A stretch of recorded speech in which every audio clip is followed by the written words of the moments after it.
photograph should be taken with that magnificent trophy. Thank you. Okay, deep breath now. Remember your technique.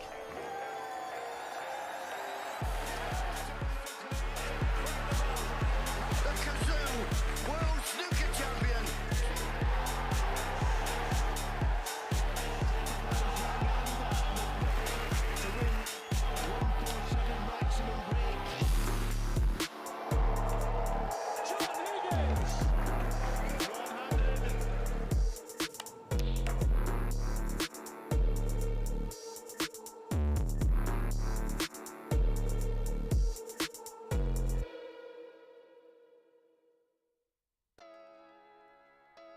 Good evening, everybody. There is just one final session of snooker to come before we complete the mouth-watering lineup for tomorrow's draw for the Cazoo World Snooker Championship 2024. Neil Robertson and Jamie Jones will be in action on table one. Theirs, Ken Doherty, is one of 5 matches that could not be closer after the opening 9 frames. This morning was sensational. Yeah, great standard. Not only in that match, but in the matches throughout. Once again, lots of drama, lots of tension. Very, very close matches, just like yesterday. And a lot, not much between the players. There's only a couple of standout performances with big leads that we'll probably come to in a little bit. But yeah, that match hanging in the balance. Neil Robertson hasn't played his best snooker by a stretch, but Jamie Jones has that little bit of a lead and will feel a little bit more confident going into tonight's session, you'll feel. More analysis to come. If you're just getting in from work or if you're just getting up for breakfast, we've got people tuning in from all over the world. Here's a quick recap on what you may have missed from earlier on today. It was a great start from Jamie Jones against Neil Robertson. Very close to a 3-0 lead. Robbo came back into it. Ryan Day playing great snooker. We've got Hussein Vafai gunning for glory against Zhang Jun. Si Jiahui and Wu Yiza. Really curious match there. Si Jiahui, of course, semi-finalist last year. He blew almost everybody away, apart from Luca Bracel, who came back from a great deficit. Jackson Page and Noppon Siankam going well. 5-4 to Jackson Page. And we've got Cao Yupeng against Pang Jung-Xiu. Apparently, it's Cao Yupeng's last match, unless he wins, and then his final match will be at the Crucible. Joe O'Connor hoping to become a debutant. He's got a 6-3 lead over Matt Selt. And Zhao Gudong faces an unenviable task against Dave Gilbert, who had a massive, massive last frame to put himself just 3 away from another appearance at the Crucible. Ken, overall, the standard has been phenomenal. 115 centuries across the 10 days so far. Yeah, absolutely. And I'd say that one of the reasons is that first one I would say is the setup. The second, I would say the tables are immaculate. I mean, I played out there myself, the TV table. It was fantastic to play on. Conducive to big breaks, good scoring, and of course, great snooker. So congratulations to all the table fitters on that one. But the whole setup, the atmosphere, the crowds, they sort of help the players along to make big breaks and produce good snooker. So I think it's lots of ingredients have really made it a wonderful week here. Yes, and Neil Robertson made the point because he hasn't had to qualify for many years, and that's why we're all so excited about the match, and it's hanging in the balance with Jamie Jones doing brilliantly to lead 5-4. This feels like a ranking event in its own right, which is as it should be because the places are hard-earned at the Crucible. Here are the current scores with 1 session to go. Remember, 8 spots left up for grabs. How important the first 2 frames for Neil Robertson as he trails 5-4. We'll get that on the screen for you very soon, the updated scores. But it's 5-4 to Jamie Jones. How key the first couple of frames? I think he's got to start off quick. You know, he's got to impose himself a little bit more in that match. He hasn't really done so far. And Jamie Jones, he's one of these type of players that will grow in confidence. You know, he bounces around the table, he exudes confidence, he's not afraid of the challenge of playing one of the greatest players in the world that's ever played the game, Neil Robertson. You know, but there's some great matches there. I think Neil Robertson has to start fast. There's a great match going on. I mean, Hussein Vafai, Zhang Jun, only 18 years of age. He was 3-0 up at one stage made a wonderful century after losing 5 in a row, and closed the gap to 1. Ryan Day has played superbly well, and there's another cracking match. Sija Wee was 4-0 down to Wu Yuza, and he came back, and now he's 5-4 up. Dave Gilbert, outstanding performance. Joe O'Connor has played really well.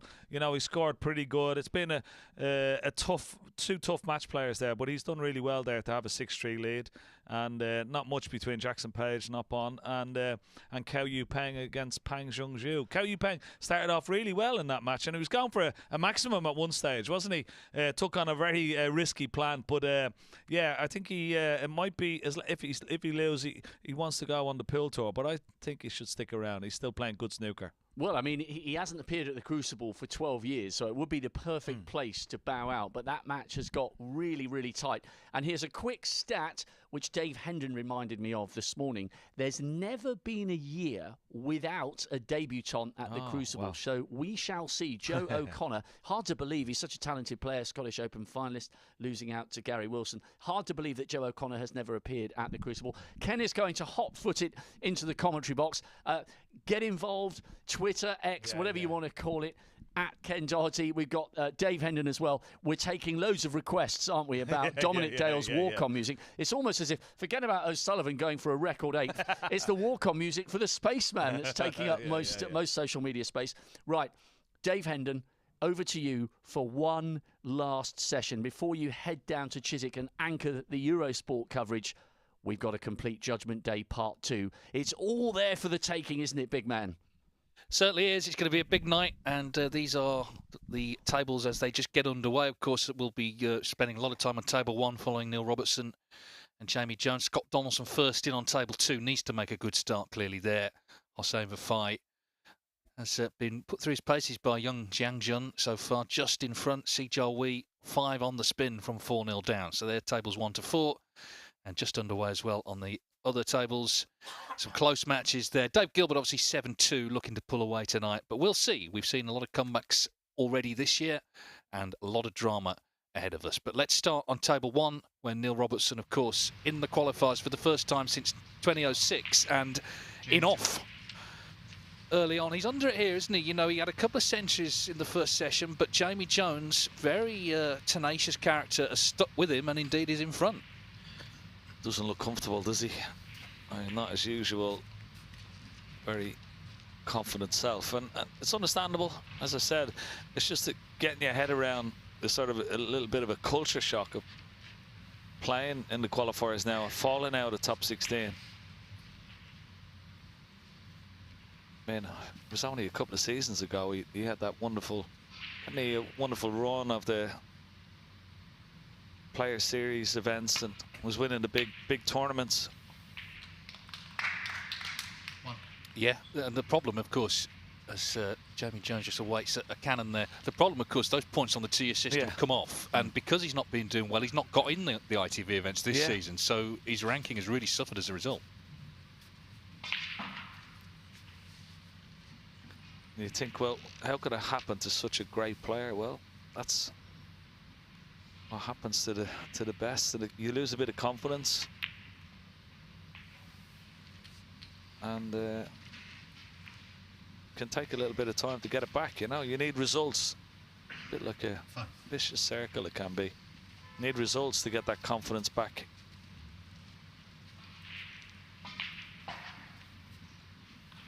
Big night as well, though, for Jamie Jones. This would be a big scalp, and just to play at the Crucible again, obviously it's where everyone wants to end their season. He has played there 5 times last 2 years ago, so everyone is kind of under it tonight on all the tables, but Jamie Jones just looking to settle back into this match. I've obviously had a couple of hours away from the table.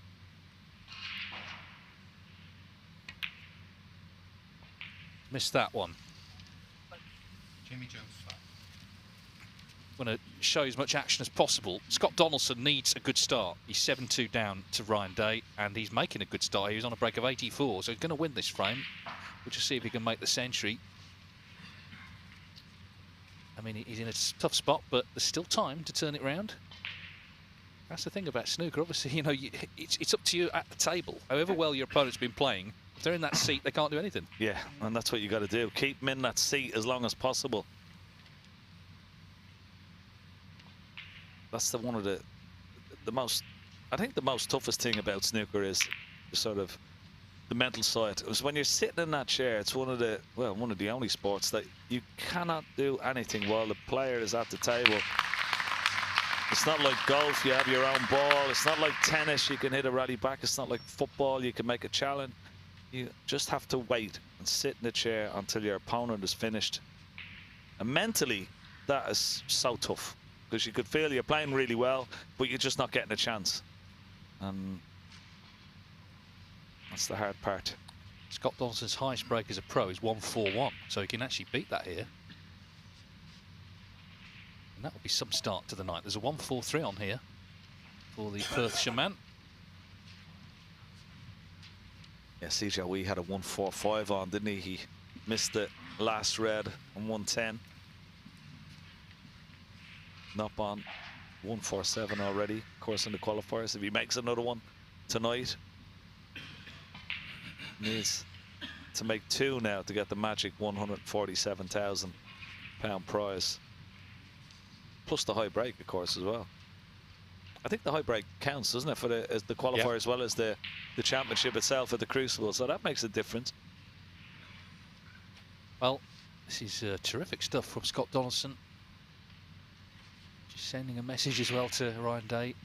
He's going to throw everything at him here. Yeah, such a lovely lad, Scott Donaldson. Always very humble, very affable, very dedicated to his sport. Yeah, of course, a year ago they played each other in this round. Scott had to withdraw after 4 frames. He was unwell, so great that he's been able to play in this match, and he's starting to play really good stuff in this match.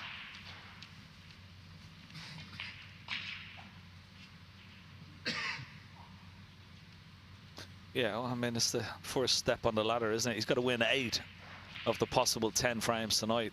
This is the first one on board, and what a way to do it. Well, with your highest break as well. Yeah, that's it. Bingham Black for the highest break he's had on tour. 143, his highest so far, 141. So what a start to the night for Scott Donaldson. Absolutely superb. Brilliant.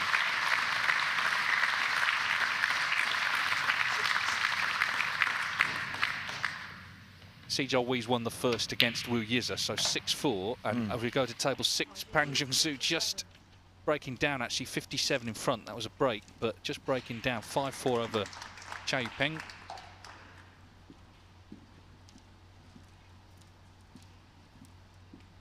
They're actually the last off this afternoon.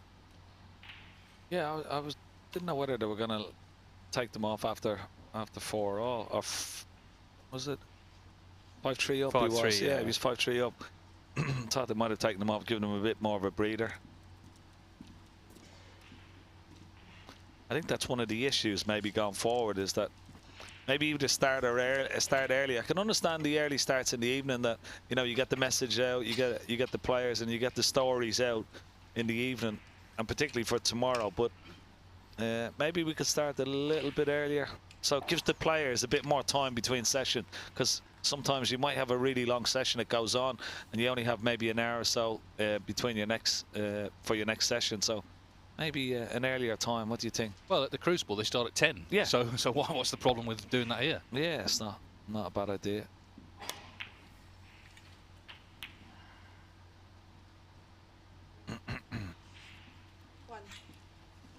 Okay, well, this frame's still very much in the balance, but table 8, the match, not so much in the balance. Dave Gilbert 7-2 up and already nicely in for 8-2 here. Yeah, he's played really well, hasn't he? I mean, we've been keeping an eye on this throughout the morning, and anytime he's, as I mean, many scrappy frames, I mean, he's scored pretty well. 60. But he's a lovely cueist, isn't he? We were talking about his cue action and stuff. He's just such a wonderful cueist, Dave Gilbert. Had that wonderful run to the semi-final of the World Championship, just pipped by John Higgins, 17-16, after he had a good lead. Well, he's missed that, but it's 3 snookers needed. So that should be 8-2, but let's get as much action as we can in. And table 3, a really interesting one here. Alsain Vafai was 3-0 down to Zhang Jun, an 18-year-old rookie. He's 5-4 up now, although it was 5-3. Zhang actually finished off with a century. Hossein in first in this opening frame of the night. Still on this red, it would seem, to left corner.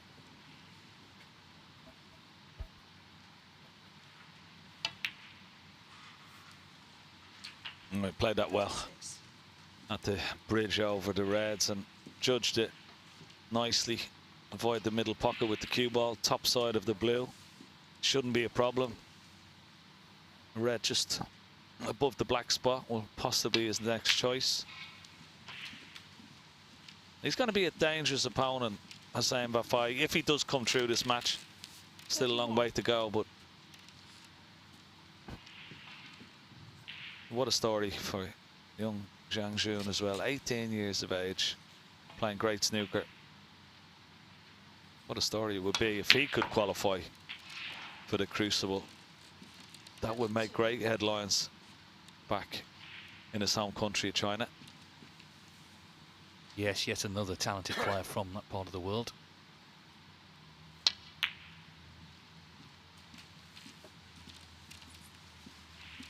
Hossein Bafai, of course, beat Ding in the first round last year. And then, well, we know what happened with Ronnie O'Sullivan, but that's all in the past. Although I'm sure it'll be brought up again.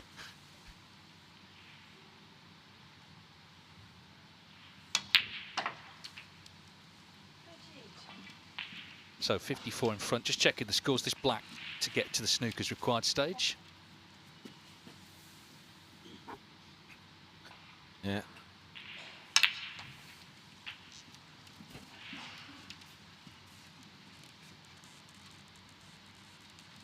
So we'll just leave this table. Looks like it's going to be 6-4 to Bafai. But let's try and keep across as much action as possible. Here's Joe O'Connor, 6-3 over Matt Selp. And in with a chance here in this first frame of the night. Yeah. Could be one of those debutants who gonna make his bow at the Crucible if he does get through this match. It's quite a record, isn't it? I mean, a debutant at every single World Championship at the Crucible since 1977 has always been a debutant, so few can do it. Joe O'Connor is one of them.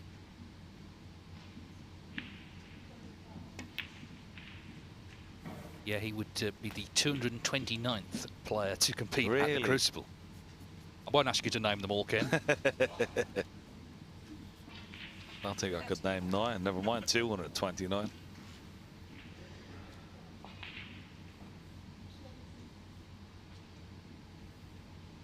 I'll leave the stats to you, Dave. There's plenty of them. Here's one for you. I'm going to unleash this one straight away, right? Go on. The last final, the last World Championship final to feature two players who both debutants in the World Final. So two players never been in the World Final before. The last final, right? 1981. Steve Davis and Doug Mountjoy. No way. Since then, every World Final has had at least one player who has previously already been in the final. Wow, that's incredible. So what we're saying is experience goes a long way It in does. Sheffield. Yeah, without a shadow of a doubt.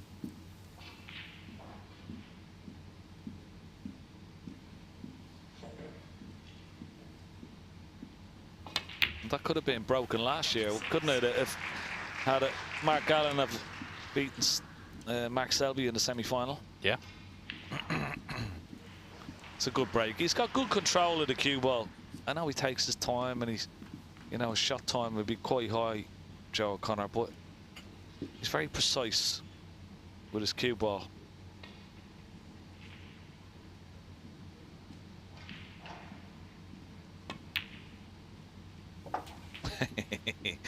And just as I say that, what is it with these commentators? The chorus of the commentators. I should have just kept my mouth shut.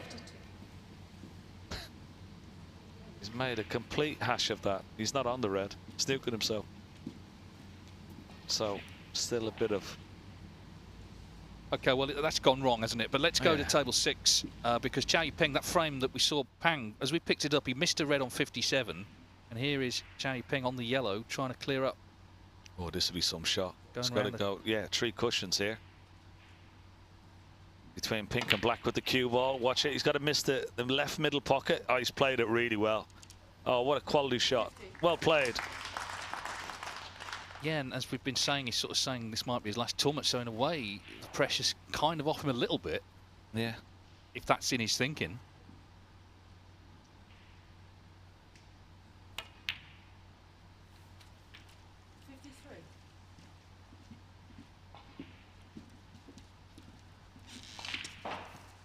So he was 5-3 down, looking to level up here, and he's only played at the Crucible once, 2012, beat Mark Allen.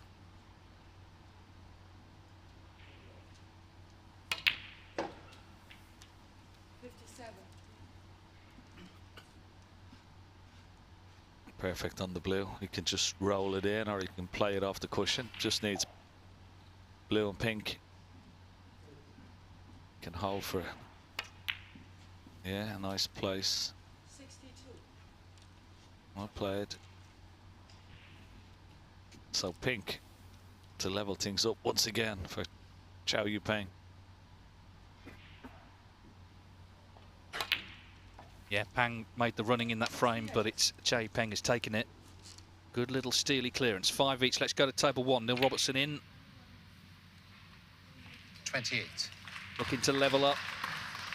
He needs to use all his resilience, all his experience tonight just to get this match won. He knows there's so much focus within the game on the fact he's here. It's been talked about actually for months as people have been following the rankings. 35. Big crowd in the English Institute of Sport here in Sheffield as well, and a lot of interest, of course, in this match. Yeah, there's a big crowd in for the match, of course. Not a seat to be had. And great value. That's another great thing that's helped. 36. I think have big crowds as well. £12 for the day for both sessions. You can watch any match you like. I mean, can't get better value than that, can you? Well, I suppose you could. It could be £11, couldn't it? Could be a tenner. I'm sure you'd get a discount, Ken. Could have made it a tenner.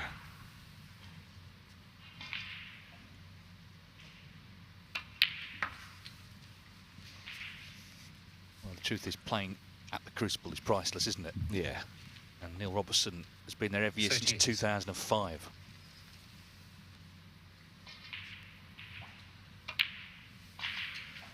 Yeah, this is the start he would have liked, would have wanted. Jamie Jones was in early in this frame, made a nice long red after Neil Robertson went in off, but didn't really make much of it.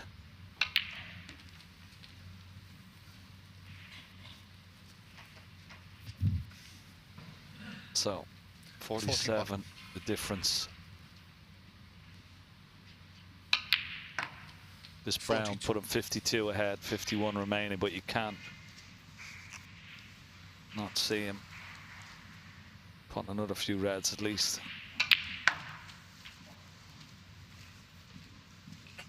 Just what the doctor ordered for Neil Robertson. 46.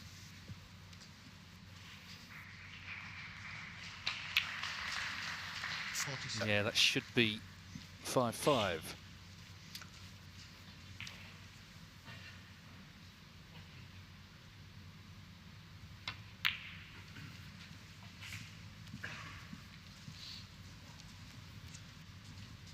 Now let's go back to table 7, because Joe O'Connor was in front. We saw him lose position. He actually took that thin red onto the right corner. He didn't pot it. Matt Selt looking to steal.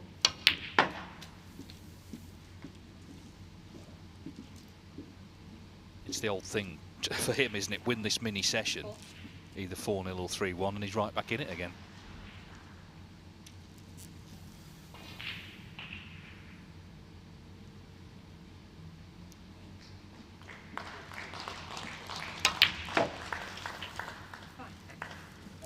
Yeah, the problem will be that red. That's just to the right of the black.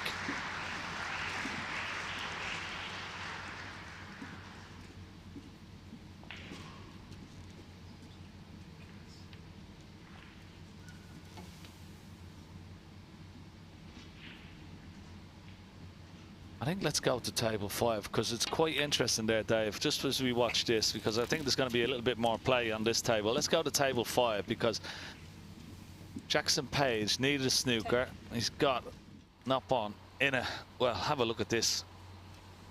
What a snooker he's made there. Now he's got to hit this. He's got to hit it, and it's not going to be easy. No, and it could go, if it goes in off, he's in trouble. No, he's okay.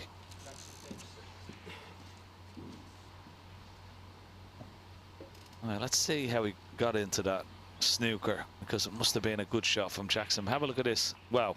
Well, what a shot this is. Well played, Jackson Page. Great shot. And nicely acknowledged. Oh, has he? Oh, I thought he might have fluked it. Well, that was a chance. And after such a wonderful snooker, to leave the pink for Nop on, well, he'll be devastated.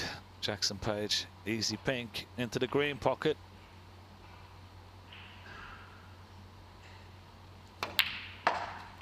Well played, Nop on. Yeah, a lot of drama already in what we've been going about 25 minutes, and we've seen plenty. There's more. So 5 each there. Hossein Vafai, as we saw, won the first frame of the night, and he's banging in the second. So he was 3-0 down, but he's starting to play good stuff now, and he's looking to certainly use his experience and pull away in this little mini session, and thus in the match overall.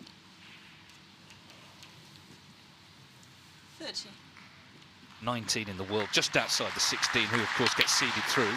7-4, by the way, see Joel Wee, so he's now won 7 in a row against Wu Yizi.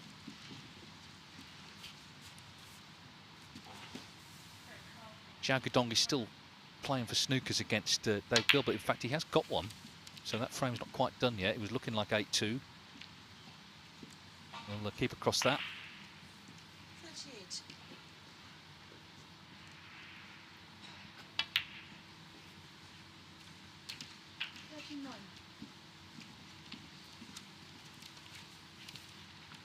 Starting to look a lot more relaxed now, Hussein, than he did early on. But you know, jitters are inevitable early on in this round, aren't they?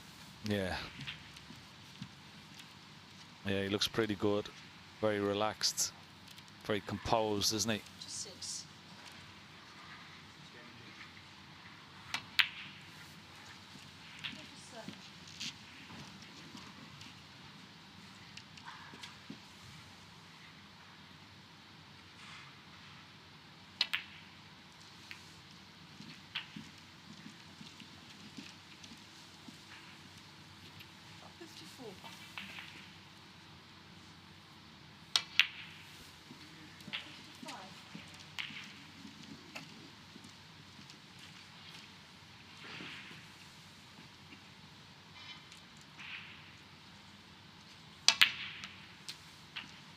Shall we go back to table 7, Dave? Let's see what happened with Joe O'Connor and Matt Selt. It was getting quite interesting there. Well, let's just let Hussein pop this, because this is frame ball, and then, yeah, get back. There we go. So that's 7-4. Here we go. Oh, look at this for a situation. Oh, how do you like that? Big frame, this, isn't it? I mean, they're all big frames, but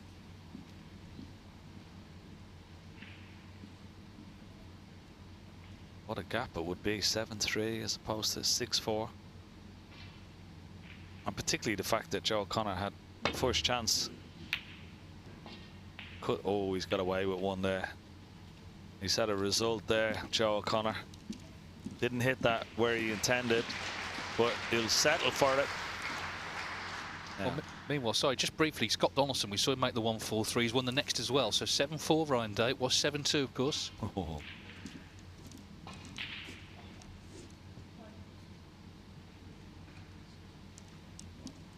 Now what do you do here? I think I'll try and screw the cue ball down behind the yellow here. Knock the red down towards the black of a couple of cushions.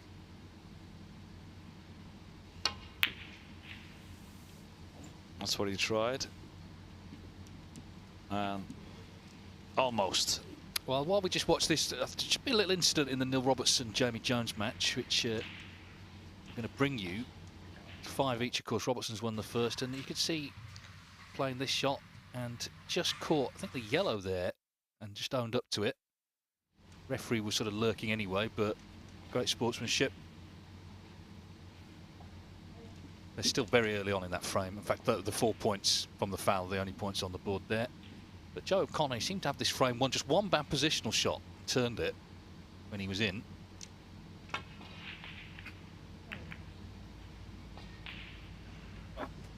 Well, what a shot he's played there. Get that clip on the red, almost get behind the green. That was a wonderful shot. Just to confirm, Dave Gilbert has won that frame that we were watching earlier, as seemed likely. So 8-2, and he's looking a big favourite to progress to the Crucible for what would be a 10th time.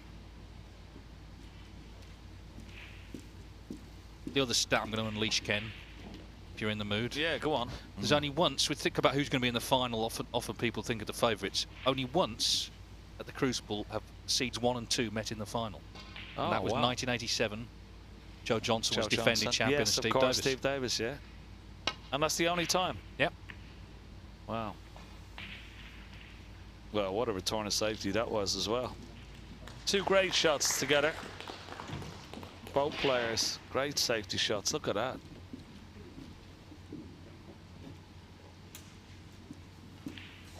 Wow, that's amazing stuff, that.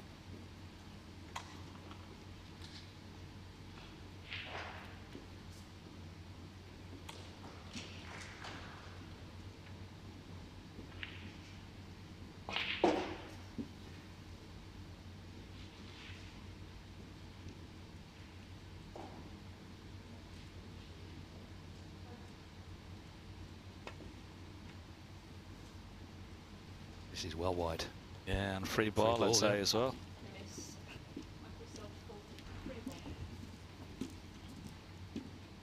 Matt Selt is a very good tactical player, for sure. But obviously, this frame still has plenty to run, I would say. Free ball, he may, after that, just play safe again.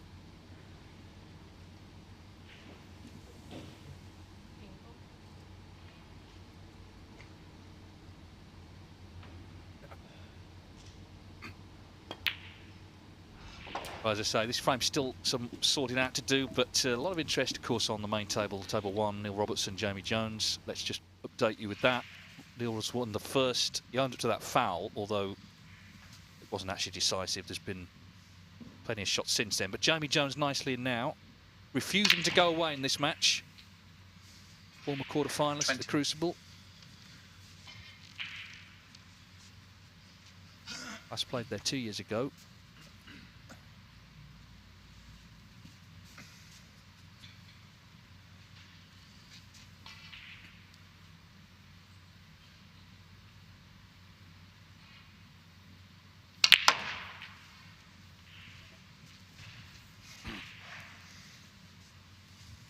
Yeah. 25.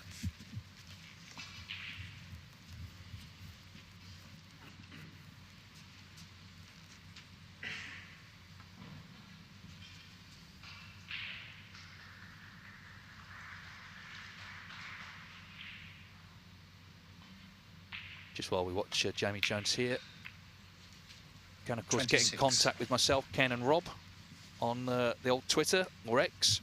I'm at Dave Hendon, Ken is at Ken Doherty 1997, Rob is at Rob Walker TV, and also World Snooker Tour, that's at We Are WST. Give us your thoughts on the evening's action.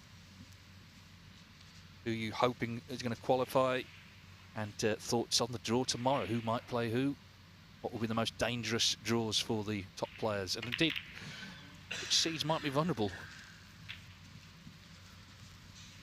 Now, he's played into the reds here, but they might all be covering one another, certainly to left corner. 33.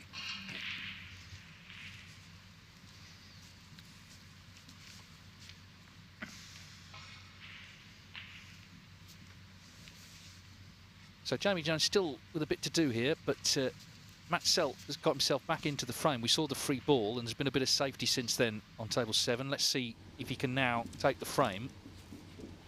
And this is a bit of a steal. It was looking like 7-3. Joe O'Connor was nicely in, as we saw earlier, lost position. Selt has won the safety battle. Oh, but he's missed the ping.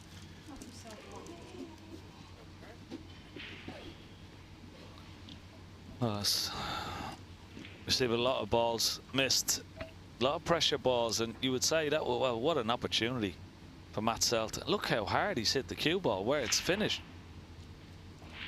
But anything is missable when the pressure is on, and certainly feeling the pressure out there, Matt Selt. That was a wonderful chance for a steal. May still get another chance, but he's lost the initiative now.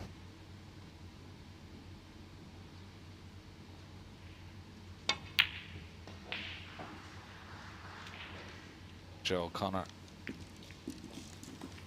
playing a good shot. Big target it was behind the pink. You can play it, well, could play off 2 cushions here, or 1 cushion.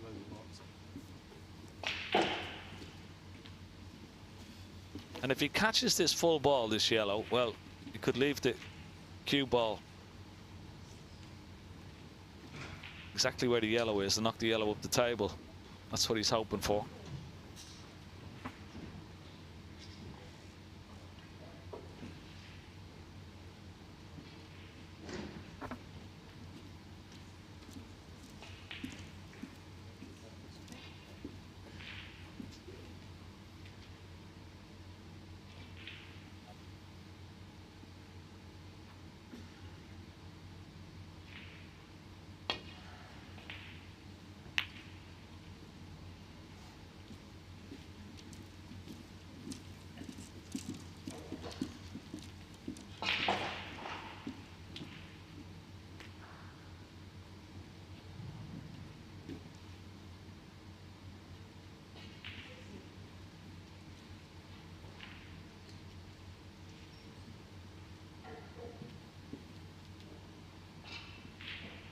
So, just a moment to go on table 3, Hossein Vafai already won the first 2 of the night to lead 7-4.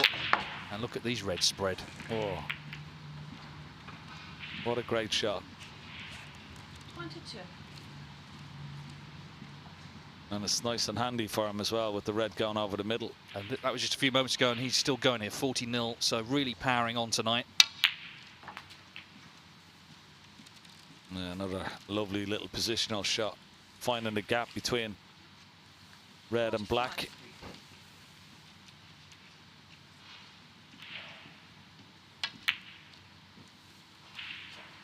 Yeah, it's almost like he didn't get the memo that this is supposed to be a nervy night and it's going to be difficult. He's come out and he's just taken the game to his opponent here, taking control of the match.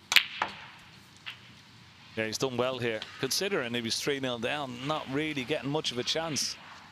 Won that very important frame before the first interval,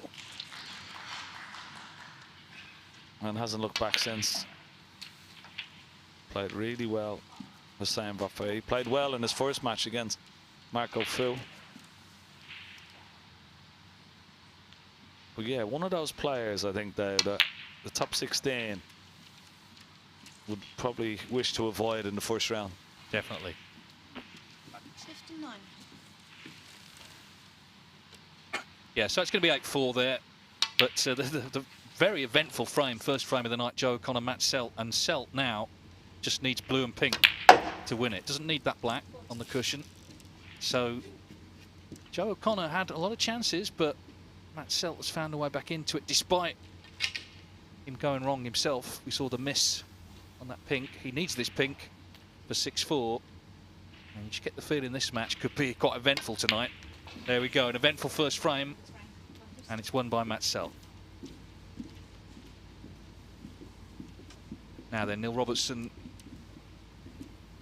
won the first of the night, of course. Here he is in frame 2, and he's 5 behind, but at the table with what I've got to say is a pretty good chance.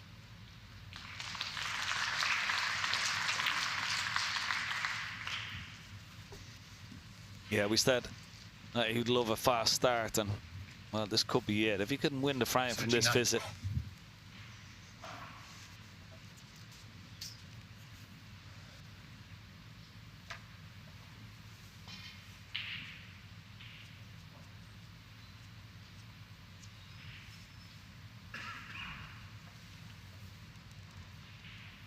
Got to be careful. Sleeve very close to that pink. He's okay. 40. Referee Amber Haas with his eagle eye.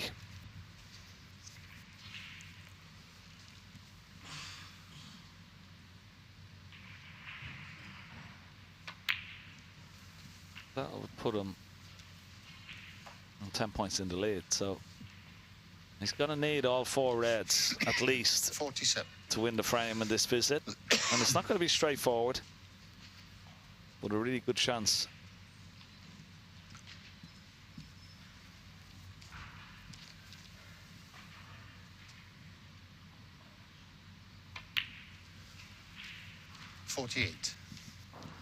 Just to say, Jackson Page has won frame 2 of the night, so he's going to be 6-5 up on Noppin Senkom. And Chai Peng looking good for a 6-5 lead over Pang Zhengzhu. Had a couple of 10-9s last night, didn't we? It was very exciting. I'm sure there's some close ones again tonight.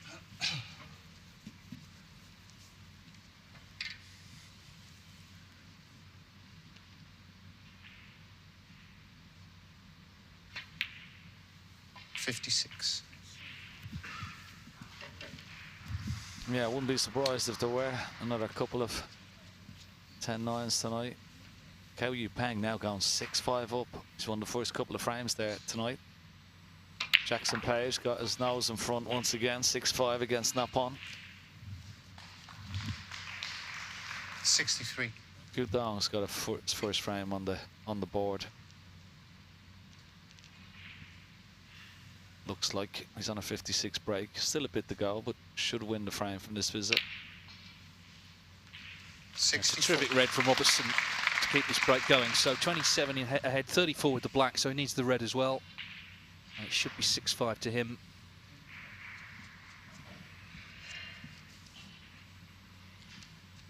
Zach Surety struggled against him in the last round, but Jamie Jones has really stood up to him today. So Robertson knows he's going to have to play well to win this match. No, this is a lovely shot, Dave. Yeah, and look at this. And he is playing well. 71. Yeah. Cue that, lovely.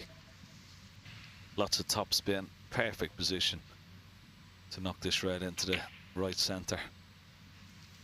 72. Yeah, good break. Yeah, it's going to be 6-5 to Robertson, but Scott Donaldson was 7-2 down coming out tonight. He made a 1-4-3, dominated the next, and here he is, 46 in front at the table in frame 12. So, what a start for the Scotsman. Quite a sort of humble character, isn't he, Donaldson, but a fine competitor as well. Yeah, lovely lad. And what a start. And this is what we were talking about, isn't it? This is, you know, it's amazing. You have an interval, you're 7-2 up, you think, okay, just got to get out and try and go even frame for frame, toe to toe with your opponent, but it doesn't always work out like that. Your opponent comes out flying, and you're sitting in your chair and you can't do anything about it, and that's exactly what's happened Ryan Day here so far. Scott Donaldson playing great stuff. Well, this is true. I mean, 7-2 down, obviously, you know, a big struggle, but this is true, Ken. A couple of years ago, I had a play on at the Edinburgh Fringe, and Scott came to watch it. Now, if he can make it through that, he can make it through anything. Yeah. He deserved the medal for that one.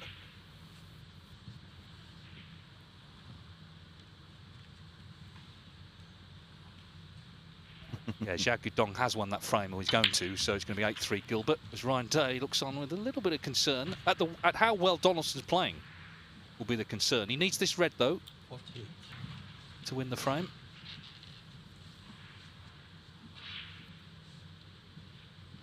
Just take it easy, nice and easy into the pocket. Yeah, no heroics there. So good stuff from Scott Donaldson. Yeah, 7-5 it's going to be, barring snookers. Let's get to table 4. Si Jiawei, semi-finalist last year, really created headlines, didn't he, at the Crucible, and was in big trouble. 4-0 down to Wu Yize, but he's won 7 on the spin. He's on a break of 51 here. It's almost like sort of he's gone back 12 months.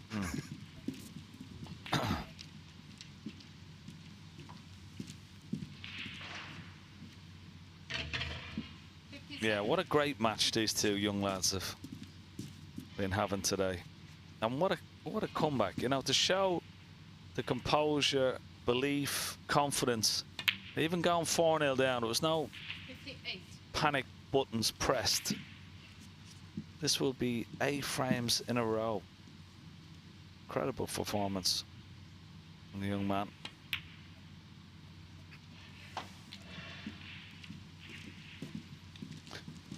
He was 14-5 up. I was corrected on Twitter. I said he was 15-4 up. He was 14-5 up against Luca Brissell in the semi-final. Well, that's the great thing about social media, Ken. Oh, yeah. You will be corrected. Oh, absolutely.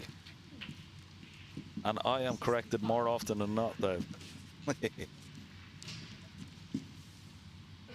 just tuning in. Neil Robertson 6-5 over Jamie Jones. Ryan Day 7-5 over Scott Donaldson.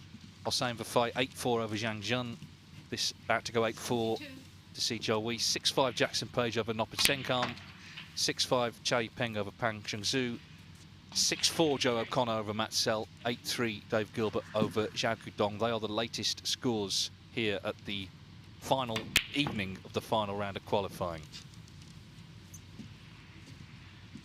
So 8-4, we'll be back with this one later, but let's go back to Hossein Vafai, Zhang Jun. Zhang was 3-0 up, so Hossein's won 8 of the last 9 frames, but this is a good scoring chance. The one frame he won in all of that was with a century, actually, the last of the afternoon. And really just has to win the frame here now to just stay in touch. It's been a quick mini session. They've only been out there about 45 minutes.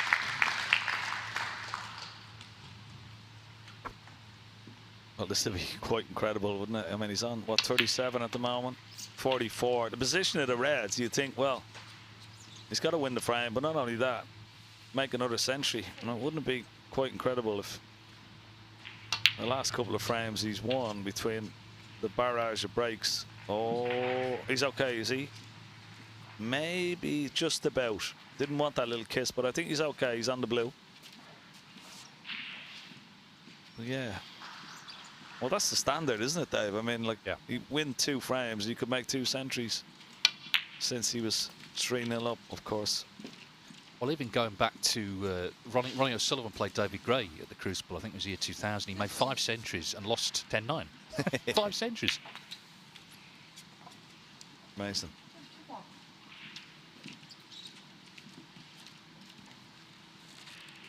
If any of the top 16 are watching, do let us know. Don't be shy. What you reckon about the qualifiers? Most of them will be keeping an eye on it, I'm sure. Yeah, I saw a little tweet from the milkman into us this morning. I think that was yesterday, actually, for the Mark Davis match. He wanted to see a little bit more. Now, I'm sure the top 16 are watching. There's no doubt. Some of them, they may not admit it, though. But I'm sure they'll be casting their eyes over the draw tomorrow as well, along with all the qualifiers. Very interesting. Rob Walker and Mark Allen doing the draw up in Media City in Salford. So not too far away from winning this frame and just stopping the Vafai charge.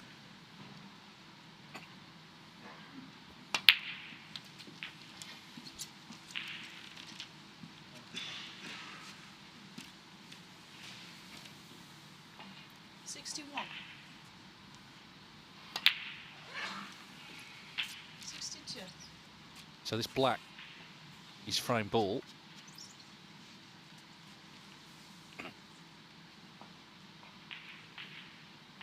Great response this. I mean, he's been outplayed completely tonight, but he's not going down without a fight. And if he can win frames in one visit like this, he's going to be dangerous regardless of the match position.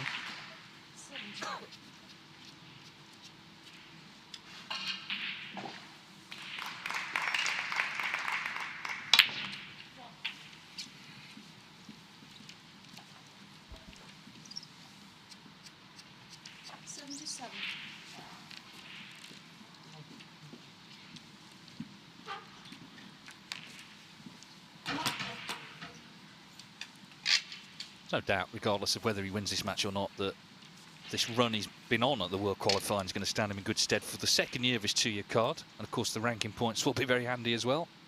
He beat Amir Sarkosh of Iran, who'll be on the tour next season, got on through the Q School. Fang Zhengyi, of course, won the European Masters, a ranking event 2 years ago. And Sam Craigie, who was a semi-finalist at the German Masters this season. So 3 solid wins under his belt.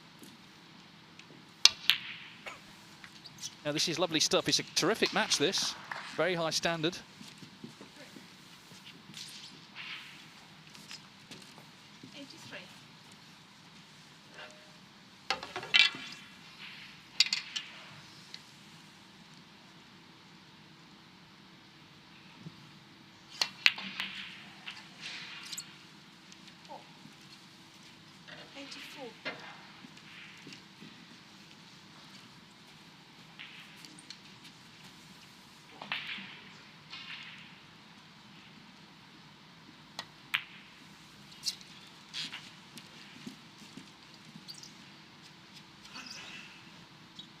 Okay, well, obviously the frame is his, and it's going to be 8-5. They'll be back in 15 minutes. Plenty more live action coming up, but now we're going to go back to the studio with Rob and Ken.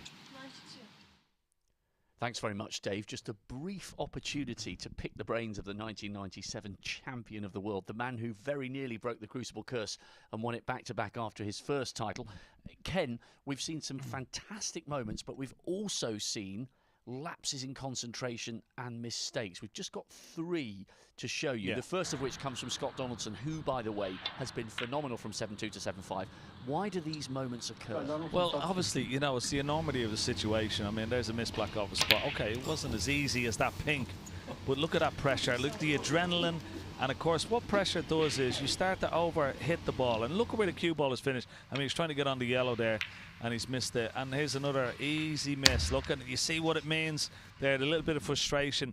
Anything is missable out there. I mean, I know because I've missed a lot myself and a lot easier ones than those. So I'm not criticising. We're just highlighting that even these guys at the top of their game, some of the best players in the world, can miss easy shots down to pressure. And that's all it is, just pressure, adrenaline, and the enormity of the situation. So, when you've made a mistake like that, and we saw Jamie whacking his fist into the table, he's turning this into a fantastic match because many neutrals kind of, I think, wrongly assumed that Neil would steamroller him because he's got a 7-0 record against Jamie, but Jamie's a class act. How do you get those moments of frustration out of your mind and focus on what's ahead rather than what's just happened? Absolutely. When it's gone, it's gone. There's nothing you can do about it. You can only try and, you know, change it going forward, you know, and the best way to do that is to get back in and try and pot some balls. You know, it's easier said than done, but that's where you have to be mentally strong. That's where your concentration, that's where your sort of your confidence and being what we call is mentally strong is that you're able to eradicate the bad misses and brush them off. I mean, Mark Williams is a typical example of that. How easy that he may miss balls, but how easy that he can get over it and just play the next shot like it's his first, you know, and he doesn't carry bad shots with him. A lot of players that you will see that will show their frustrations, and players on the circuit from when I turned professional, some players weren't able to throw it off. They weren't able to forget it. They carried it with it, and they might carry it with them for a couple of frames, and that would mean winning or losing matches. So, but if you can do it, all the top players can do it. Robertson is great at that. As I said, Ronnie O'Sullivan, Mark Williams, all the top players can do it very easily. It's the players down the end of the rankings and can't do it as well. Brilliant insight there from Ken Doherty. We have had moments of 63. lapses of concentration, but we have also seen some brilliant breaks. Donaldson has come right back into the match on table 2, and this match between Neil Robertson and Jamie Jones, maybe Dave Hendon, it could just be going all the way. Well, this Brown is frame ball. This to go 68 in front with 67 on for 7-5. So, yeah, it may be going all the way, but maybe Neil Robertson is starting to pull away. It's one snooker needed, so it's not quite done yet, but he's in a strong position for a 7-5 lead in this big night for him.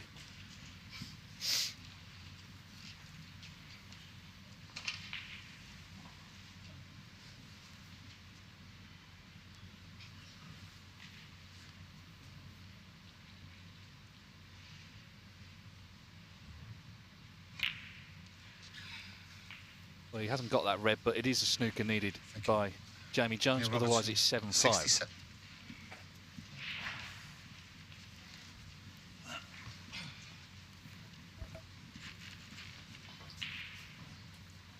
So let's go to table 7. Joe O'Connor and Matt Selt. We saw that very dramatic first frame that Matt Selt won on the pink, but Joe O'Connor looking to just steady the ship, get his 3-frame lead back here. This is not...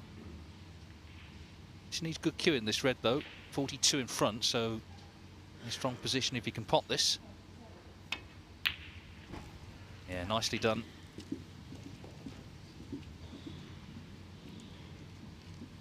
Yeah, cued that nicely, didn't he? Just a little bit low on the black, so he might have to make a little cannon on one of these reds. Possibly the red, just to the right of the pink spot. Full ball cannon on that will be perfect. Always missed it. But he's held the cue ball because the red, just to the right of the pink pots. He didn't have to really make it. I thought he would, but he's able to hold it. 50 points ahead. This red and a colour should be enough.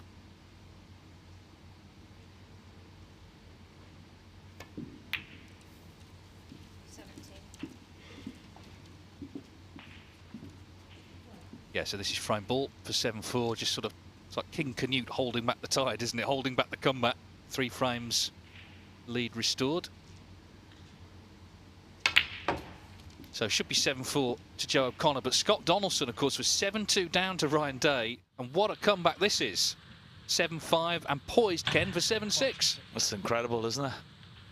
Absolutely incredible. Ryan Day hasn't really had much of a chance. It's been a barrage of breaks from Scott Donaldson. Ryan Day will be, well, straight onto the practice table, I would say, to try and warm up and get that cue arm going, because at the moment, Scott Donaldson's cue is very hot indeed. Just to say, by the way, Zhang Zheng, we left him on that break. He made a 1-3-1, so he's 8-5 down, but playing good stuff. Last 2 frames he's won has been with centuries.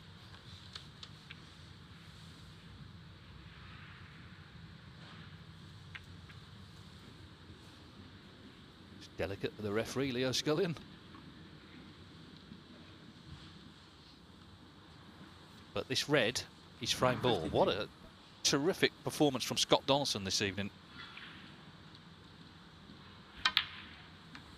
Yeah, so that's frame ball, and Ryan Day's got to regroup in the interval. Maybe the interval will help him, actually. It just stops the momentum for Donaldson. But he's done his job, which is to win all 4 frames. Let's go to table 5. Jackson Page and Noppen Senkarm.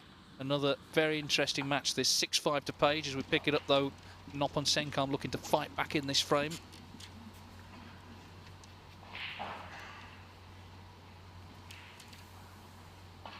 Joe O'Connor has won that frame that we were watching, as expected. 7-4 against Selt.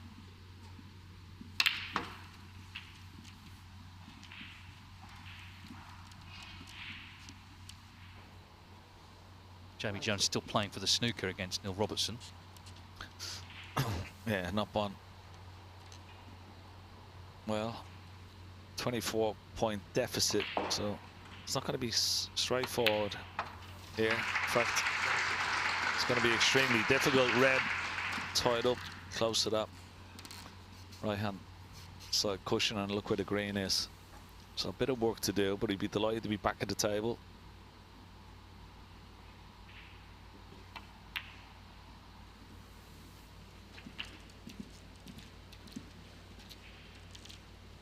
Sort of rattling through the frames, aren't they, as well? That's the other thing. Not sort of hanging around tonight. Yeah, no, I thought there'd be a few protracted or elongated frames, but not at all. It's been quite open.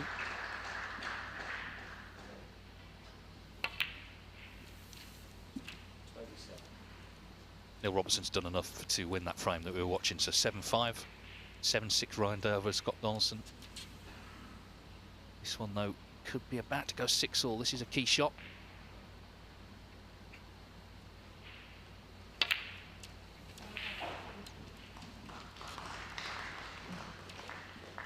Yeah, lovely positional shot.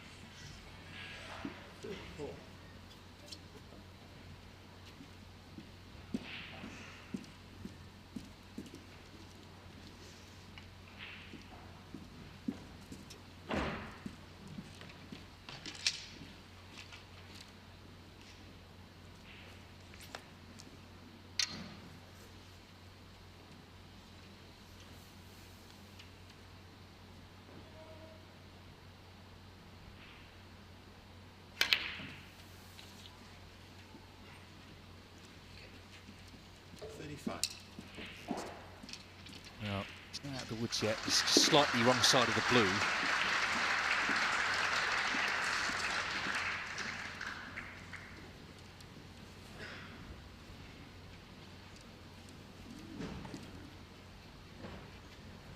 Already been, of course, a memorable World Championship, making the maximum, but dearly love to get back to the Crucible for what will be a 5th time. Yeah, as I say, wrong side of the blue, so couldn't get close to the yellow. Now is he snookered? Yeah, that's not good. No good at all. Poor shot. 40.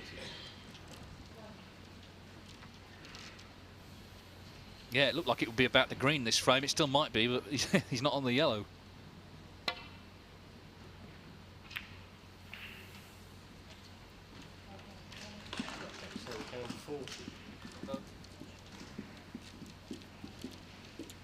Okay, well, this frame has got some mileage in it. We'll be back with it in a moment, but let's get across as much of the action as we can. Table 8, 8-3, Dave Gilbert over Zhao Guodong. Was 7-2, so they've split the first two. Zhao won the last one, and here he is, 23 behind. That red on the side cushion already looking like it'll be a problem.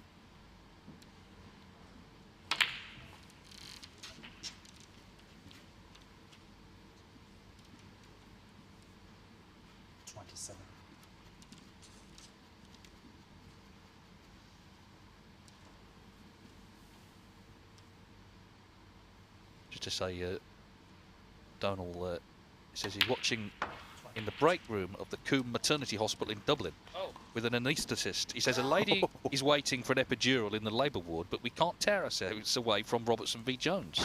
The midsection interval can't come soon enough for her. Well, tell her if it's a boy, she has to call him Dominic.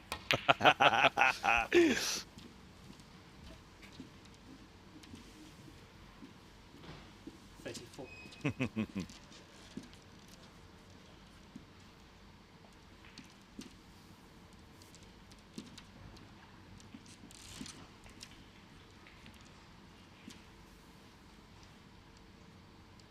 I might need an epidural myself if Dominic comes into the Crucible singing his own walk-on song, hey? Well, we've built this up so much. I mean, let's hope he's not an anti-climax, because we've talked about little else all day. I know.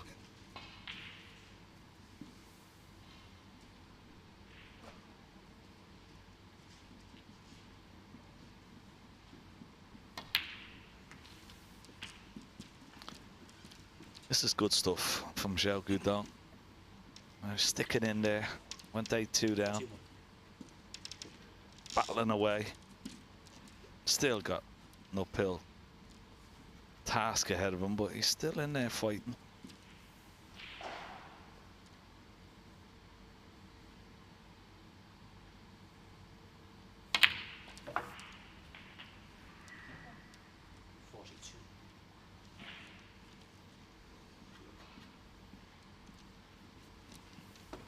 Yeah, so we're coming up to the key moment. A couple of shots time, getting that red off.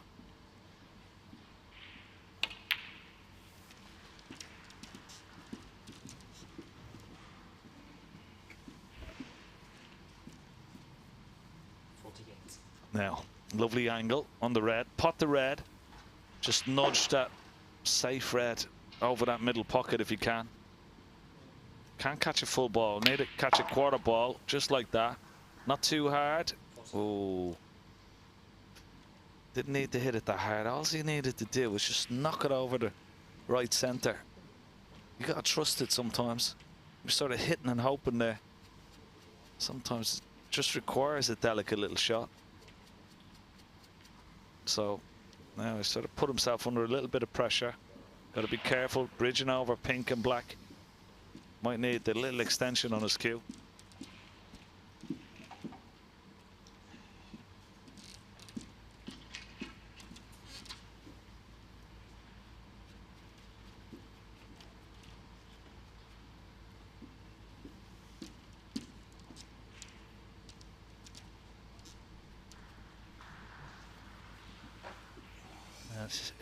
Still a stretch this, yeah. Marcel Eckhart keeping close watch.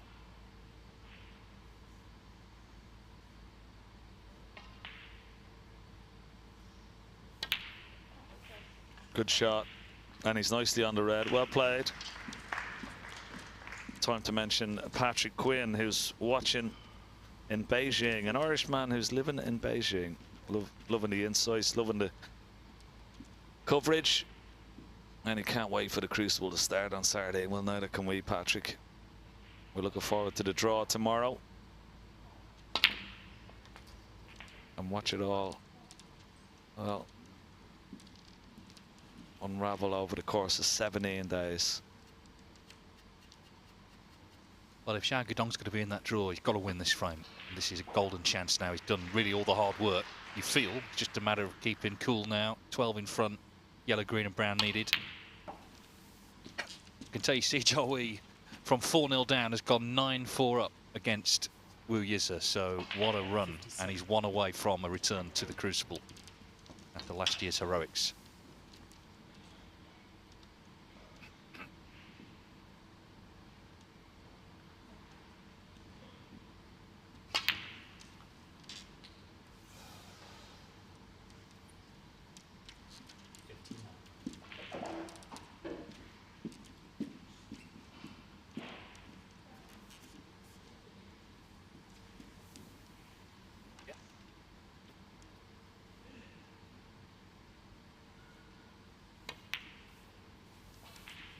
So, big effort this from Xiao Guidong.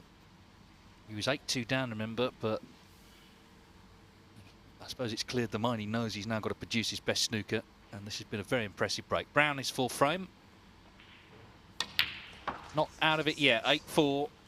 We've seen all sorts of comebacks.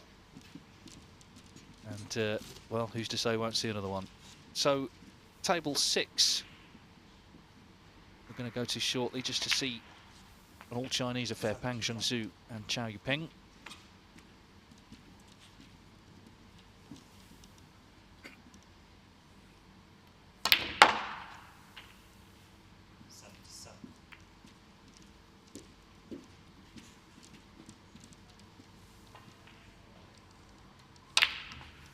It's 6-all. We can't go to that, but it's 6-all.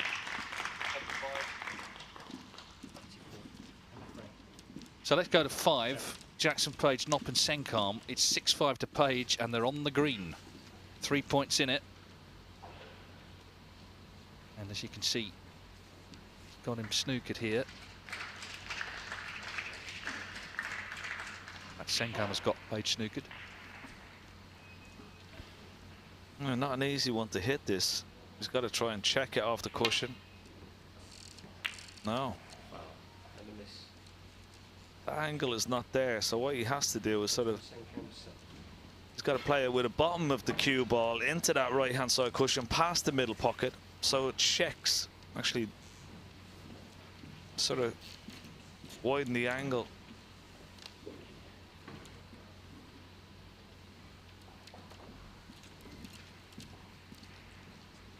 Brian Altman has so it's gone to his head, this business with Dominic Dale. He says the idea for walk-on music, Angels, but sung live by the snooker player Robbie Williams, who has qualified.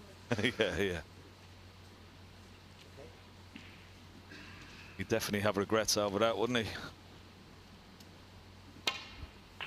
Oh, good shot, good hit. Now, has he got it safe? Needs a bit of luck. I don't think he's got it. Stuck it up. So sorry, Knopp and Senkam with his chance to level up at 6 each. I remember last year he beat Zhang Anda 10-9 on the final black. He potted a black to the green pocket to qualify. So you know, he's used to the drama of Judgment Day.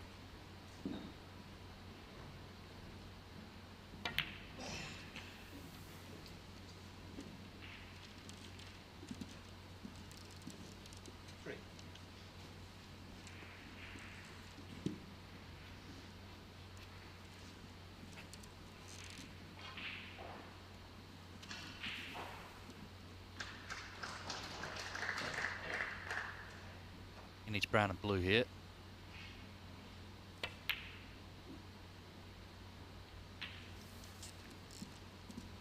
Oh, he's okay.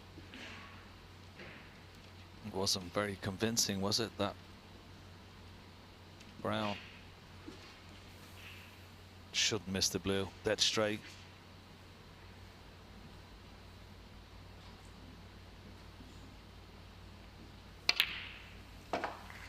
Yeah, nicely done. So it should be 6-all. Let's get back to table 1 because there's a lot of interest in Neil Robertson's progress. If it's going to be progress tonight, he's 7-5 up on Jamie Jones because it was 5-4 to Jones. So Robertson started the evening exactly as he wanted to by winning the first 3, and he's in again here in the 4th frame of the night. Earlier on, well, he'd made 2 centuries. The first of them actually was the 100th he'd made in the World Championship over the years, only the 6th player to do that. After O'Sullivan, Hendry, Higgins, Selby and Murphy. And the sort of thing that appeals to Robertson. Not all the players care about that stuff, but I think he does. Why wouldn't you? You should be proud of these achievements. I think especially having come all the way from Australia, his story is very different, you know. He's made sacrifices, let's be honest, some of the Brits have not had to.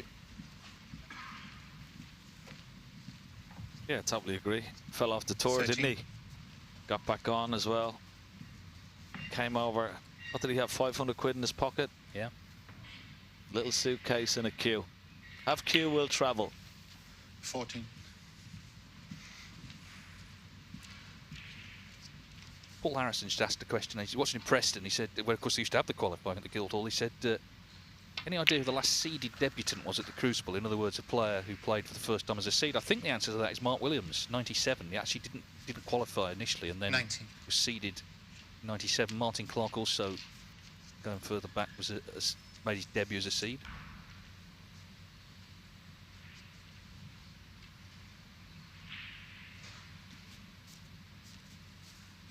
This Blackburn, who works with horses, is in rainy Hertfordshire, listening to our every word. Thank you, Liz.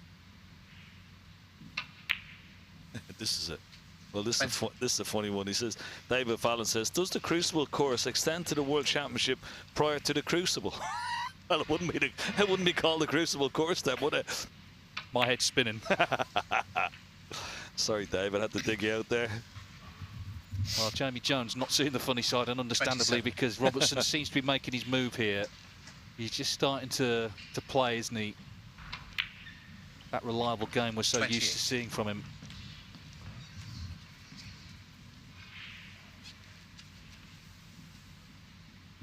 Ryan Day, you can see there over the garden fence, back out, having lost the first 4 to Donaldson. 7-6 today, was 7-2. 35.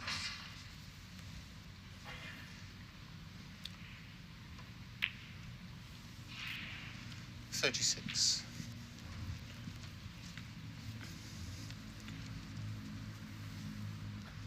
He's really ramped it up, hasn't he, tonight, Robertson?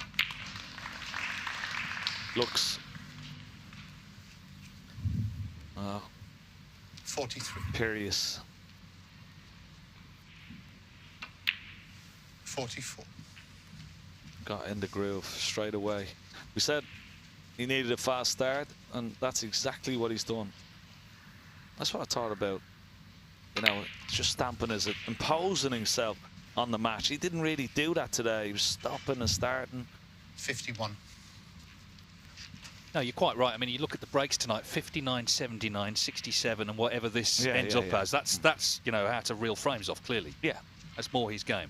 Of course, and he's doing it in quick fashion, you know, but this afternoon didn't really do that as well.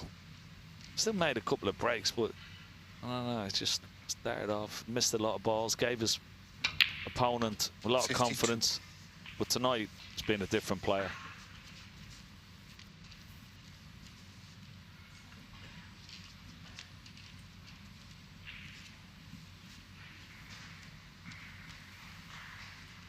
So just needs to wrap this up now.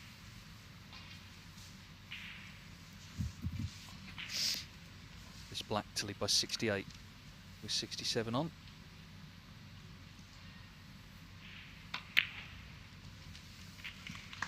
So this is exactly the start he was looking for. In fact, sorry, there are actually 59. how many reds are on the table there? No, there are 5. I was right the first time.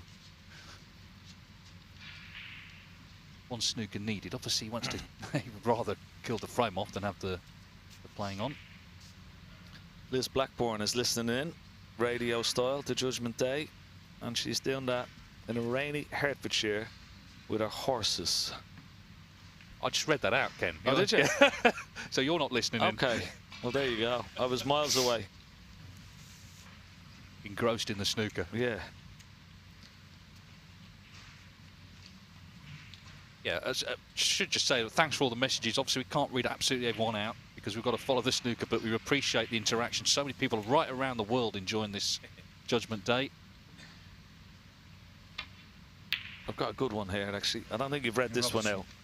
59. For Dominic's walk-on, Jamie Jones and Mark Williams singing The Green, Green Bays of Home, eh?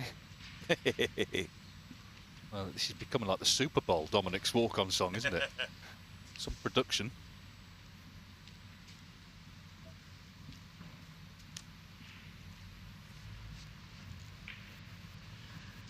So Jamie Jones needs one snooker here, otherwise it's 8-5 Neil Robertson, and a bit of breathing space for the Australian.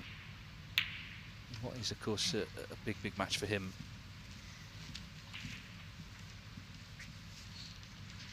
It's a big match for everyone, but just the fact that he's ended up out of the top 16 and having to come here.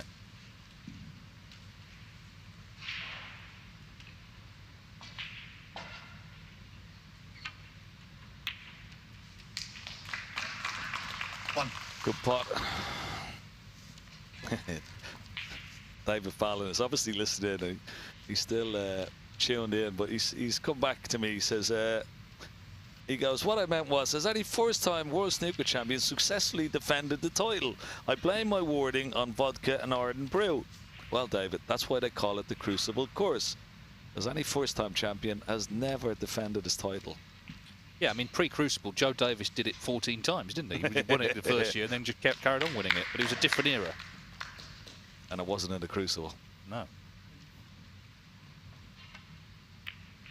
Did he ever get beat, Joe Davis? He never got beat. Not as a pro, no. Neil Robertson. So that extra red surely secures the frame. And we'll be back with them after the interval. But table 3, here's a same for 8-5 over Zhang Jun.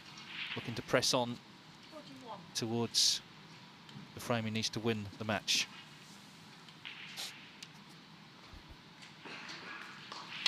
Yeah, the top red of that little bunch of 4 pots into the left corner. He's on it nicely. 48.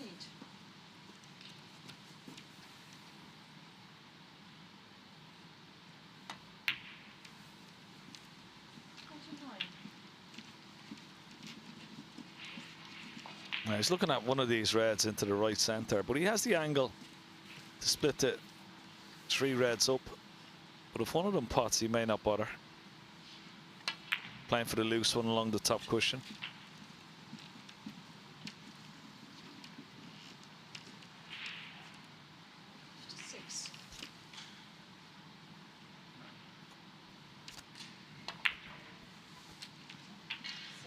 This time, I'm sure we'll go into the reds.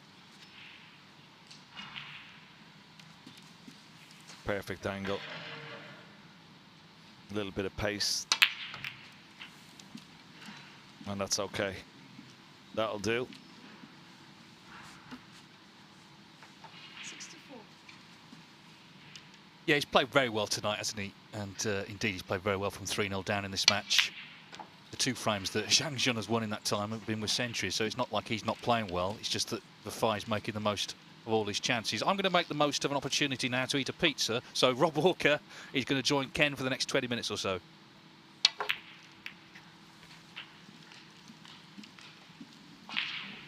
Enjoy your pizza. It's not from Dominic or Domino's, is it? Sorry, Dave, couldn't resist. 73.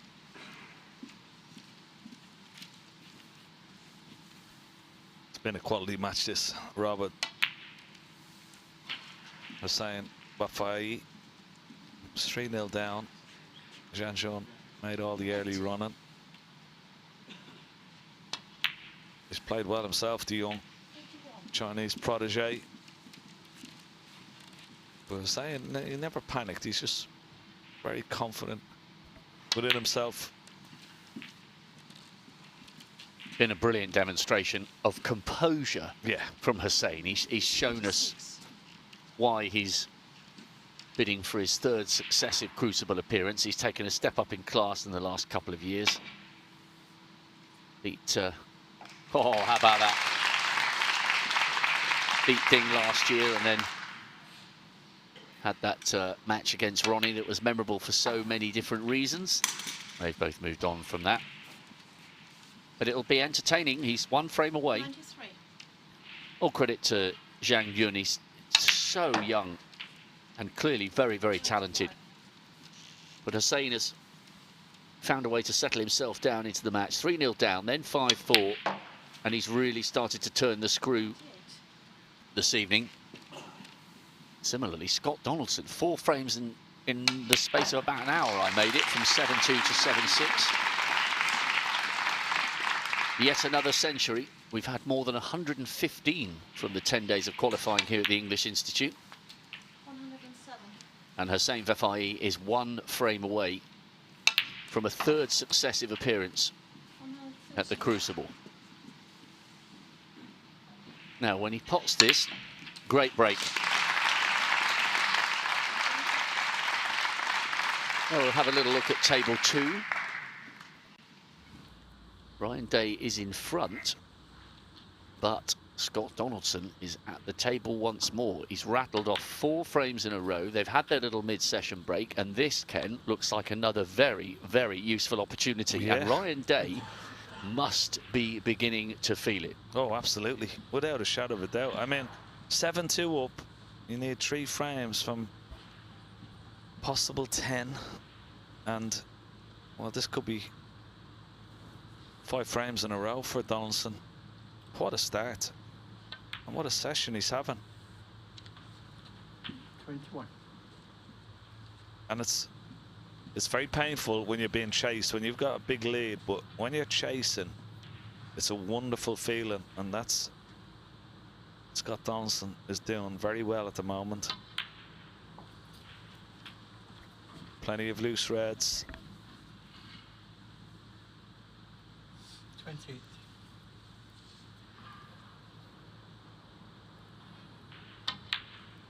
29.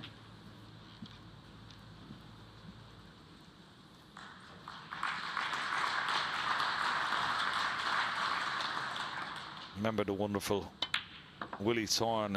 It was in the UK Championship when it was best of 17s, and he played Drew Henry. In the first session, he was 7-1 up, and came back for the second session. And Alan Hughes said to him, who was our MC at the time, of course, he said, "You're going to have to play well, Willie, because you're going to have to scrape Drew Henry off the table tonight, you know." And Willie looked at his watch and he says, "Well," he says, "he's got about an hour because I have a table booked at 8."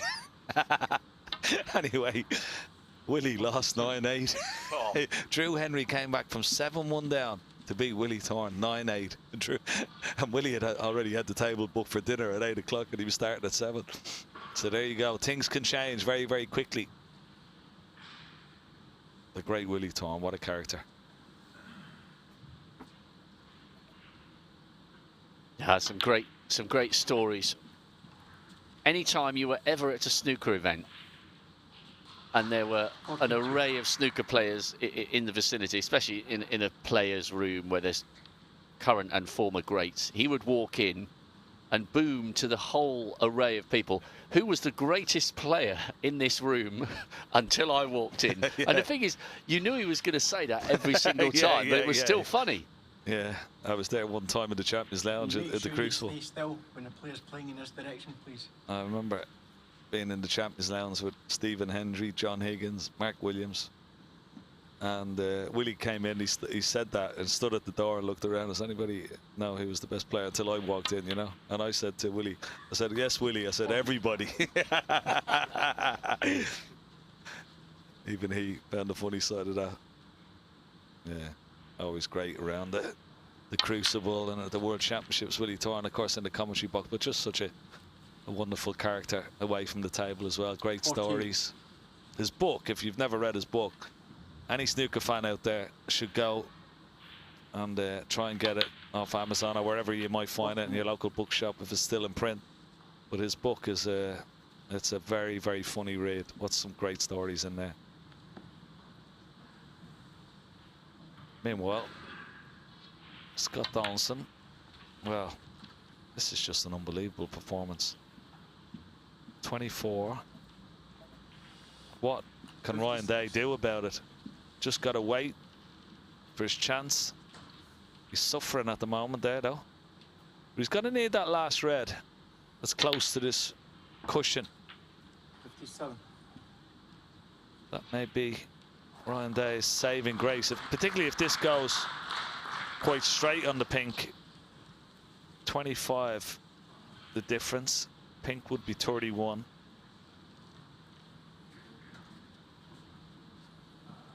Shot. If it is dead straight, just pot the pink and play a good safety shot on the red. Get the red behind the black and cue ball into balk.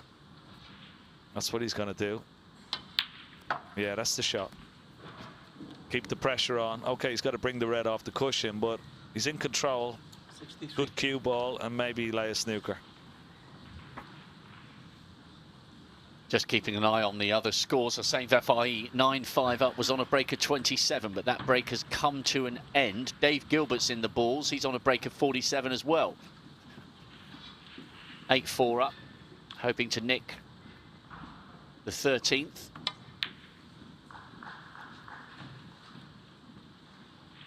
Scott Donaldson, 63. And Scott Donaldson has given Ryan Day a really difficult start to his evening from a very commanding 7-2 lead. Jackson Page, by the way, is close now to leaving Noppon Siankam requiring snookers in the 13th, tied at 6 frames apiece.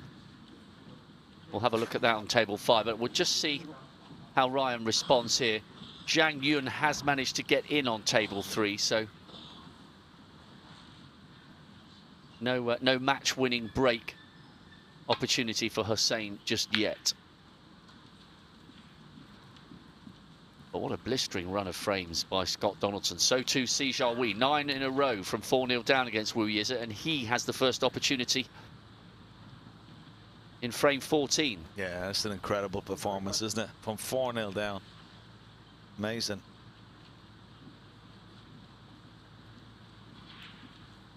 Joe O'Connor 7-5 now.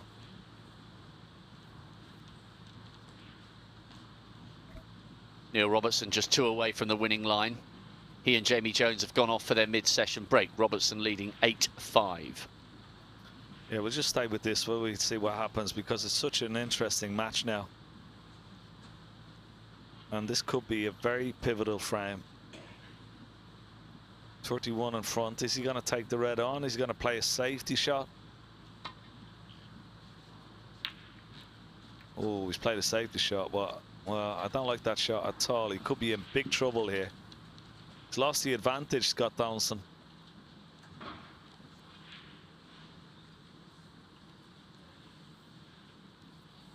Now, can Ryan Day find that cue ball down behind the black here? No. Has he got cover on the blue? Is there enough of the red? If there's enough of the red, he may be able to pot it. That wasn't a very good shot from Ryan Day either. Has he got the snooker? Doesn't look like it. But we don't have the camera angle to see right down the line, unfortunately. Maybe only a slight swerve. Maybe able to hit it direct. Could end up potting this.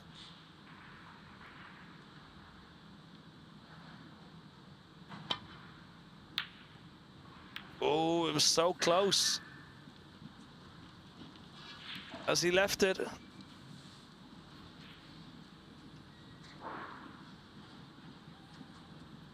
I think Scott Donaldson's body language indicates that he has.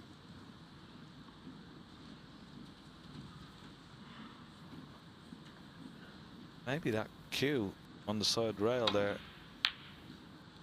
Oh, that's unlucky.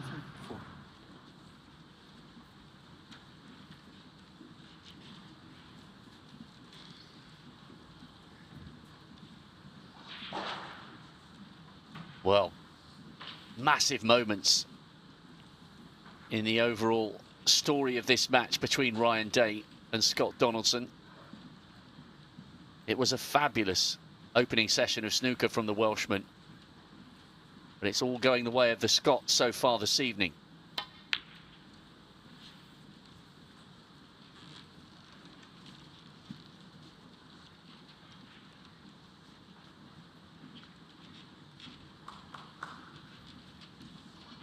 Interesting drama on table 8. Dave Gilbert was in with just the colours remaining, looking like he was going to steal the frame. He got a huge fluke on the yellow that bounced around the yellow pocket and went into blue middle right. Oh. And that frame's still going, and the difficulties continue for Ryan Day here.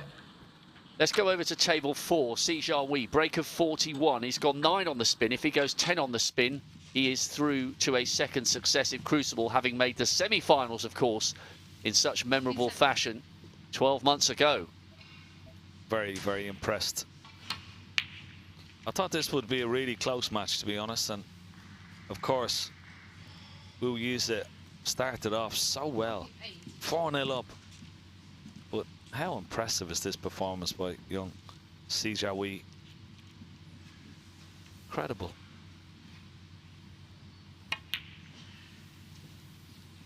Just looking for a bit of insurance, trying to put the blue save, but that's a little bit careless. Could have got that blue in the middle of the side cushion.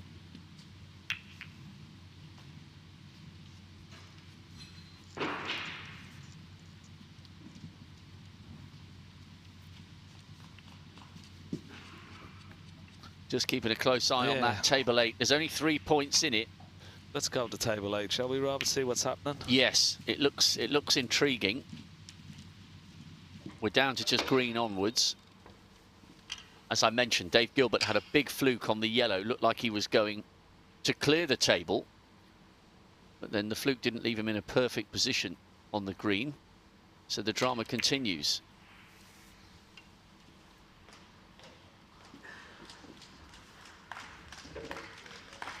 Yeah, he's played that very well, hasn't he? Lovely control. Nice pace. Gudong comes to the table, but he's got a, well, no problem hitting the green, but trying to get it safe as well. He's got to almost get a full ball contact and try and knock it down towards the middle of this top cushion beside the black.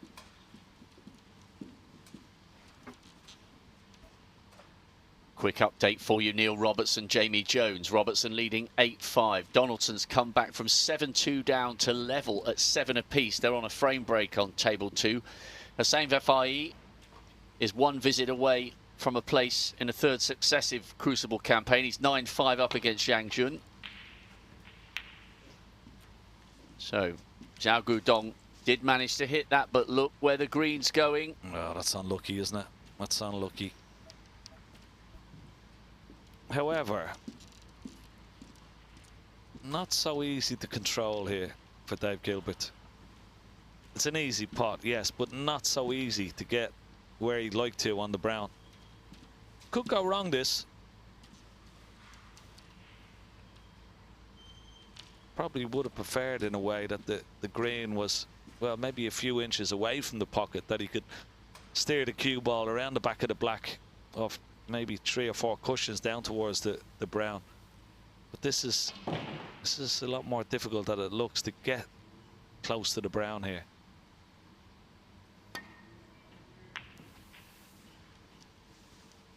And he doesn't want to be straight. That was the problem. And he's almost straight. Can't do much with the cue ball. Yeah, it wasn't straightforward, that.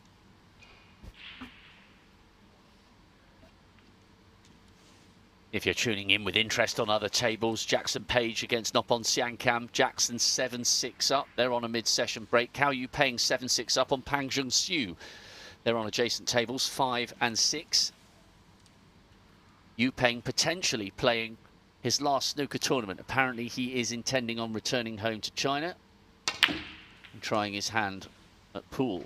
Needed a lot of force on that, and how well did he hit that, Ken Doherty? Yeah, that was a wonderful shot. Had to force the angle, and, well, couldn't have played it much better. Great shot.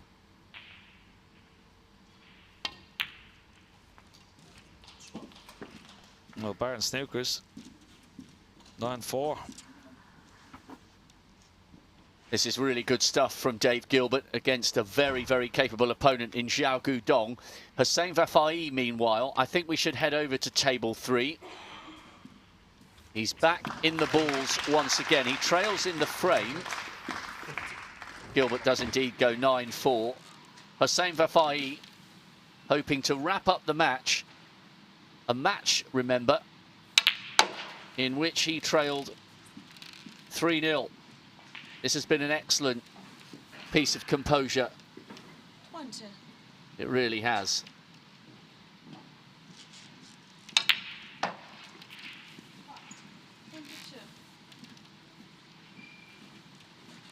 Well, Dave Hendon has tucked into a pizza. He's refreshed. He's got the carbohydrates on board, and he's ready to smoothly guide you through the rest of the evening. I'm going to go and get in position for a quick interview with Hussein Vafai as he closes out, guaranteeing himself a 3rd successive Crucible appearance, and in some style.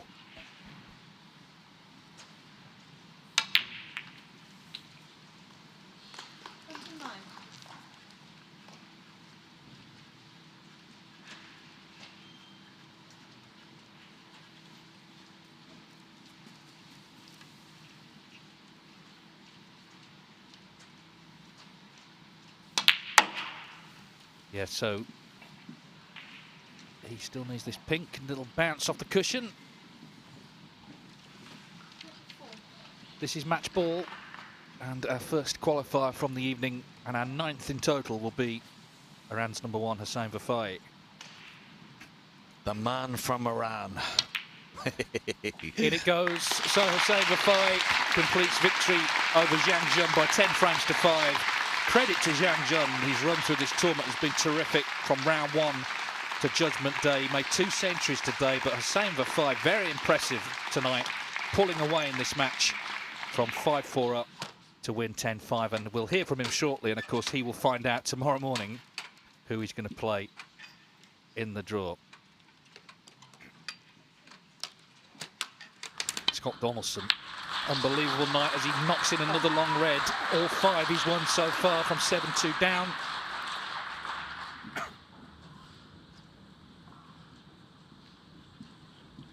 So you was wondering, will the interval sort of make a difference? It doesn't seem to have in this match.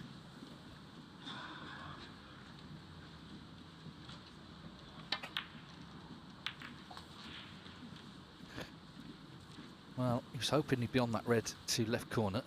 6. Looking at one, maybe to left middle, maybe to right corner.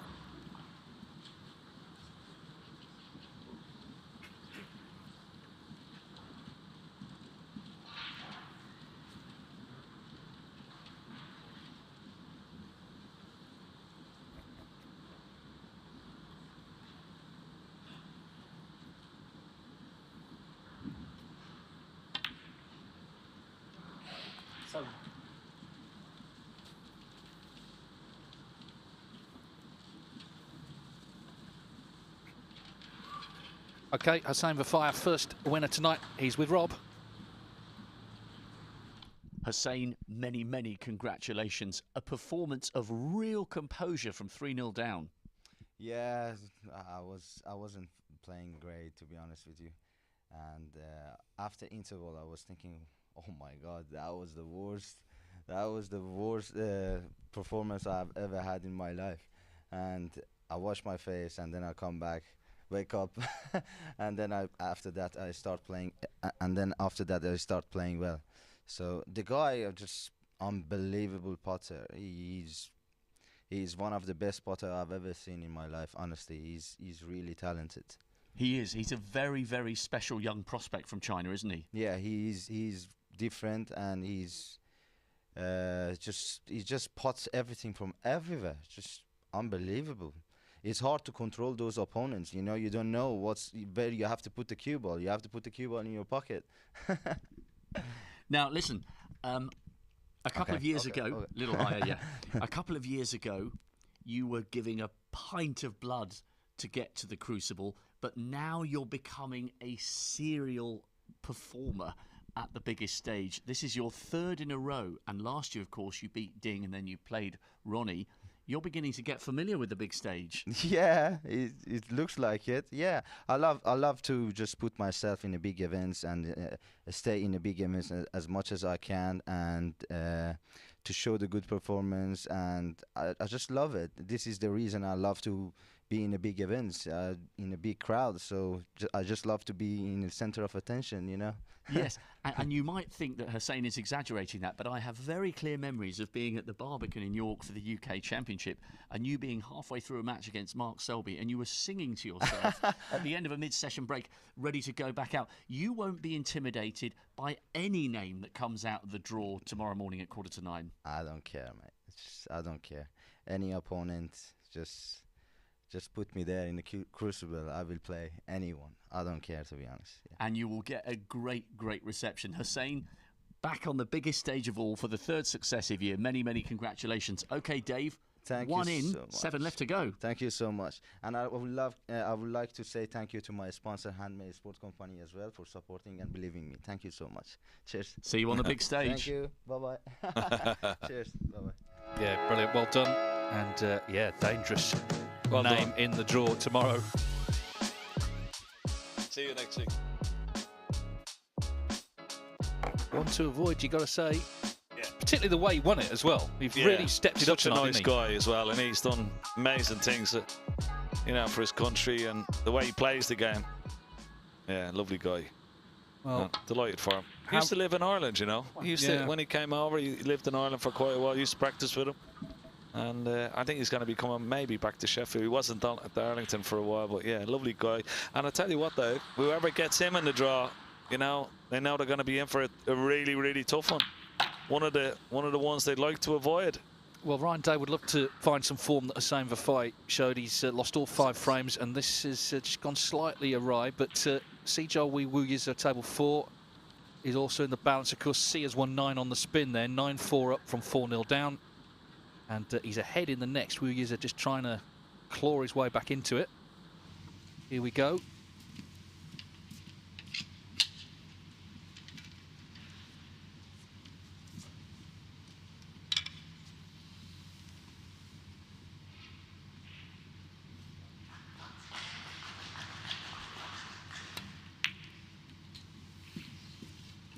Of course, Wu Yiza made his debut at the Crucible last year, playing Neil Robertson, and Robertson sort of monstered him a bit at the end. He made 2 1-4-6s in 3 frames.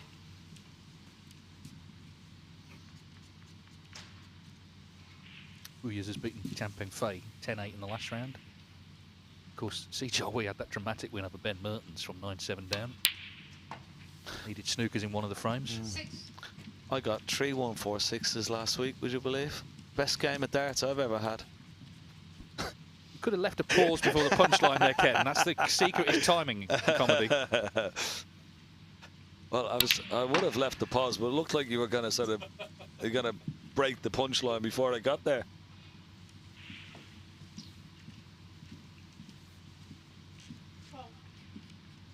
Kilo just ran on a bit there.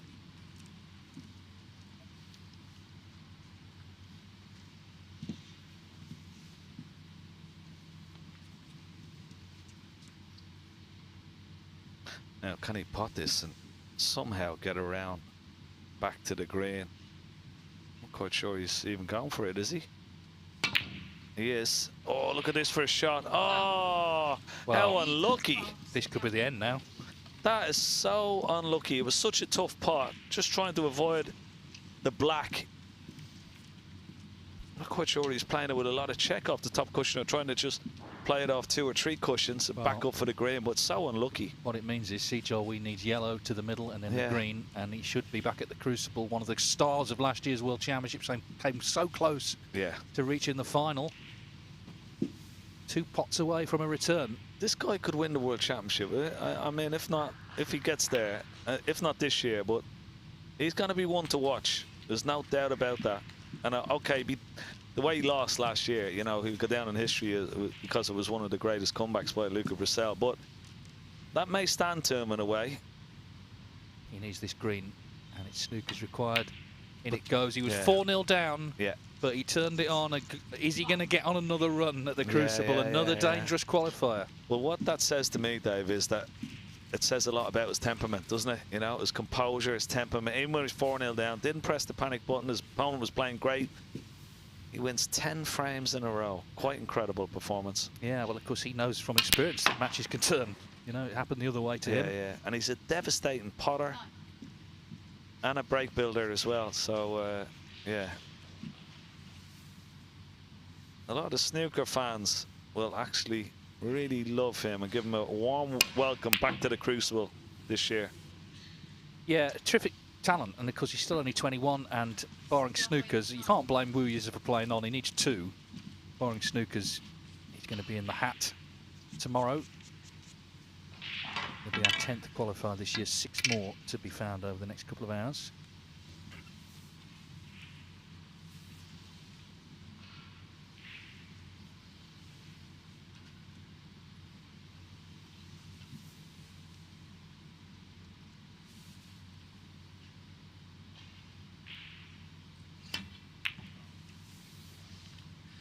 Well, it's not the best start, I don't think, unless this comes in behind the pink. No, so just one good pot now, and it is over for sure.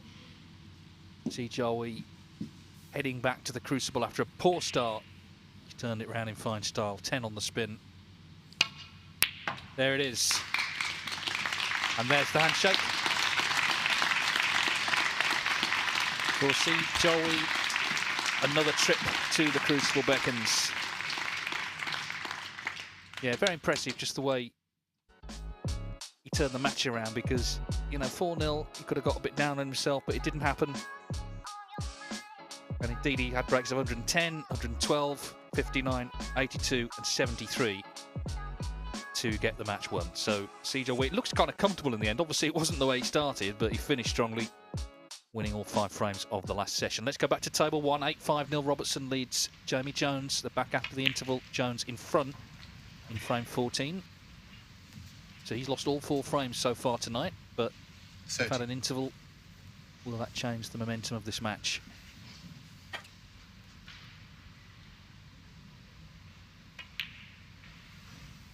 $31.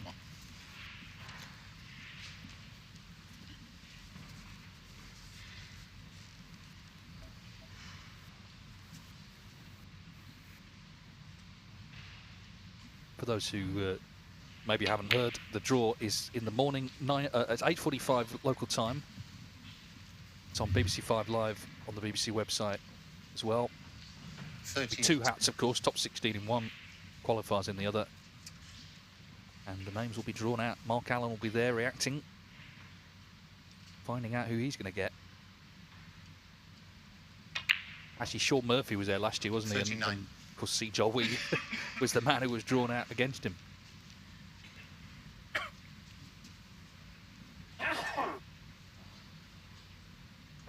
Well, wouldn't it be funny if they were drawn out again together? At least he's not an amateur this time around, eh? 46. He won't let Sean Murphy forget that one. Amateurs.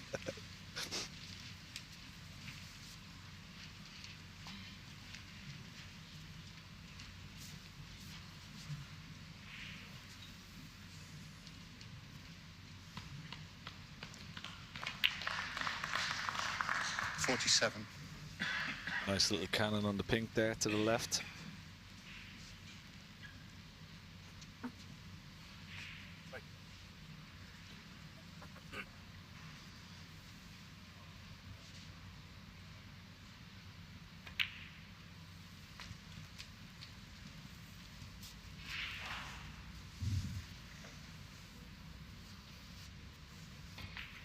$53. Well, Larry, who's an 80-year-old, lifelong snooker player and watching in St. Louis, Missouri. I hope you're enjoying the coverage. And I'm sure, like us, can't wait for the Crucible to start on Saturday. Well, I've had a message from Sean Murphy, Ken, but on a family show, I can't read it out. I'll show it you if you promise not to read it. He's listening. I told you I told you the top 16. He was one of them. Ain't not happy about the amateur comment. Well, we can't let you forget about that one, Sean. Come on. You love it. Of course, he's come up against this man a couple of times at the Crucible as well, Jamie Jones. He's now fighting to get back into the match. Going well here, 63 in front. Still a couple of reds needed, though.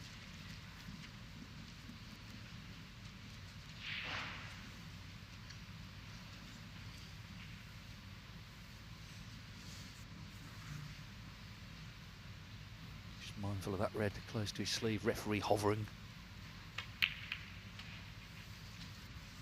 60. A little bit short of pace. Missable. Black.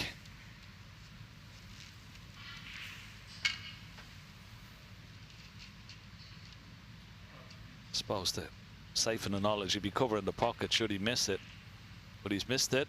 Has he? Oh, it was close. Good pot. 67.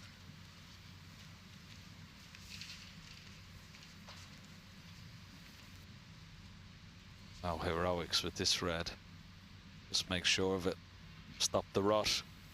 Lost the first 4 frames of this evening. Yeah, well played. Good response 68. from Jamie Jones. Yeah, and this is what he needs to do, really. Win frames in one visit. Just keep Neil Robertson cold if he can. Easy to say that, obviously. It's up to him to try and do it. Fight for his place at the Crucible.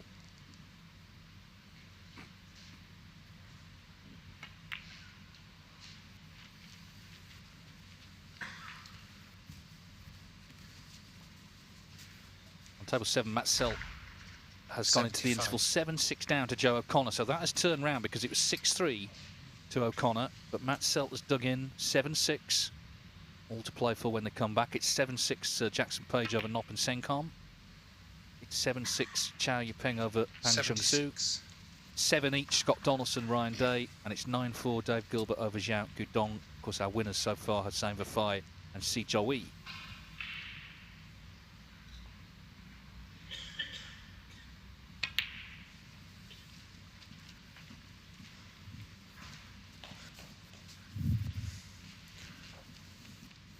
Okay, so it's going to be 8-6 here. We'll be back to see some of the next frame, but let's try and keep it across as much as we can. Table 2, Scott Donaldson, 7 each, 28 each. It was 7-2 to Ryan Day after the first session. Ryan Day's just attempted to escape from a snooker, left that red on. All the colours, though, are the other end of the table.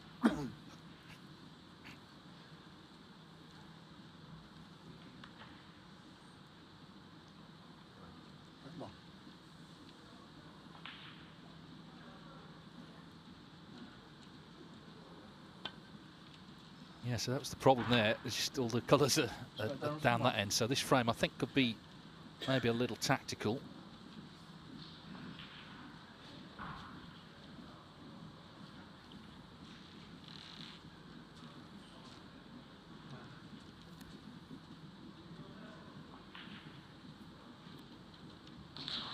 Okay, so this, as I say, this frame is complicated where the colours are, but we'll keep across it, of course.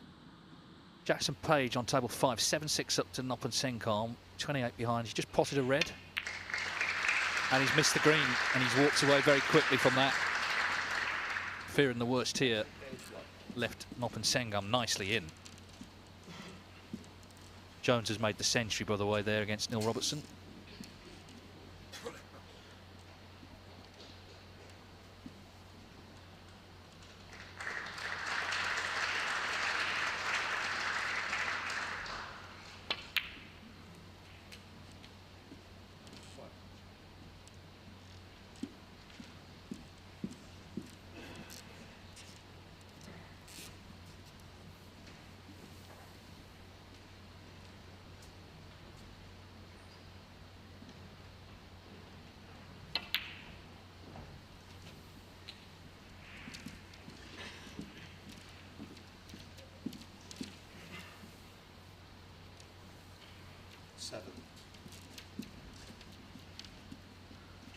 Now there's the pink pot into the left corner pocket.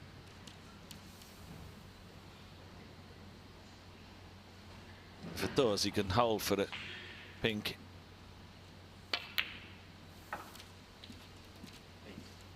And that helps. 36-point lead. He can just tidy up these loose reds around the below the pink.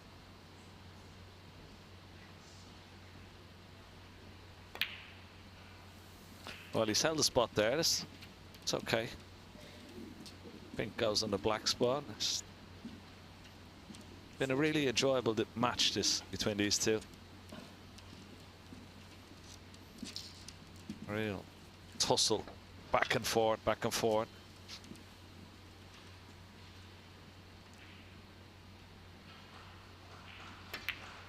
Yeah, I mean, it just underlines the strength in depth in the game. Noppin Sengam has been a ranking finalist this season. Jackson Page was in the big semi-final recently in China, but they're both having to qualify because there's just so many terrific players around.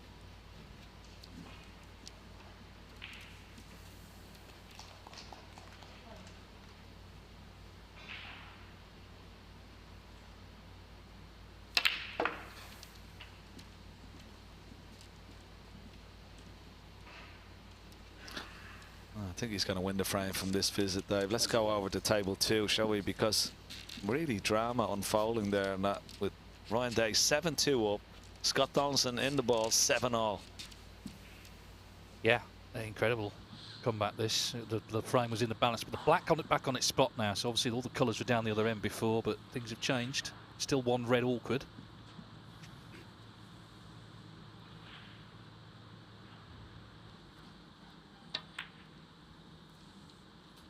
Isn't it amazing though, what sport, how it can turn around and turn around very, very quickly, no matter what sport it may be. You know, things can change, you know, a little, and sometimes it can hinge on a frame that shot, maybe even that Ryan Day possibly should have gotten those first 4 frames just to get that 8th frame on the board. I've knocked his confidence, given his opponent confidence, and Scott Donaldson, well, he's just been magnificent in this second session so far. Still a bit to do here, but 18-point lead. He's got a chance in potting this green. He could try and knock that red off left-hand side cushion and try and promote it towards that middle pocket.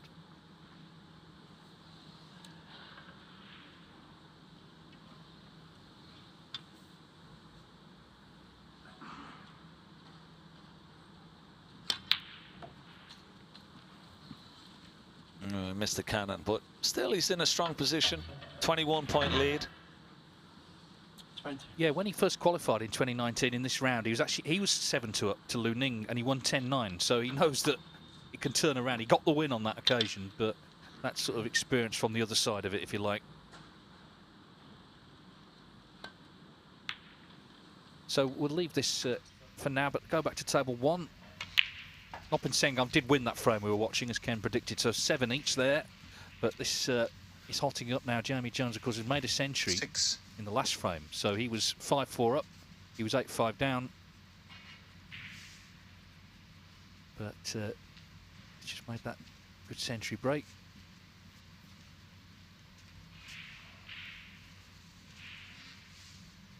He's always had this sort of bustling way about the table. All sort of players. Body language is different, but he has this very sort of competitive air about him.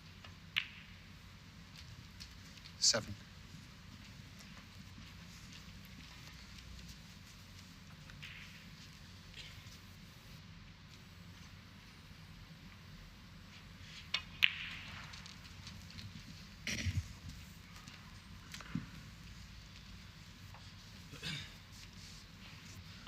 Yeah, having a good look, see if that black pot's into the bottom right corner pocket. We'll soon find out from his next shot. Looks like it does.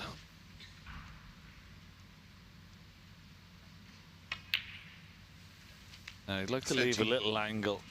Oh, he hasn't done. I tell you, if he left a little angle on the black, that he could have knocked the red away from the black spot. But he hasn't done that. You see the cue ball has travelled just a little bit further up the table than he would have liked.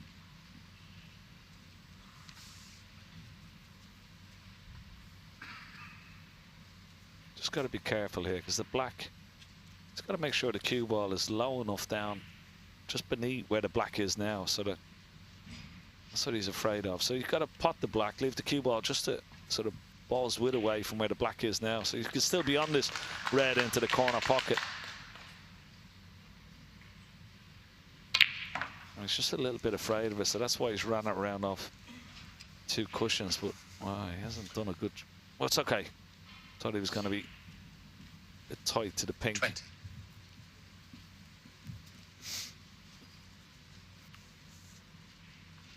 Digging in here, Jamie Jones, isn't he? He's not going away. Good signs for him. 21. Yeah, I mean, we talk about, you know, you've got to get the other player under pressure. Well, you only do that by playing well. And you're starting to do that after the interval. It maybe just came at the right time for him. He's looking to qualify for a 6th time, so he's got through this judgment take 5 times before, which is no mean feat.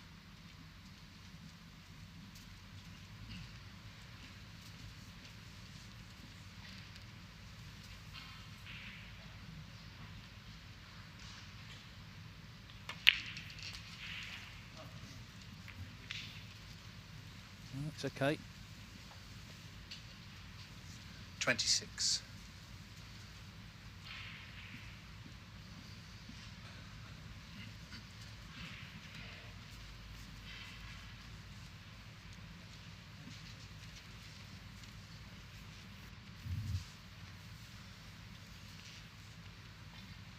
It's a little awkward having said that. It's something to queue over these reds. Amber Haas right on the spot in case of any foul. Oh, wow. Thank you. Yeah, well, it actually was a foul, but Jimmy more Jones, seriously, 26. Neil left Robertson. him in. Yeah. Called it, yeah. Foul 4, yeah. Yeah, and those problems escalated. So we watch it again. Amber Haas right on the case, even though Jamie Jones did own up. He knew it. Don't get out and buy Amber Haas. The best referees in the business. Yeah, I mean, that problem escalated from just that one shot where he didn't get nicely on the black to move the red away. Just got progressively worse for Jamie Jones.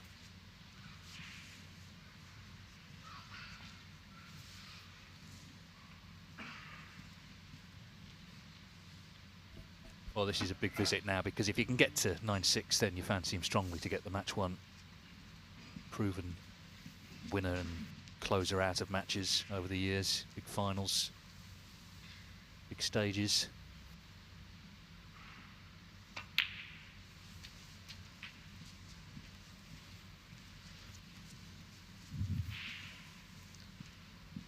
Seven.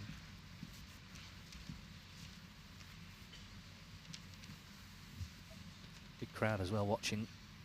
Neil Robertson himself commended the setup after his previous 8. victory. He said the last time he qualified was in Prestatyn, where there were sort of tiny cubicles at the holiday camp there. It was a very sort of different environment. Yeah. One man and his dog was watching me when I was up there. And they left halfway through the first frame. The dog didn't want to be there. No.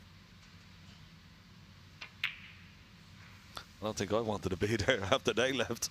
Well, that's gone wrong for Neil Robertson, so this frame's still 15. very much in the balance.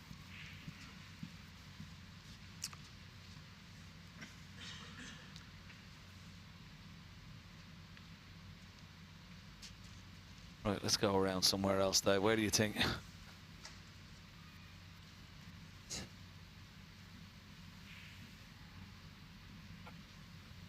Zhao Guodong trying to come back against Dave Gilbert. It'll have to be some comeback, because he's 9-4 down, but he's 60 in front here.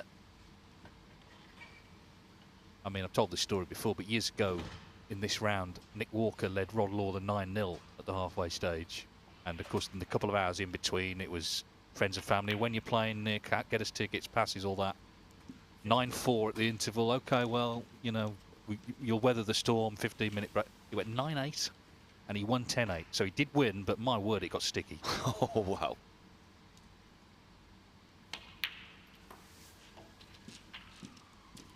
And of course, I mean, even John Higgins against Neil Robertson 2 years ago in that Tour Championship final was 9-4 up, lost 10-9. It can happen. It can happen. We know that.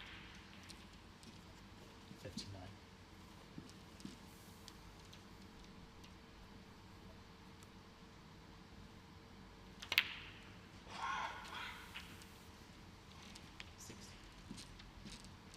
Nine 0 to 9-8. Wow.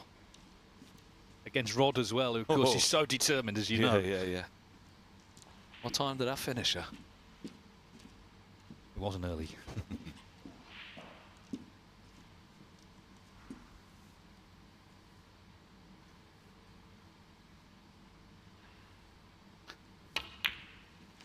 So that's another frame on the board for Zhao Guodong. He's sticking in, but as you said, a long way 65. to claw himself all the way back. So Okay. yeah, it should be 9-5, but there's a much closer match on table 2. Ryan Day, Scott Donaldson. It was 7-2 to Day. It's 7 each now. They're on the last red here. 4 points in it in frame 15. Yeah, this red is not potable, so it's just gonna play a little snooker.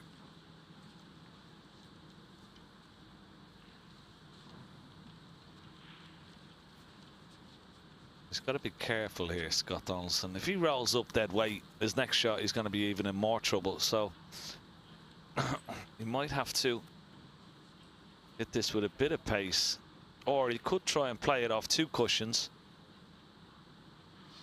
Try and just nudge that red past the brown and maybe nestle the cue ball in behind the brown. But it's the problem about that shot. If it pays off, or if it's successful, yes, great. But it's a sort of maybe 2 and 10 shot. If it doesn't work out, he's going to be in big trouble.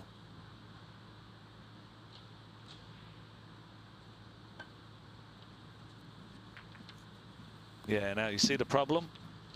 And this is going to be so difficult to escape from. He should have really hit that as hard as he could and just hope for the best. Oh, that's a poor shot from Ryan Day.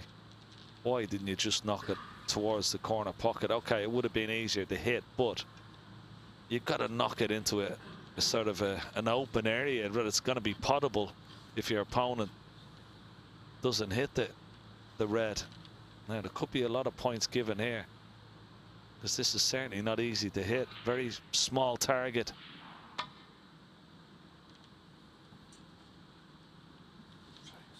It's a good line. It's a very good line. Has it got the length? Has it got the legs?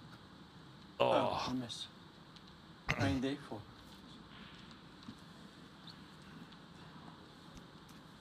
Yeah, good effort, but Leo Scullin replaces the white. Yeah. Well, at least he's got the line there as well. You know, at least he knows. He's just got to hit it with a bit more pace, but still not easy. Bit more pace this time. He's gone on the inside. He's going to miss it again. Oh, so close. Miss. 9-4. Yeah. Yeah, right. Scott Donaldson not impressed with the missed call, but well, I think it's going to be a miss until he hits it. It's only a 2 cushion escape. Yeah, and the problem is if you can get as close as he got, it means you can hit it. Yeah. He's having a look down the line. I think he's got it this time. Great shot. Really good stuff. Played.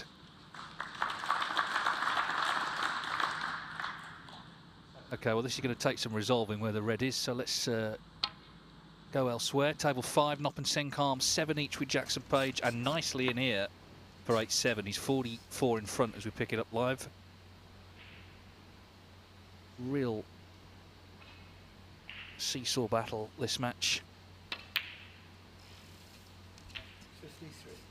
As I said earlier, he won 10-9 on the black last year against Zhang Anda. Potted the last black to the green pocket. It was such a dramatic finish, and could be heading potentially for something similar here. Jackson Page did lead 5-3, but is he about to fall behind here? would be, I think, for the first time since Hop-on won the first frame.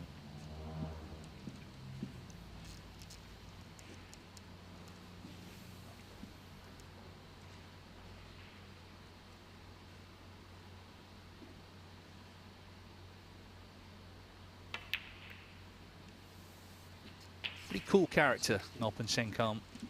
We saw that obviously with the maximum he made. Yeah, he's very cool. Has this mannerism of, well, you see him gets his feet together, lines himself up, using the sight right method, of course. Still working with Steve Feeney, I think. 66. Watch the way he lines himself up here, stands, yeah. Always the same for every single shot. Gotta have some discipline to do that, but he does it well. 67.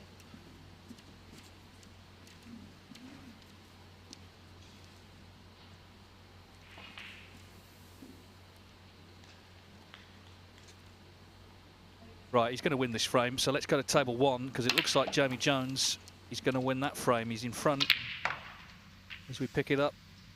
Looking to close to 8-7. It's getting interesting again, this. It looked like Robertson was pulling away, being pegged back. And once again, Dave, the interval, how it can change momentum in a match. Robertson winning the first 4 tonight. Went to the mid-session interval. Come back and Jamie Jones taking charge. Very interesting indeed.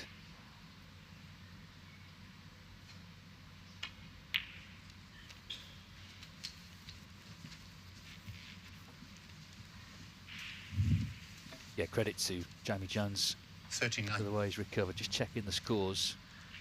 If he pots this, Robertson needs snookers.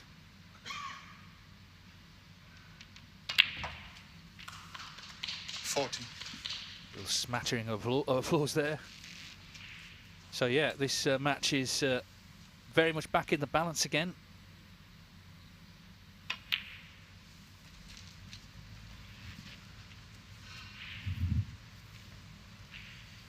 $44.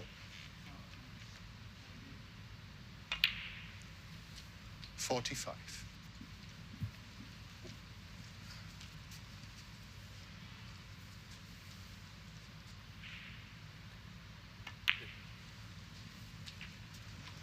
Okay, so that's Jamie Jones's frame, but let's go back to the Scott Donaldson, Ryan Day frame we were watching. 50. Donaldson's actually now in a different snooker. Here he is, he's now 17 behind, so these points are racking up on the green. But he's got there.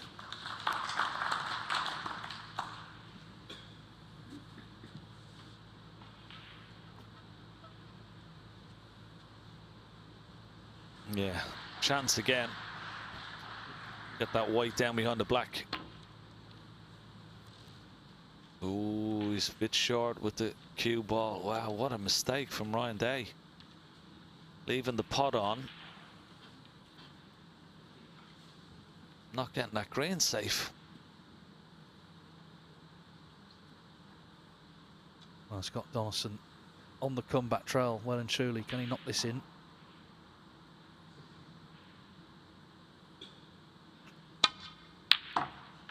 What a shot. What a shot. Oh, that is fantastic. To knock the brown into play there. I mean, if he doesn't hit the brown, it's almost impossible to pot the brown on that cushion and get sort of close to the blue. Particularly because you would have had to play it with a lot of pace along that top cushion, along that ball cushion. Whereas now, well, he's knocked the brown. He's got a little angle on the brown as well, so you can play it with top spin. You can play it with screw back.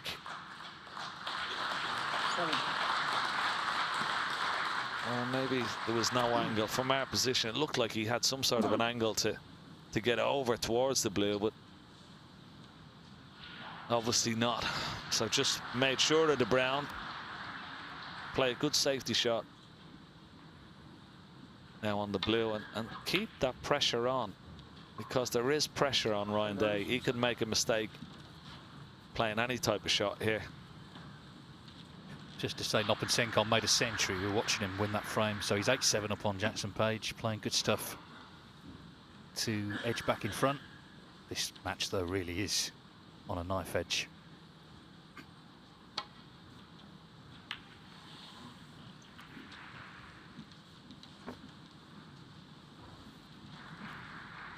Such an important frame, particularly for Ryan Day, I think, you know, just to stop the rod and get himself one frame ahead again, because,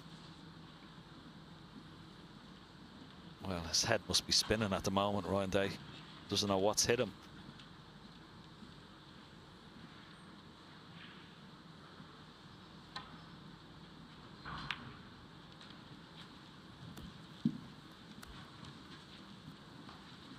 Not a great shot from Scott Donaldson. Could have easily doubled the blue across onto the other side cushion. He's going to be, you'd expect him to be in trouble here. Try and hide the blue behind the black. Get that cue ball up the table. And he hit it a little bit harder than he would have liked, and hasn't got the snooker.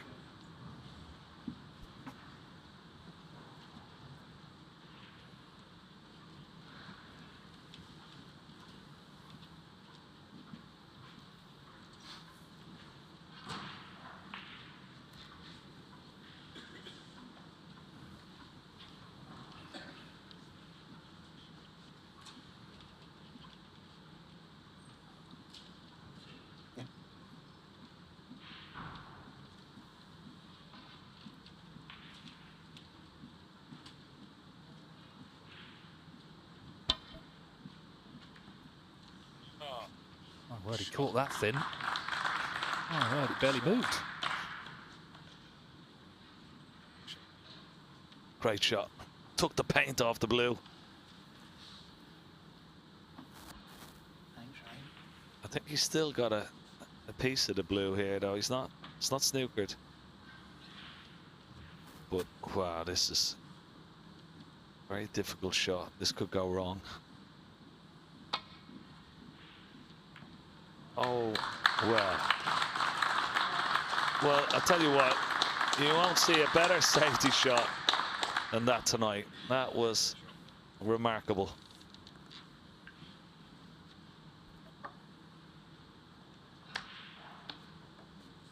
Nothing wrong with his eyes, David.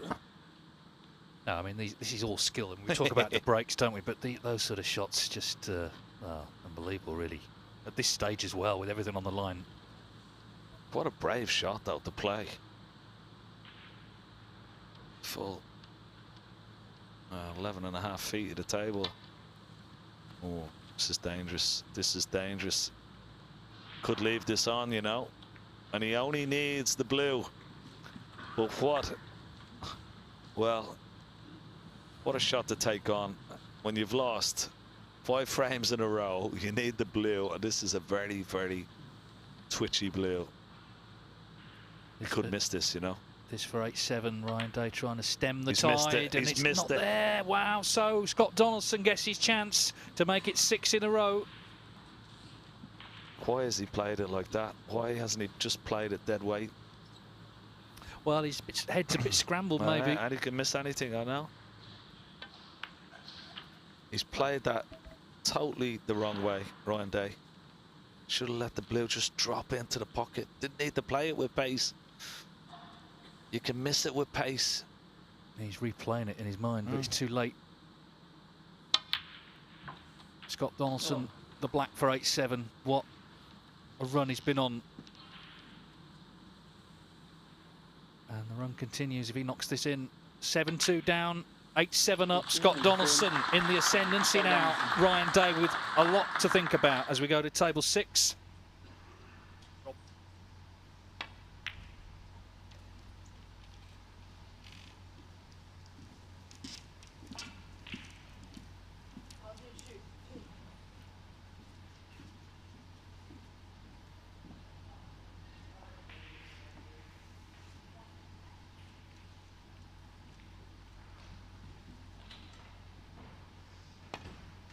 Frame a little locked down, although this green's heading towards the pocket. There we go. but the brown is safe. Yeah, 7-6 to Chow Yupeng. They were the last off, actually. It was 5-3 to Pang, but Chow won the last of the afternoon, and now he's just edged in front.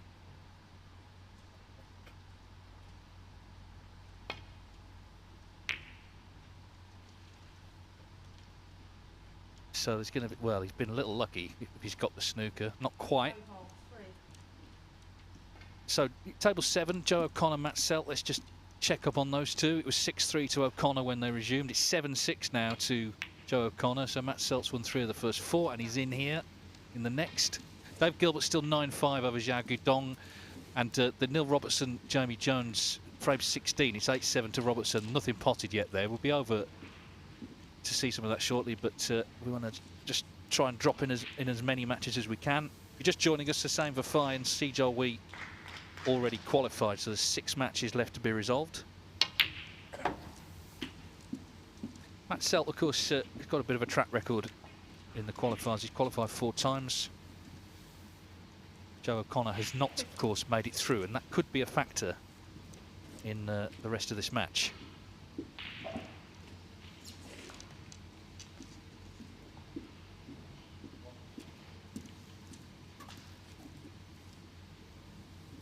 Ken has gone to have a short break, so Rob Walker steps into the breach. Very exciting set of matches in progress, Rob, at the moment. Incredible, Dave.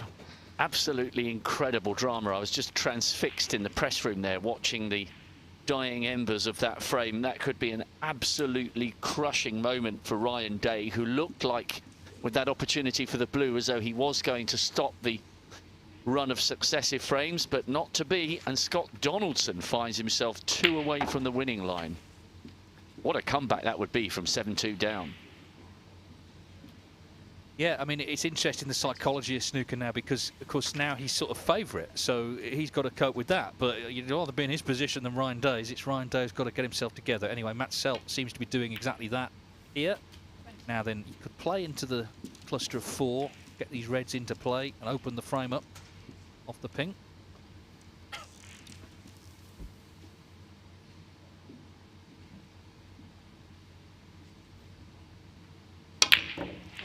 Well, that's what he tried.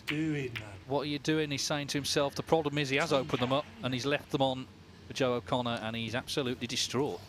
But that's the thing with Matt. He will let you know what he thinks. Yeah, just it's the classic divided concentration, you know, playing the cannon into the reds and just slightly taking his half the pot.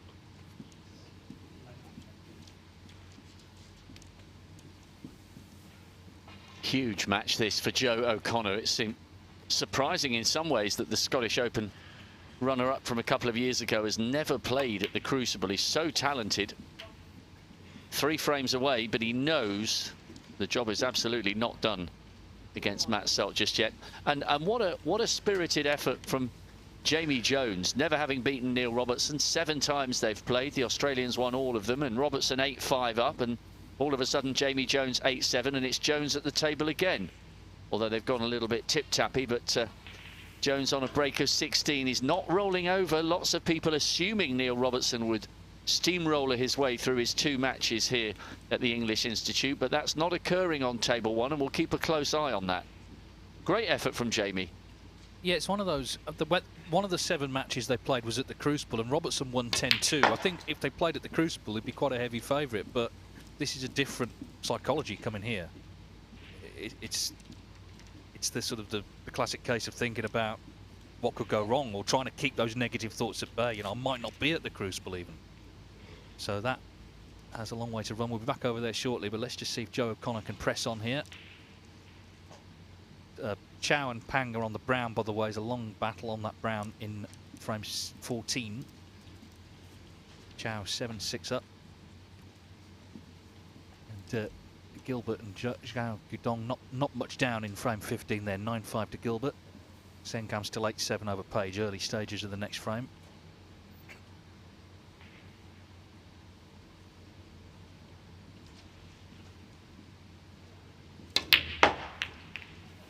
Kind of trying to bring a few into play as well. And that's worked out pretty good. These reds, it seems now all pot. So, chance here for 8-6.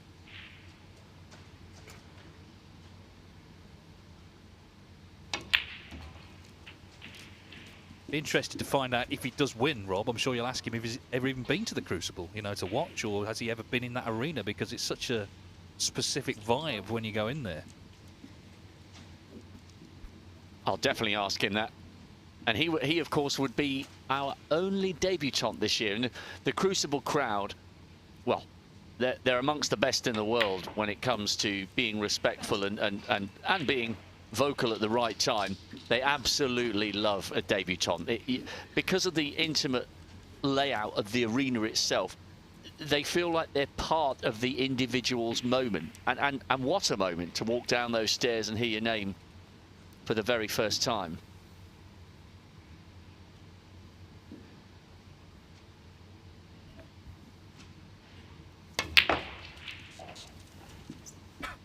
Yeah, I've watched that so many times with other people, of course, on television.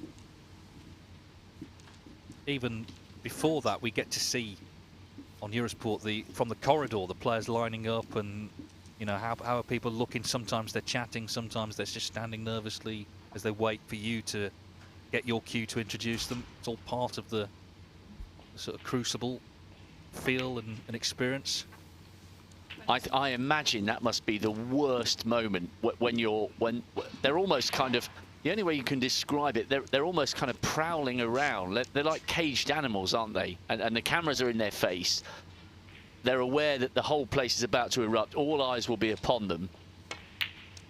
But until they hear their name, they're just kind of lost in those corridors. Awful, awful moments, I'm sure. Yeah, very nerve-wracking, but all part of... it's all worth it to get out and play there.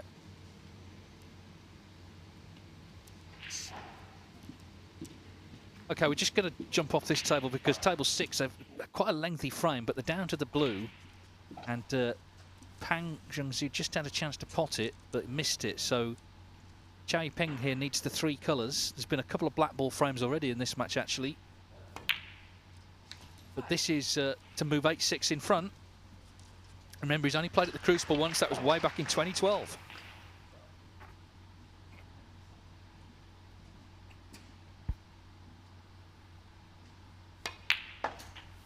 You mentioned those 2 black ball frames. They may have both gone the way of Pang. So this would be a nice moment for Chow.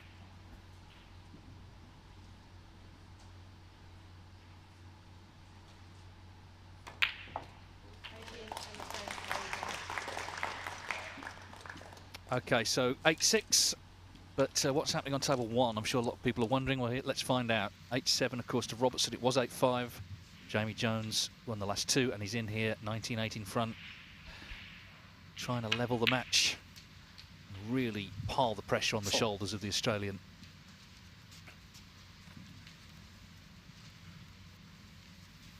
The last player Robertson had to beat to qualify was Gerald Green back in 2006. The last time he wasn't at the Crucible was 20 years ago, 2004. And of course, he was very early in his career. Then he hadn't won any tournaments up to that point. 7.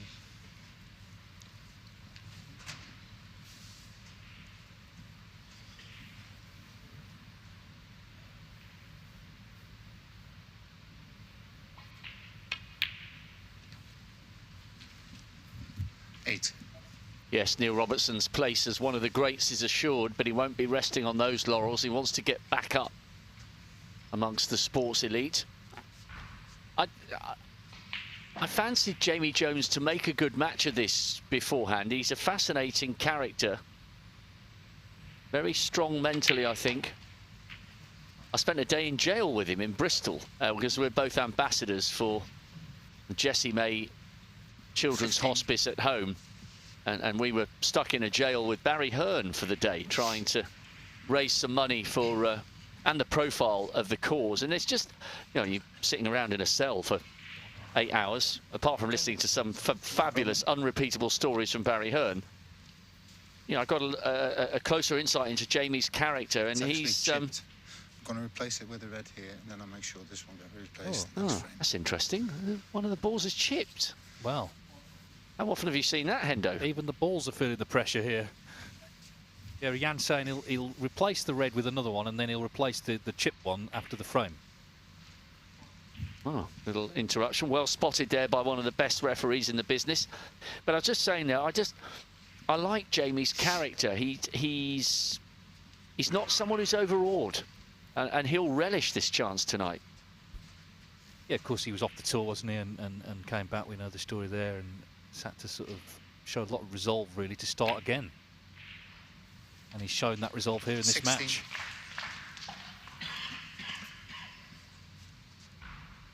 Ryan Day, by the way, in the next frame against Scott Donaldson, 49 in front, so chance to make it 8-all.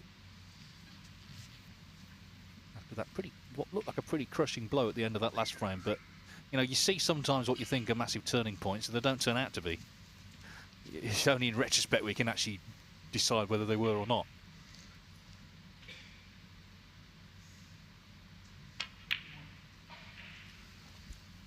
Well, missing that blue on a 45-minute frame could have absolutely crushed Ryan Day, so the best way to respond is to get back to the table and start potting, and he's on a break of 51 and counting, just 9 minutes.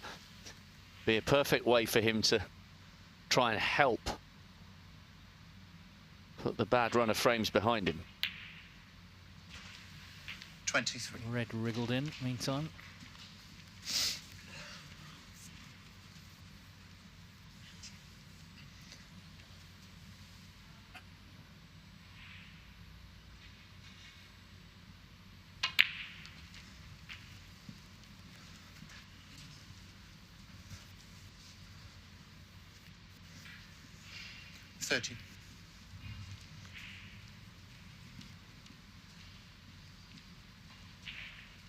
No.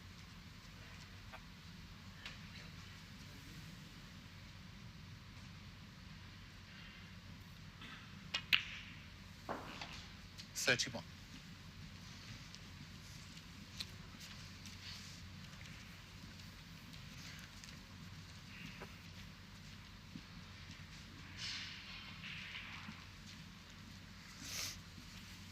Just to say, I don't know what the problem is on table 7, but O'Connor and Seld have actually left the table. So Joe O'Connor was in, as we saw, but some issue. The scoreboard has been paused, so hopefully whatever it is, it'll only be temporary. Xiao Guodong looked like he was 36. guaranteed to go 9-6, but it's Dave Gilbert at the table now. Needs a snooker. Oh, but he's now just, as I say that, he's just conceded and gone off, so it is 9-6. 37. Yeah, and it's getting a little sticky there. Gilbert sort of made the running all day, but just missed a black there, didn't he? As you say, needed a snooker, but 9-6. And Ryan Day's broken down as well, actually, so he was in, but he's not won the frame yet. Well, Jamie Jones has overhit that 44. one, so that may be end of break, but we're going to jump into table 2 because Scott Donaldson, there's one safe Fred, obviously, that's going to be the problem, but it's half a chance here to steal another one. If he wins this frame, then Ryan Day really does have it all to do. He was in, he broke down. Donaldson, okay, it's not straightforward, but he has some sort of chance.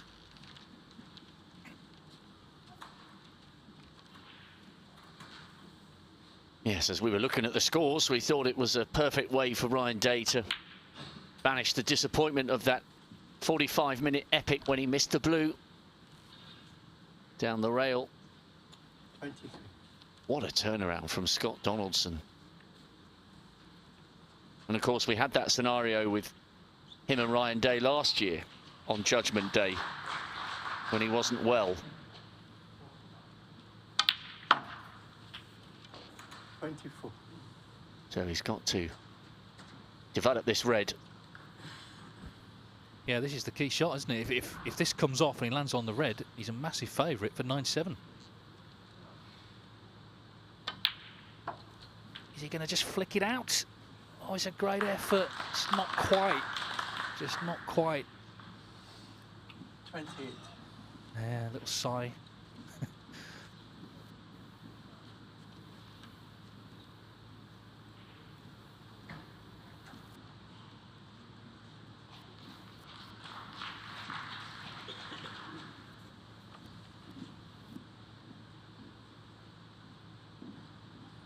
Just to say, Jamie Jones did break down. He's 53 in front. There's still 67 on, and a couple of reds save favour him on table 1.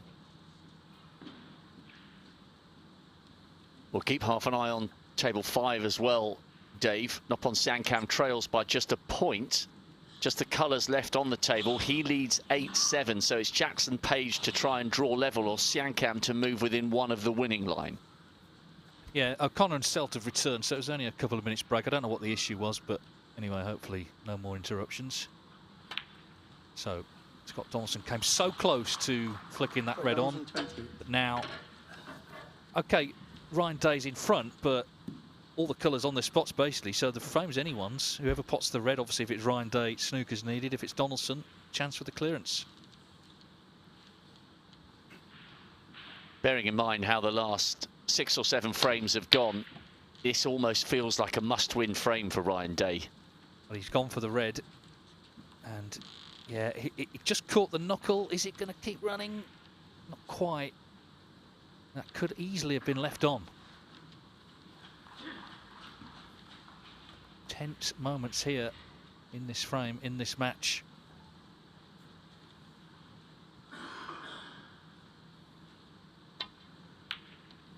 Looking for the snooker to really put him in trouble, and that's what he's got. Yeah, this is trouble. Ryan Day tapping the table in acknowledgement. Got to get it safe.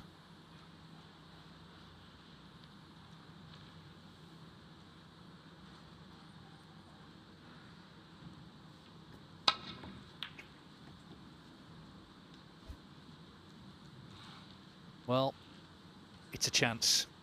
It could be easier, but it's a chance. One good pot, if he lands on a colour, then what a chance for 9-7 for Scott Donaldson, and 7 frames in a row. Not to be.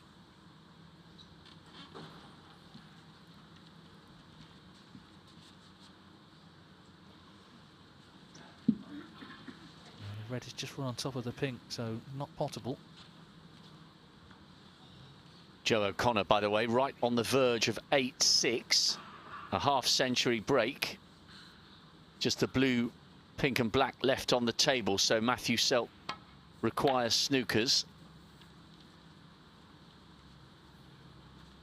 Well, now the boot's on the other foot. In fact, Scott Donaldson didn't pot the red, gave Ryan Day the chance to play what was actually a good snooker. Oh, absolutely brilliant, drilled long blue from Joe O'Connor. So it is indeed 8-6 now. O'Connor 2 frames away from a famous Crucible debut. Cao Yu Peng 8-6 against Pang Jung Siu. Robertson close to requiring snookers. Jamie Jones has almost done 3 on the spin here from 8-5 to 8-all. Donaldson, this time he has to get the red save. It's all Ryan Day needs. It's a bit of double kiss. It's not going in, surely. Oh. It's not going in. Oh, wow. What a thing to happen. What a thing to happen. And, well, he's kind of got a shot at the green. He needs a colour in, actually. But what a fluke that could be. That could be the biggest fluke of the qualifiers. He's looking at the scoreboard. He knows he's got to pot something. He is on this green, just about.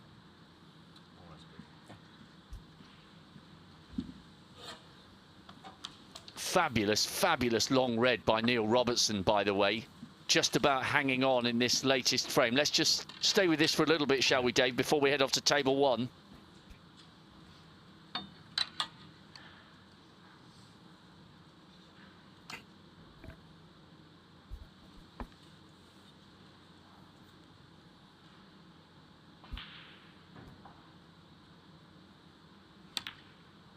Oh, but he's missed the green, so the fluke in the end, not really significant. He needs a snooker now.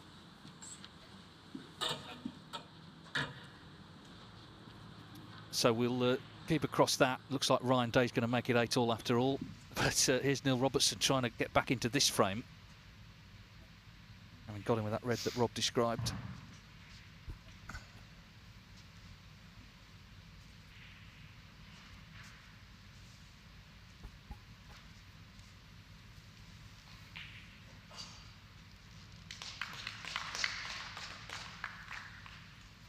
Neil Robertson, 3.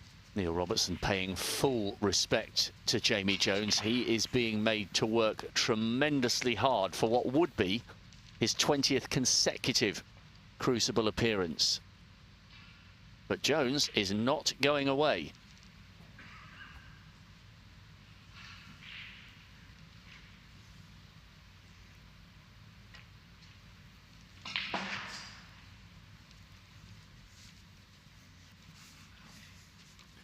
Ryan Day has done enough to win that frame. What a dramatic few moments that was.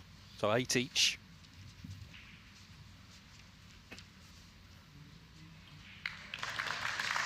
And you know, I don't know what your thoughts are, Dave, but it's an awful situation. It's no one's fault when there's a massive fluke, but I never like to see a match turn purely on a fluke. It would have been hard to see psychologically how Ryan would have recovered from that, bearing in mind the way this evening's session has gone thus far. It's true, although I always think you can always scroll back in a frame. And, for example, Ryan Day was in and he broke down. Now, if he doesn't break down, Scott Donaldson can't fluke a ball. He won't think like that because it's not very easy to, but you can always sort of go back to an earlier point and think, well, if you hadn't done that, he couldn't do that. That's easy for us to say watching it, of course. But when you're involved in the match, you don't see it that way. But anyway, he didn't win the frame off it, and it's 8 apiece, and it's a best of 3. And Ryan Day, having lost 6 on the spin, he's got himself back level.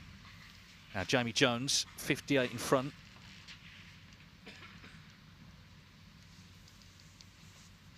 So just needing one ready. It'd be a very thin cut to the middle. He's coming around to have a look. It's very thin.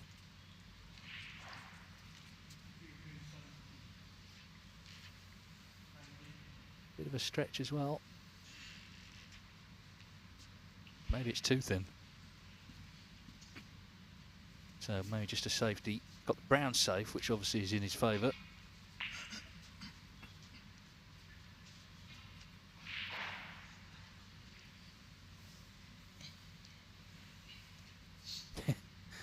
Can't get comfortable playing this shot.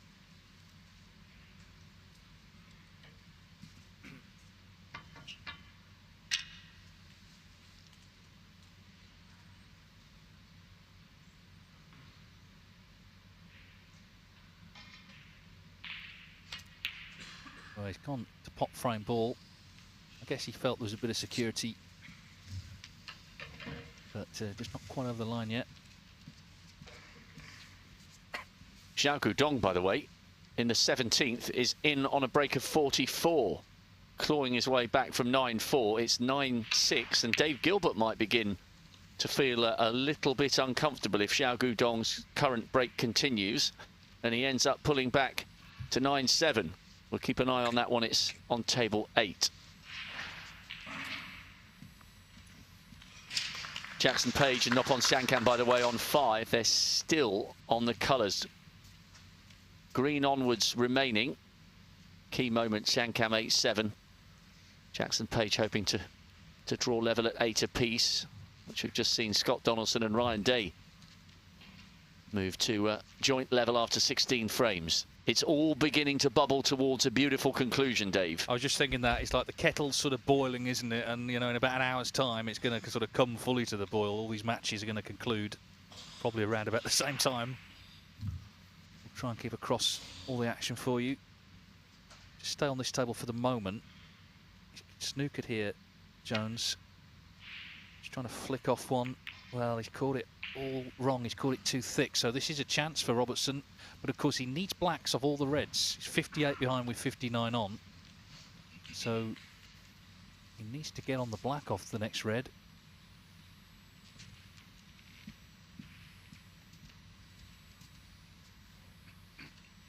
We'll stay with this. Xiao Guodong's break goes to 58. He's closing in on 9-7. Balls look nicely spread for him at the moment. Ordinarily, he'd play the red to middle, it's easier, but he needs to stay on the black, so this needs good cueing. I mean, this is the man for good cueing, really. Straight as an arrow normally, but there's pressure on it as well. Oh, he got close to it. Hasn't left it, though.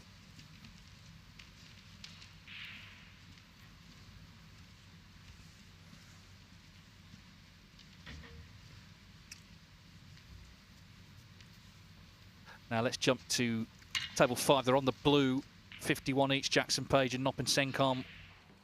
In goes the blue, Senkarm potting it, trying to get 9-7 here. He needs the pink to do exactly that. Well, it could have been a lot easier. It's a little cut back, coming around to look at the potting angle. Oh, it's one of those dicey ones, isn't it? It's a sort of different version of the Steve Davis black, this, in some ways.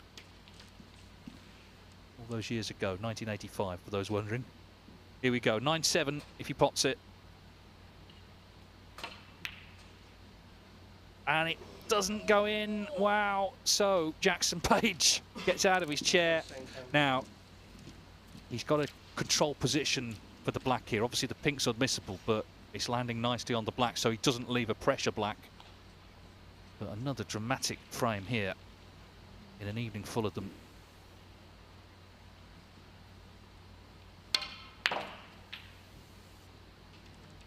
How's it looking? Is it going to bounce off the top cushion? It's not really, so it's a little cut back.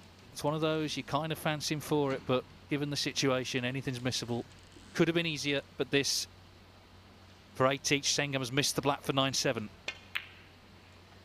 Jackson Page has not missed the black, so 8 apiece, another close one, another match in the balance.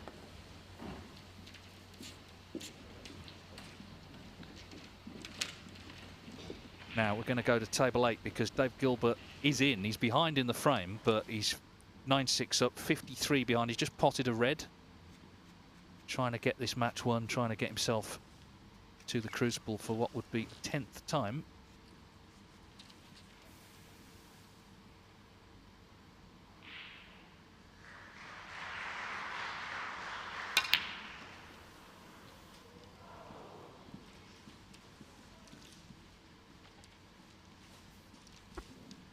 I remember speaking to him a few times about his various appearances at the Crucible. This would be his 6th in a row. And remember, he made his debut way back in 07, and he was still pretty much just a part-timer by his own admission, saying, I just thought that was it. I might play at the Crucible once, and that would satisfy my ambitions. But kept plugging on. Had a couple of breakthroughs, and then I think, as you said earlier on today, Dave, it's a great reminder. I'd forgotten he'd risen as high as 10th in the world. It wasn't just that epic run to the World Championship semis, a couple of semis at the Masters. When he's on his game and on his day, he's absolutely magnificent to watch. Yeah, and I tell you what, this is a good chance now. There's that last thread on the right-hand side. He's got to get nicely on that, but basically everything else is on. So one last push for the line, one last effort for maybe the not-so-angry farmer in a few minutes' time.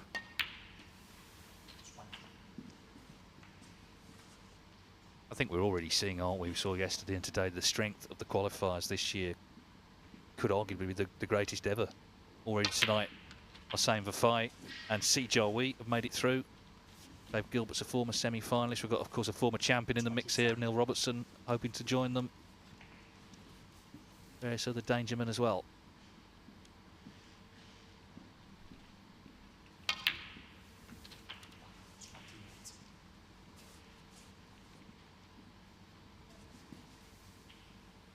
Well, this feels like the key shot now, landing on this last red. Play to just nudge it out. Well, it's one of those, it could have been easier.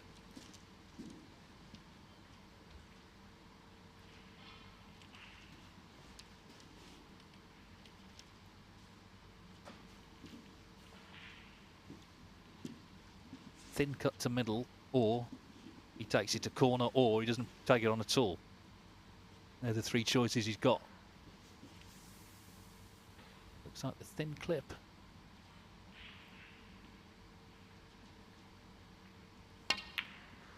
And in it goes. Now where's the white? That's the key part of this. Just land on something. It's pretty good. It's pretty good.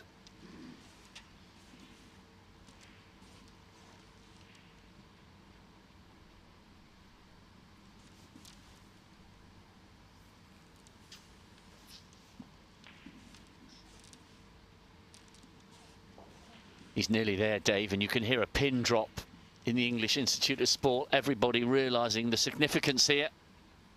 Almost there.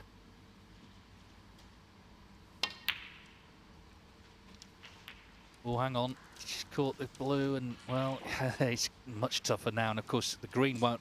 You have to pop the green into the yellow pocket, so this has gone wrong, really. Little rueful look on Dave's face there. Nothing's ever straightforward in this game, is it?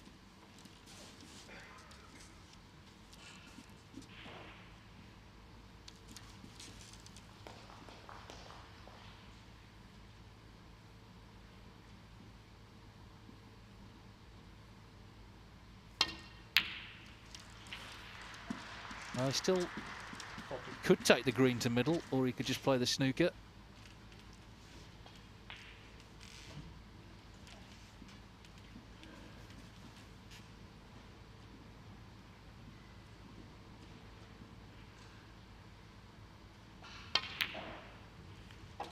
Terrific pot. That is a terrific pot. He's going for broke here. He's going for the winning line. He's just about, it seems, held Zhao Guodong off. Can he just close this out now? Dave Gilbert, he started the match really well this morning. Right from the off, he was looking confident. He was looking determined, in the mood to just get the job done today.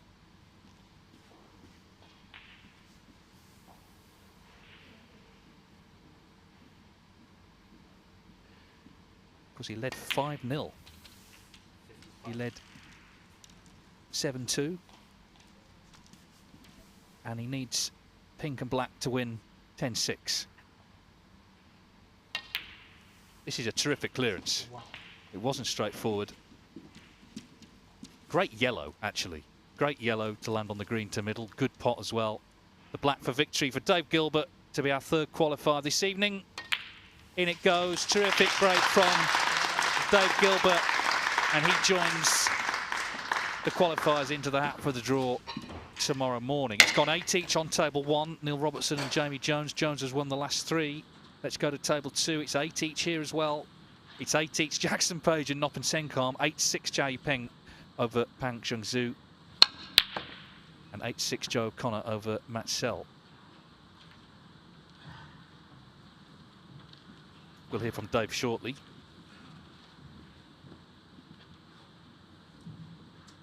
If you're just joining us, it was 7-2 to Ryan Day, 8-7 to Scott Donaldson. Ryan Day won the last frame just to stop the rot, but match wide open clearly.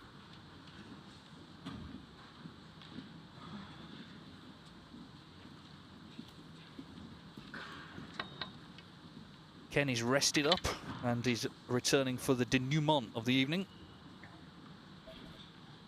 Yeah, and well, it's exciting, isn't it? I must say. That's missed. That's another missed shot with the rest for Scott Donaldson. Cost him in the last frame, that missed green.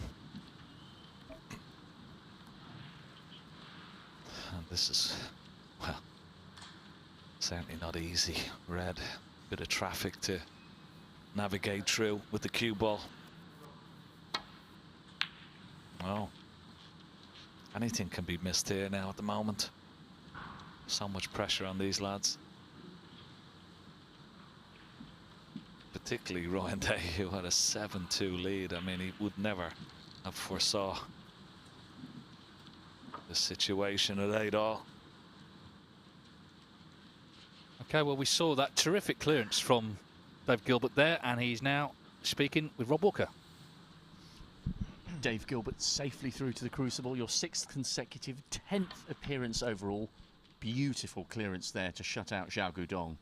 Yeah, it was well, it's a lovely way to finish when you make a big clearance. You know, he was coming back strong and looked $1 million. The second session, he really struggled. The first session, I had a big lead, but it weren't because I was playing well. I was just winning the scrappy frames. But yeah, I wouldn't wanted to go any more frames. You know, I was struggling out there. I thought the table was really difficult today. But delighted to make the dish.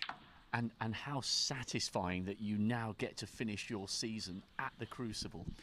Yeah, well, you always want to be at the Crucible, you know. Otherwise, you want to be on Mars or the Moon or something and avoid it, you know. So it's nice to get to go and have a go there. And how close do you feel, bearing in mind, you've come through, some tough matches to get here. How close are you to being towards your best? Well, the other day the table was beautiful. I played really well, and I probably had 7 or 8 one visits. Where I was scoring really well. Whereas when the table's a bit heavier like that, I struggle. But I've put a lot of work in the last 4 weeks since we're not going to China. I've literally just practiced all being in the gym. I've hardly played for 2 years, so I thought, I may as well try for the Sheffield. And Andy Lee's been with me every day, helping me out. So yeah, I'm playing a lot better than I was. So you were fired up for this campaign. You got dedicated again. How many hours a day were you practicing? Yeah, no, I've been doing 4 or 5 hours and hitting the gym hard and watching what I eat and all that. Yeah, because I've missed 2 big events this year where I've just pulled out, and I bombed out in the UK. So to be in the 20s on the 1 year list, remarkable really for the lack of effort I've had. So I've kind of saved my season and possibly my ranking going forward. If you win matches at the Crucible, you can soon get back to where you want to be. Well, it's great that you've got that appetite back. It's a fantastic victory, and I look forward to pulling your name out of the hat tomorrow, 8:45. Will you be watching? No. Well, you'll probably... Everybody will text, won't they? You will get plenty of messages. Me a Tuesday or a Wednesday. I keep getting Saturday, Sunday morning, 10 o'clock. I don't want that session. It's terrible. Yeah. We shall see. Dave, right, fantastic. Cheers, well mate. done. Cheers, See you at the mate. Crucible. Cheers, mate. Thanks. Yeah, well done to Dave. It's a terrific clearance to get it won and stop the comeback. And another dangerous qualifier for sure. Former semi-finalist, of course, 5 years ago, 2019, took John Higgins the distance. Now here on table 1, this could be going the distance. 8 each, Neil Robertson and Jamie Jones. It was 8-5 Robertson. He's first in though here in frame 17. You can tell you Matt Seltz pulled one back, so it's 8-7 to Joe O'Connor. Oh, poor shot from Neil Robertson. He'd be so 14. disappointed with that. Not sure why he didn't go between brown and yellow there and spin it off.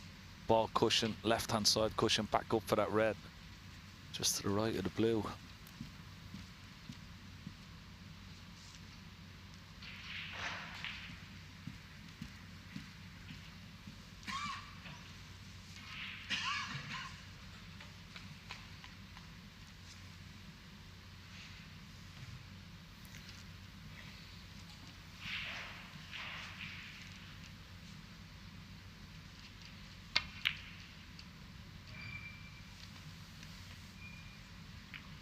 Robertson, 14.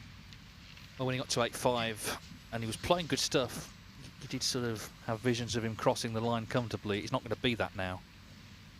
This could get very edgy later. Yeah, I have to say, hats off to the way Jamie Jones has played. It's going close to the pocket. I think he's going to leave it. Is he? Yeah, he has. Although it's pretty tight to the cushion, this. It's not a gimme. That's why Neil is having a good look at it. It's not over the pocket, it's just a little bit away. It's enough firm for this to be missable. And certainly not easy to control. Yeah, there you go.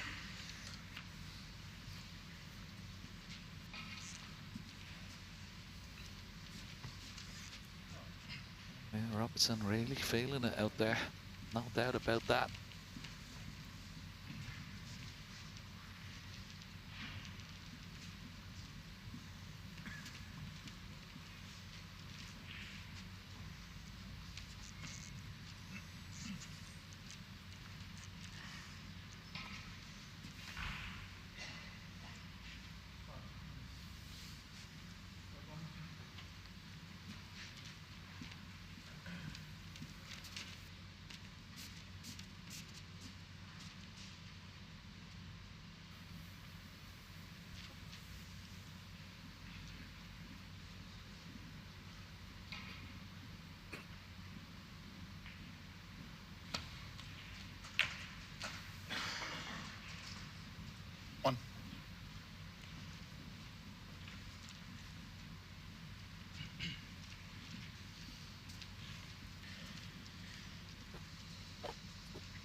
He's got a nice angle on the brown here. A natural path of the cue ball just past the blue. Leave this red left of the pack into this left corner pocket. Oh. Well, Jamie Jones one. he needed to sort of soft screw the brown in just to widen the angle with the cue ball. I think he's left Neil Robertson on the red. He's had a good look, but I think he's got enough of it to pot, and he can get on the black.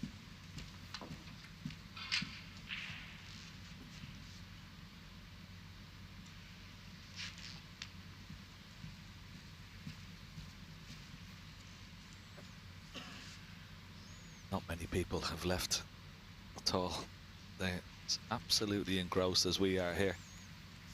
The audience being magnificent throughout these qualifiers from day one. Yeah, it's the other good thing about the 5 o'clock start, isn't it? It's not too late for people. You know, it's only 8 o'clock now.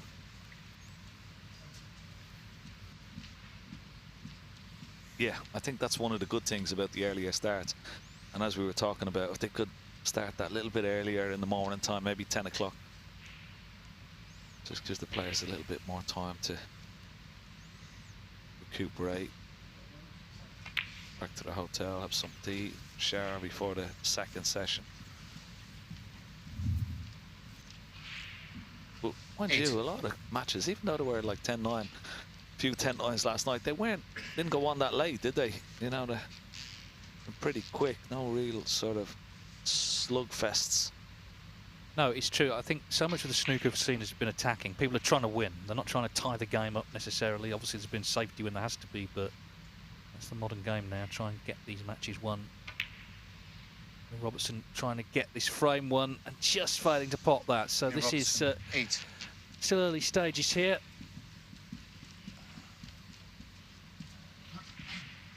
Let's keep you across what's happening on table 2. A very dramatic match between Ryan Day and Scott Donaldson.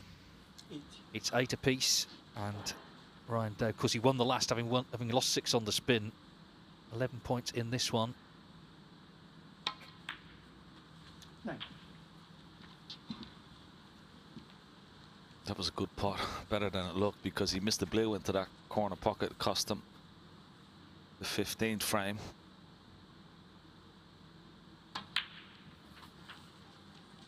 Yeah. Now, it's imperative.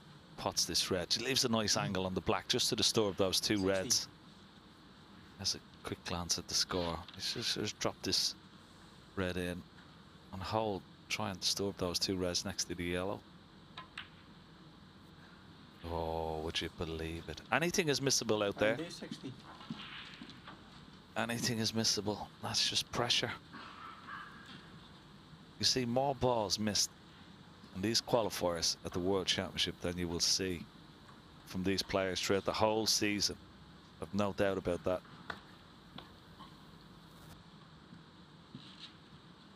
All desperate to walk down those stairs at the Crucible.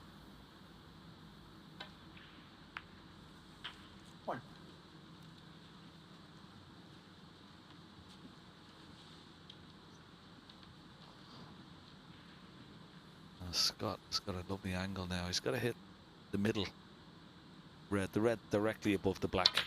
Yeah, that's the one. Perfect. Okay, could have been a little bit nicer, but it's okay. 8. He's got the red to the left center. He's got the red up into the yellow pocket, top left-hand corner pocket as we look. I think he prefers it into the left center.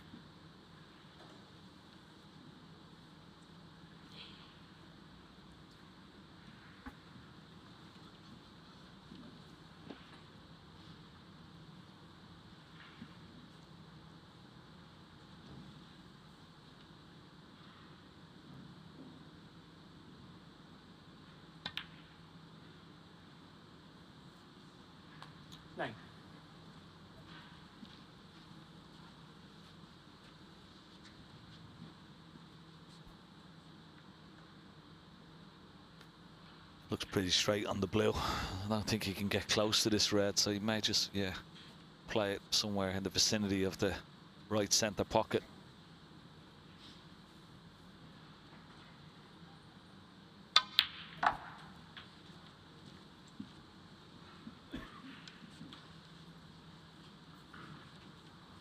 this, well, it's far from easy. 14.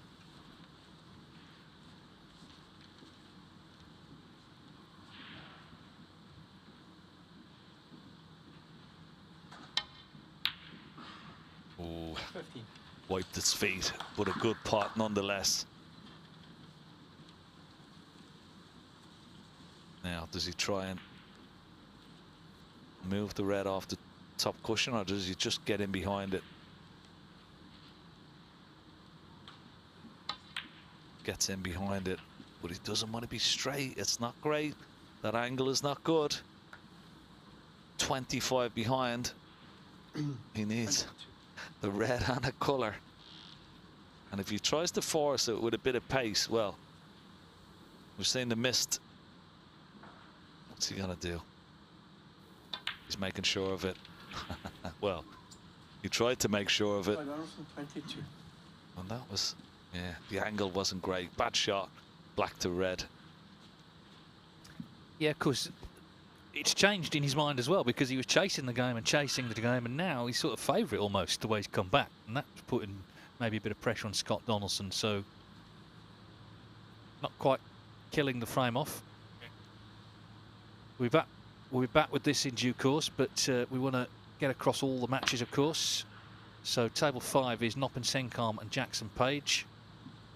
Here we go. It's 8 all, 60. Well, he just missed the red actually to kill the frame off, so it's snooker's needed, but he's not far from a 9-8 lead. Noppin Senkarm. A real seesaw affair, this one. Jackson Page, of course, played at the Crucible 2 years ago and beat Barry Hawkins, lost to Mark Williams. Well, that's not good. He needs a colour in if he's got any chance of pulling this back.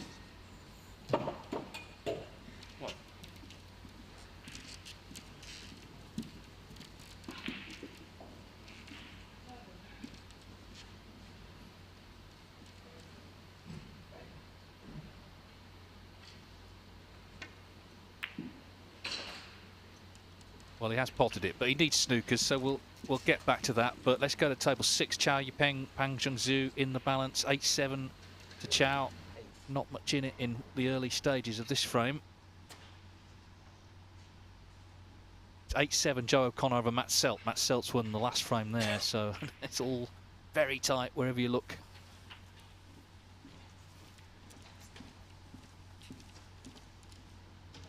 I think let's go back to number 2, because that is a very crucial point in that frame. We're on the last red. Scott Donaldson holds the advantage, still 25 points in the lead, but massive frame here for both players. He's got the brown safe, Scott Donaldson, so that will sort of help.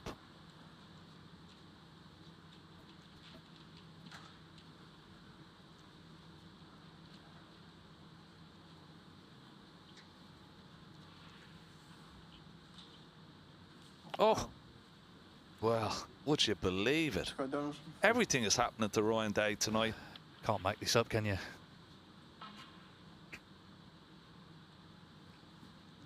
So now he just needs the red. Yeah, that's a massive mistake.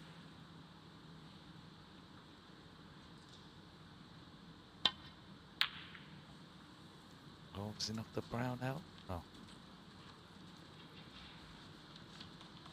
Has he left the gap? I don't think so. There might be a gap coming off the top cushion to hit the red, but I don't think Ryan Day can see the red here.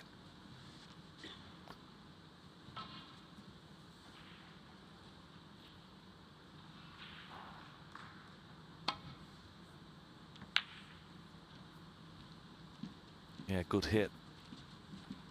But he's left the red. Now does Donaldson take it on? He's got the bit of insurance that the brown is in the middle of that ball cushion, so it sort of eases the pressure on this shot. But still a tough one. Doesn't want to take it on. Bit surprised there. May not get a better chance. He's testing his opponent's patience. He knows he's under pressure.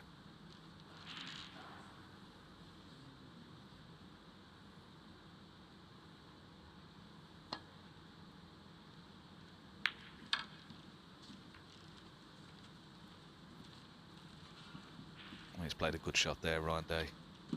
Yeah, I mean, the question is, will Scott Donaldson get another chance at the red? Okay, it wasn't easy, but he turned it down. Not guaranteed to get another go. Yeah, but he could have taken that red on, couldn't he, with an element of safety. And of course, as I said, the insurance of the brown in the middle of the ball cushion. Now all of a sudden he's in a snooker, and if this doesn't go according to plan,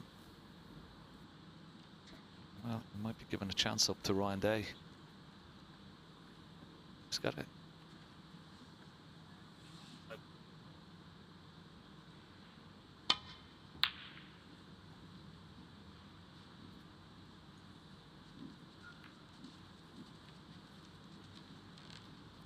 Now, will he rue that mistake of not taking that red on? Still a lot of work to do for Ryan Day.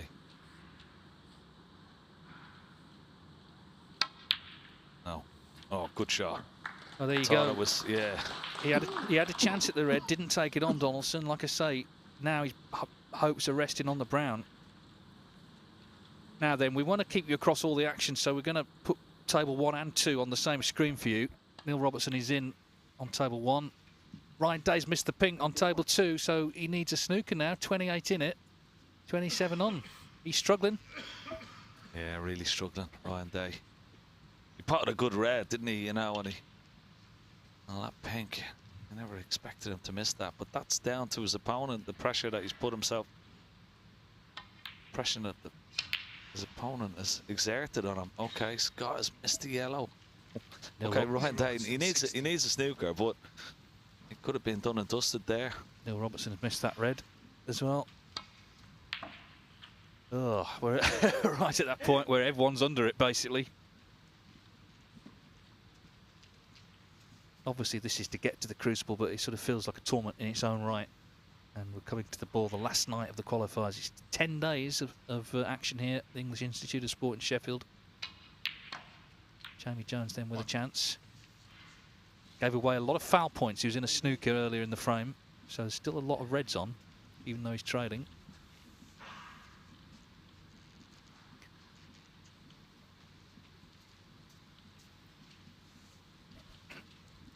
So we'll let you know if Ryan Day gets the snooker there, but we're going to concentrate again on table 1.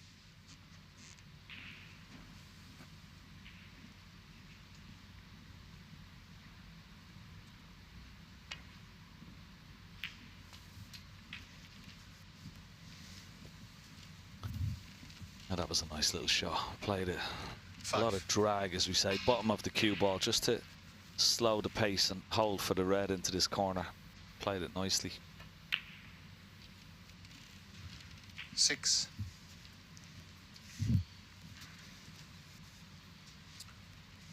Good play of the cue ball right through the gap of 2 reds and just clip the red that's close to the pink spot. Any sort of little cannon on these 3 reds should be nice. Yeah, that's okay. Got a red into the left centre. 13. Safe red will be his problem, but that's a little bit down the road. He's concentrating, getting colours with these loose reds.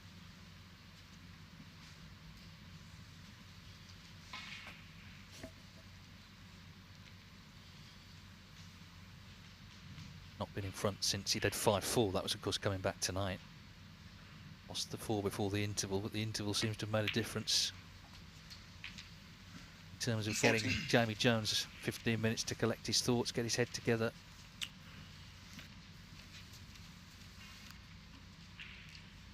Just to say, it's 9-8 Noppen Sencom against Jackson Page, nothing down in the next. In fact, Page has just potted the first red. 8-7 O'Connor over Selt, nothing down in their next frame. 8-7 Chow Yu-Peng over Pang Zhongzhu. Pang is 48 in front in the next. And in fact, Ryan Day's got the snooker on table 2. So he can now win that frame. 22 in it, 25 on. 20.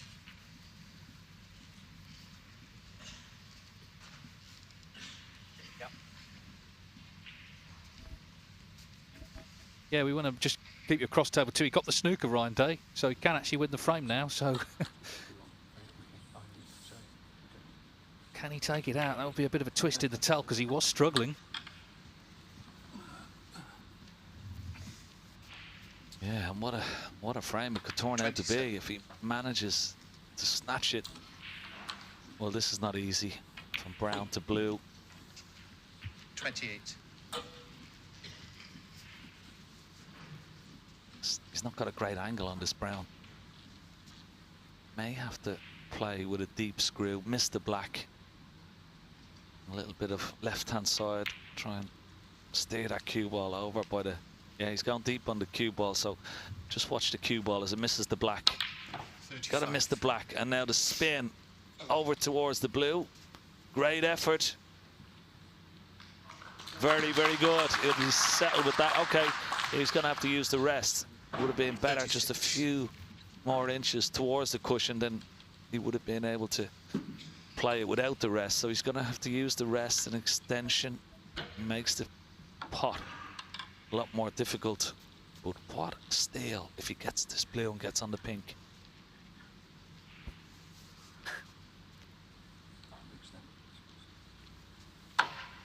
Jamie Jones, of course, still going that red on the right-hand side cushion, key to that frame.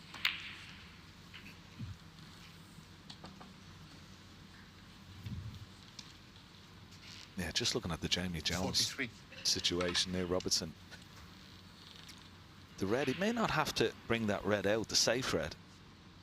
Could leave a possible double on that. Oh, Ryan has hit it so hard.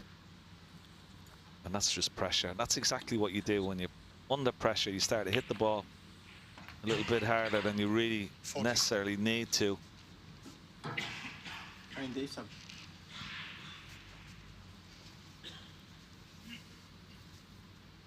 He hasn't left it. Now, Jamie Jones, if he doesn't have an angle on the brown here, he could play the double. That's what he's played for.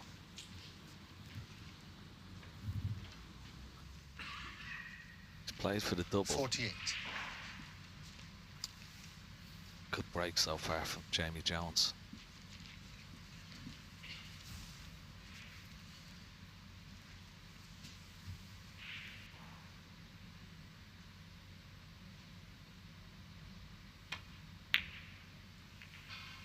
Missed it. Oh, it's hit the wrong Jimmy jaw Jones, as well. 48. But he hasn't left an easy pot for Neil Robertson. Okay, it is potable, but certainly far from easy. Pang Zhengzhu has levelled up with Chao Peng, 8 each. Chao actually is miles behind in that frame. He's just clearing up just to pot a few, I think. Just get his arm going, but it's 8 each. It's 9-8 Noppen Senkarm. It's 8-7 Joe O'Connor. It's close wherever you look here on Judgment Day.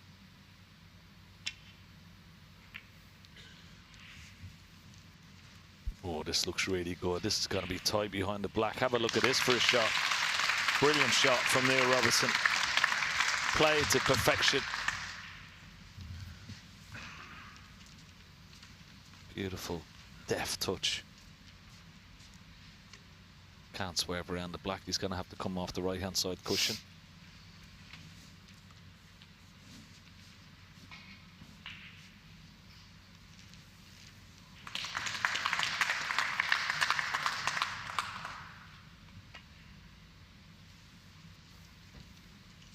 Well, Ryan Day's doubled the blue, so he needs pink and black to go 9-8 up.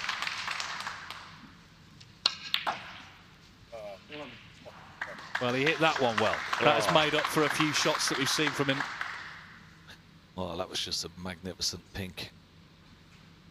This to go 9-8 up. Wow, what a frame. Yeah, great battle over there, and Ryan Day's just about holding on. He's gone 9-8 in front. Scott Donaldson just ruining a missed opportunity. So 9-8 to Ryan Day. Here, 2 points in it on the last red between Neil Robertson and Jamie Jones. 8 apiece.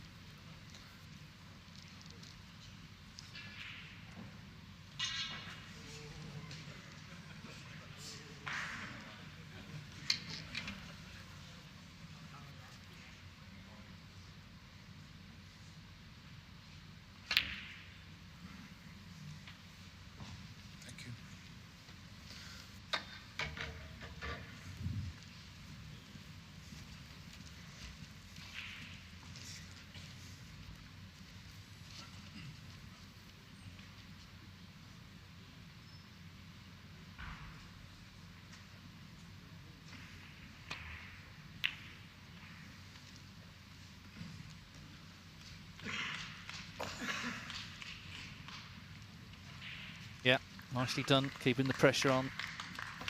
Thing is now as well, there's nothing safe, is there really? So whoever gets a good chance at the next red you fancy to win the frame and go 9-8 in front.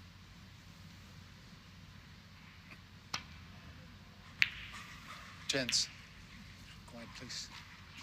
Well, that's worked out okay for Robertson. He nearly went in off actually, but he'll take that.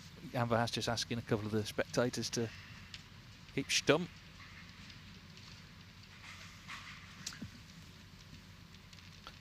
Yeah, don't mess with Amber Haas. He's a big lad, isn't he?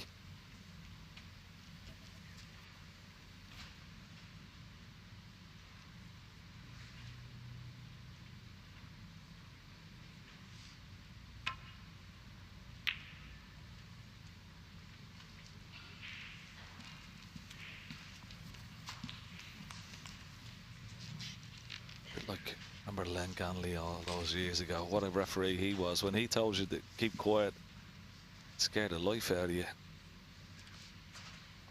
Well, yeah, I mean, the sort of the three in those days, it was Len, John Street and John Williams, Yeah. all with great authority. Oh, you didn't mess yes. with them, did you? No. He once bought one of those lasers, didn't he, back from That's right. Thailand? Yeah, Yeah, and he laser used pen, yeah. And he used to point it at people in the crowd who were talking. You know, he'd point the laser at the spectators if they were talking. Never say that live. Imagine doing that at the Crucible today. Laser up into the. Oh, you, your phone off.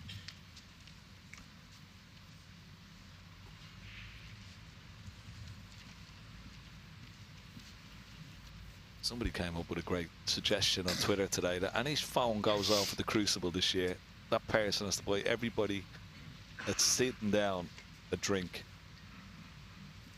Costs them a small fortune.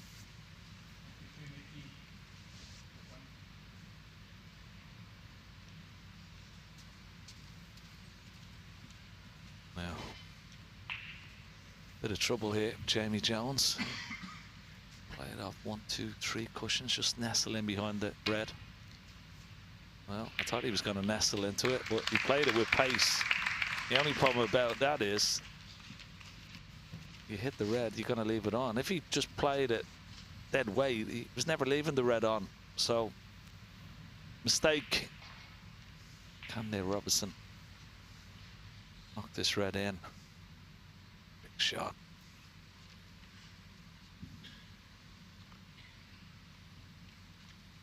Slightly worried. The kiss on the pink. Now he's going to play it off a couple of cushions. Ah, good shot. Trademark Neil Robertson pot. One. And the cue ball is perfect. Sure. He has his chance to edge back in front. Yeah, great red. Yeah, but that was a mistake from Jamie Jones. There was no need to play that escape with pace.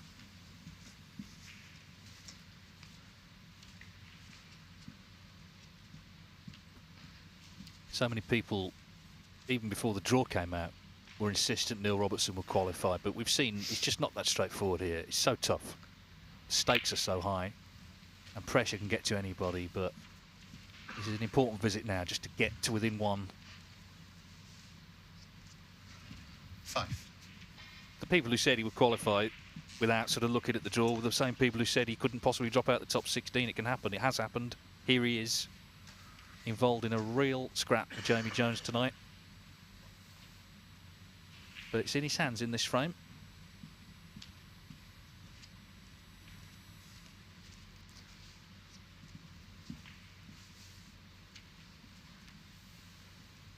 He needs up to including the blue. 4 pots. 7. Could have played that a bit better. Shot, well, maybe just a touch of right hand side. Oh yeah. Oh, cue ball is drifted towards that left hand side cushion. He's going to need the blue as well, so it's not 100% guaranteed just yet.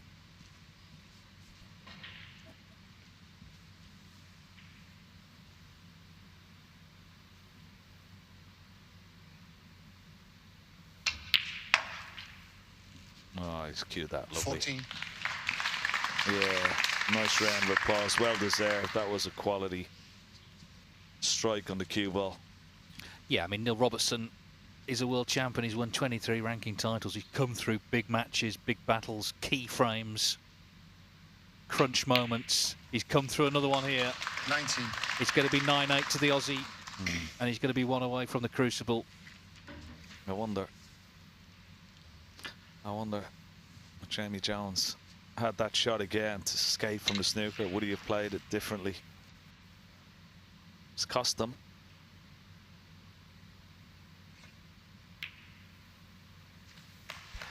So Neil Robertson wins a dramatic frame in a dramatic match to lead 9-8. He's one away. Now then, Nop and Senkom also one away on table 5. Just broken down, actually. In fact, sorry, he's still going, but he's on a break of 41, 31 in front. But this looks like end of break. Maybe push a colour safe. That's what he's attempting to do with the yellow, for a bit of security. So 9-8, he leads Jackson Page. It's 8 each still, Che Peng and Pang Zhengzhu, and 8-7 Joe O'Connor over Matt Selt, but Selt is in front in the next.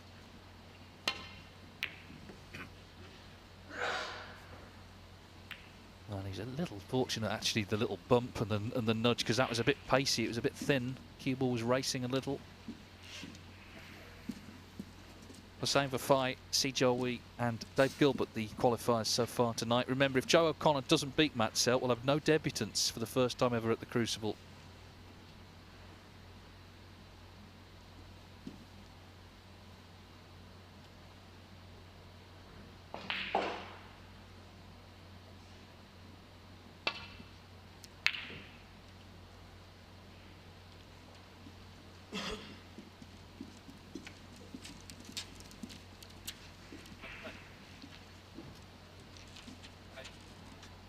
Just hearing that this afternoon's coverage set a record on YouTube for World Snooker Tour. Over 126,000 tuned in. So all the years we've been doing this, that is a record. Thanks for watching. It's been great drama.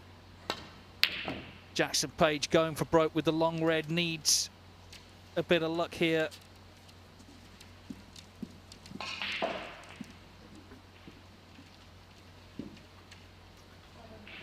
Could have been worse, but he's got enough of this cue ball. He can take this red on with the rest. Healthy lead. He's got the yellow safe.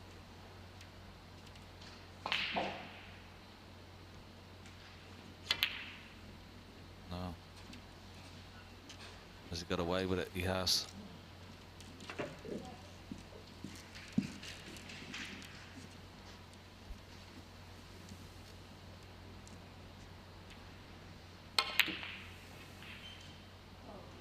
Hello? Hold on. Oh, wow. Wow. Now what do you do? I'm delighted that the red has gone in, but do you take this green on and try and screw it in with pace? Very dangerous. Oh, what a shot. Well, what a shot this is. Excellent. Hats off to Jackson Page. Amazing. So big slice of luck, a big slice of skill, and now he needs a big slice of nerve.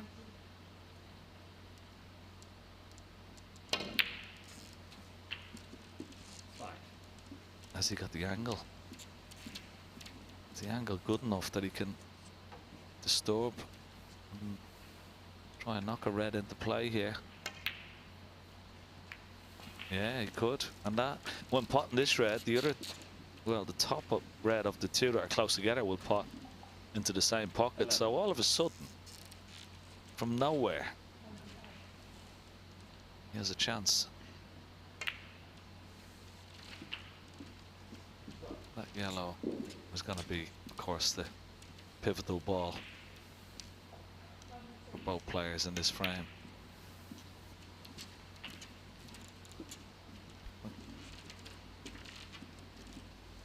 Let's have a look at this fluke again. It was a beauty, wasn't it? 18.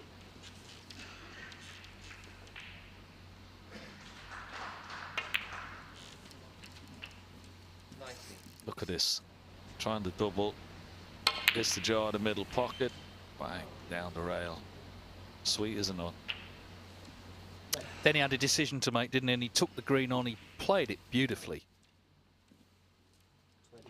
Yeah, it was a great shot in the green, wasn't it? And he's got a nice shot here. Look at the yellow safe, but look at the angle on the red. Perfect to knock it into play. Ooh, could have been nicer. Could have been nicer.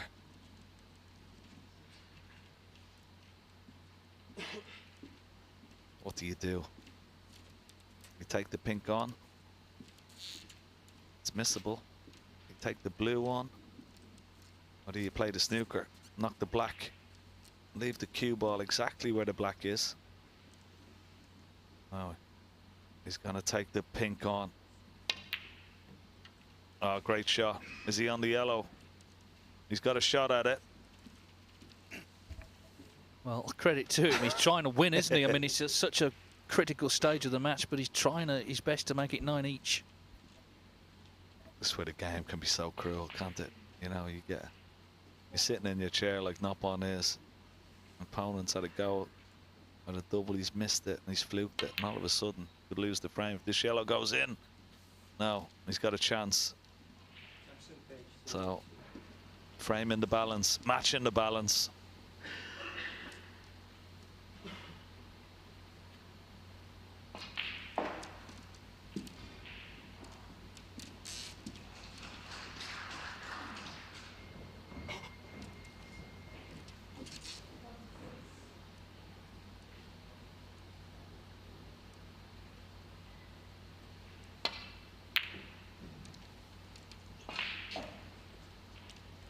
Okay, it's very much in the balance, but all the tables are, and we don't want to neglect anything. So table 1, I'm just going to pop back and see what's happening. Jamie Jones, of course, 9-8 down now, but in first here in the next 22 in front. 23.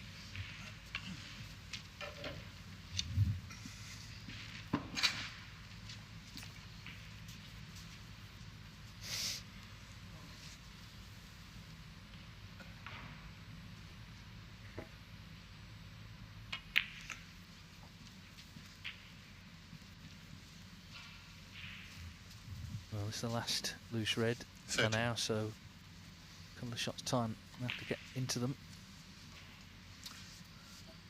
Dan Phillips has sent me a message on Instagram. Watching in Singapore.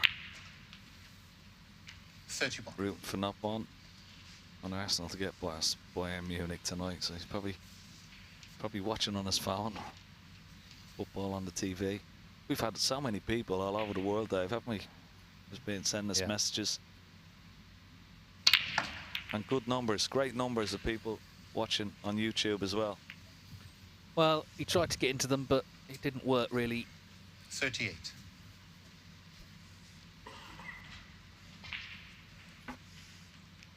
Okay, Jackson Page has a chance here to clear it for 9 each on table 5.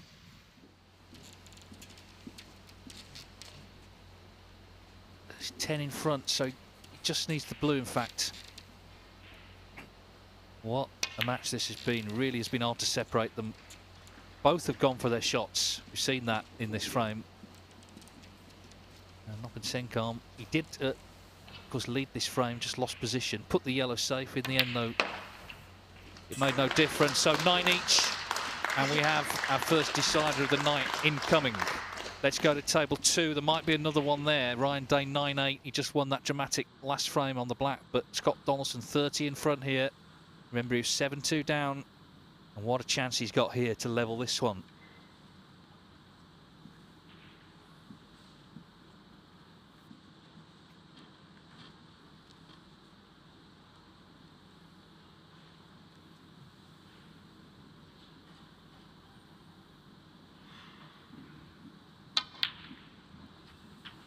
Fine.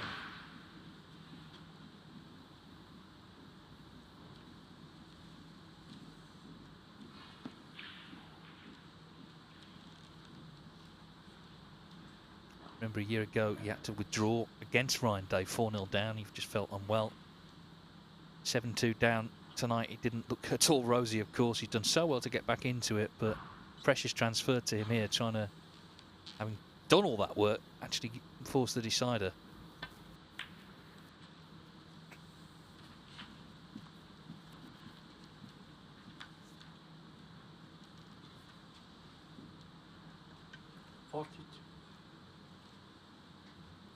Yeah, just come up a little bit short. But he's got the red up into the green pocket.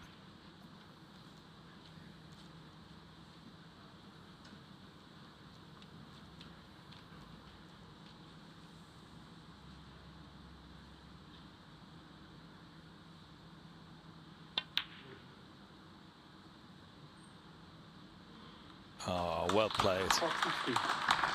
I love the way he played that shot, just all out. Give the red a chance.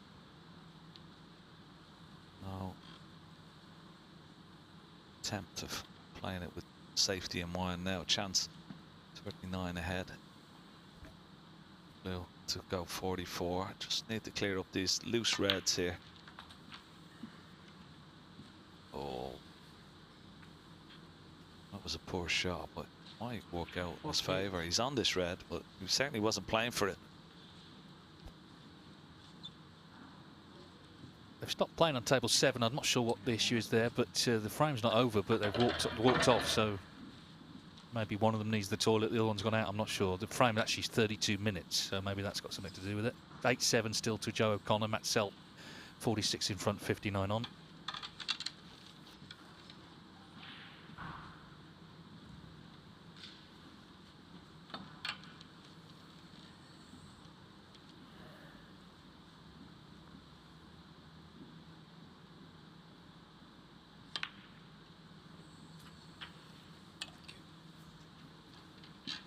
Yeah, a little bit lucky to be on that red.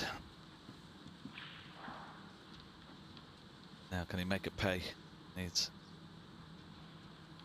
good strike on the cue ball here. Just screw it back for, well, any of those 3 loose reds there.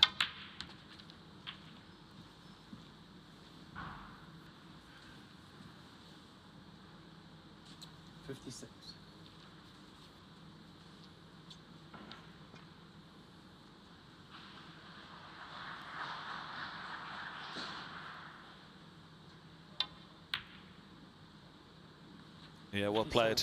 That's a winner. That's gonna win him the frame, that pot. Very steely effort this. He's not a flashy player in any way. He's just good. Very good, and he's showing his mettle under pressure. Yeah, showing a lot of character, fortitude to come back here. Just don't forget, he was 7-2 down coming into this evening's session.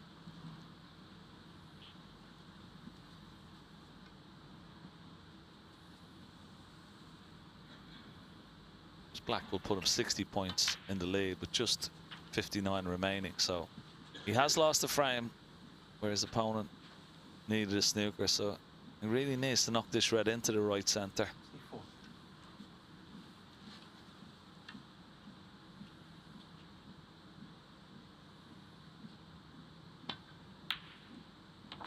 Yeah, well played, Scott Donaldson. We're going to the wire in another match. Yeah, we've got 2 deciders. They're just getting started, Jackson Page and Noppin Senkom.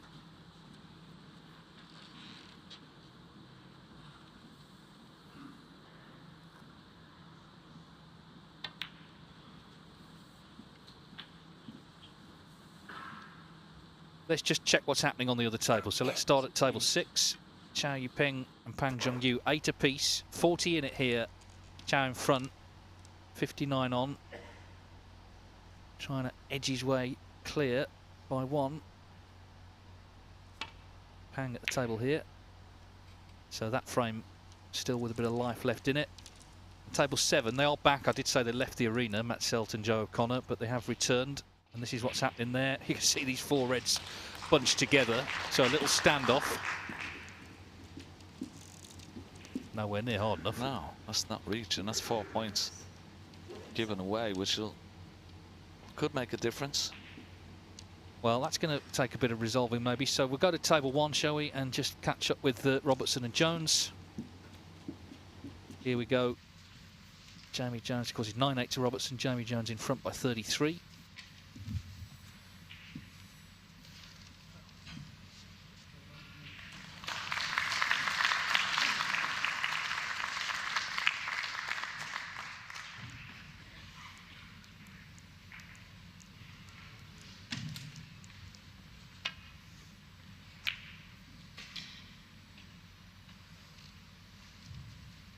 Came very close to catching the other knuckle there.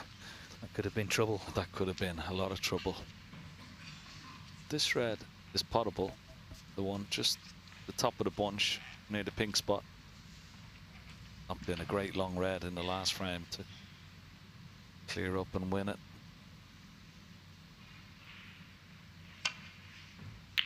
Normally so good at that particular shot. Not this time.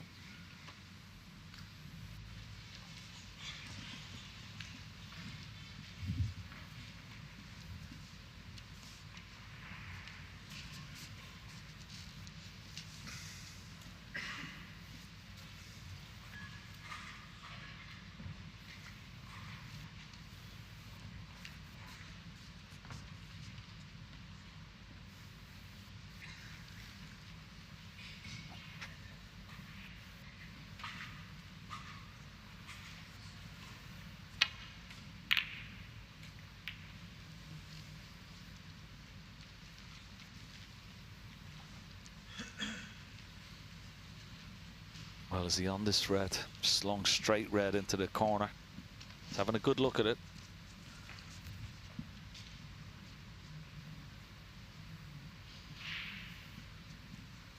The red above it may be in his way, but if it is, I mean, he could take an alternative red into the same pocket, but he'd like to be on this dead straight red.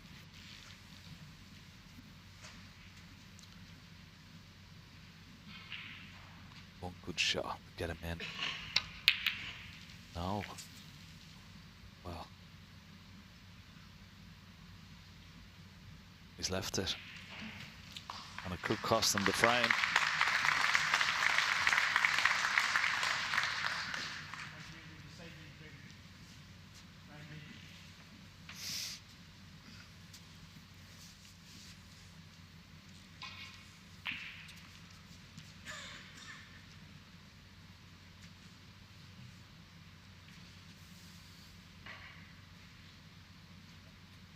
They're just starting the decider on table 2, Ryan Day and Scott Donaldson, as Jamie Jones lines up this important red, which he pots. So he's in with a chance for 9-all.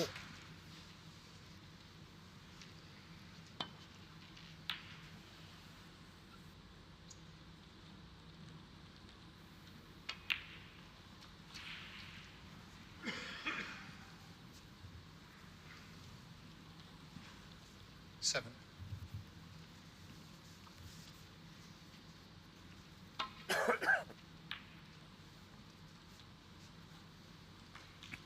Well, of course, there's another decider, Jackson Page and Noppin Senkarm on table 5. Jackson Page is in early here. Let's go over there. Looks a good chance, Ken. Well, what a chance. I mean, look at the reds. He split the reds up from a colour a few shots ago. From a position where Noppon had a complete advantage at 9-8. Had a yellow safe. He had a 30-odd point lead. Jackson Page fluked the red. Eventually won the frame, forced the decider, and now what a chance to reach the crucible. 20 points already in the lead, but these reds are situated, well, beautifully. He's talking to himself, trying to compose himself. Don't blame him. Well, of course, his mentor, Mark Williams, won the last ranking event, didn't he? Held his nerve in fine style at the Tour Championship in Manchester.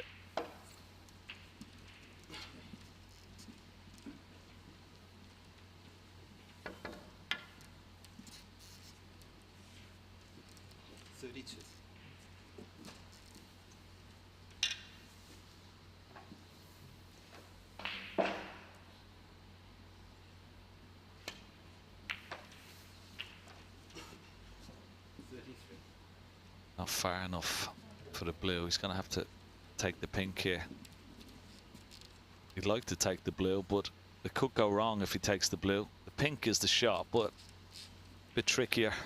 And, you know, under this pressure, 9-all, place in the crucible, you want to keep everything as simple as possible. He's not going to take the more difficult pink.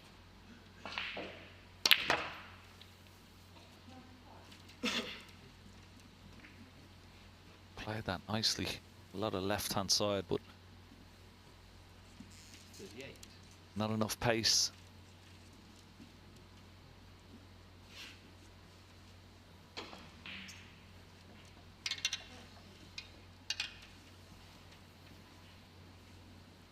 this is tough. Got to be careful with the rest. It's very close to the blue.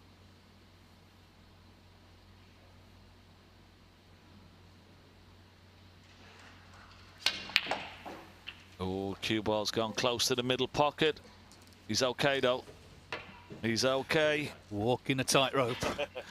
As they have been all day. It's been such a closely fought match this. Jamie Jones looks like he's over the line in that frame. We saw the chance that he was left and he's gone on to take it. So that's going to be 9 each.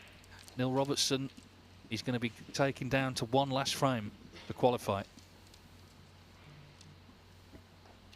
Scott Donaldson and Ryan Day, the very early stages of their decided just 4 points on the board. It's 8 each. Chow Yu-ping and Pang Jung-yu. Matt Seltz levelled up 8 each with Joe O'Connor. 45.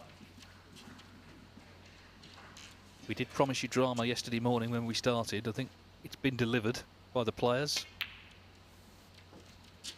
Jackson Page looking kind of relaxed here, but needs to just focus a bit longer. Pang Jung-ju has just potted a black to lead 9-8 against Chow Yu-ping, so he's just made a 50 clearance, 9-8. We'll get some of that shortly, but we need to stay on this decider, see if Jackson Page can take it out. Well, this is a wonderful break.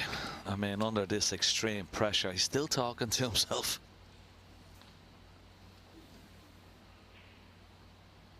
But he's holding his nerve. Very nicely indeed. He's just a couple of pots away. His heart will be racing. 58. 52, 53 points now the lead. The pink will put him 59 with 59 remaining.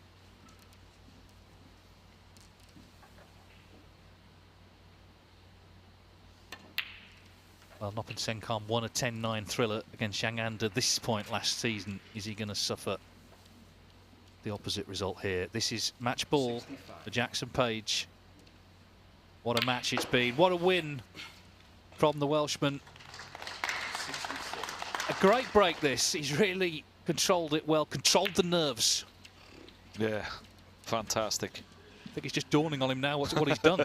Back at the Crucible after his debut 2 years ago. 71. And how crucial was that?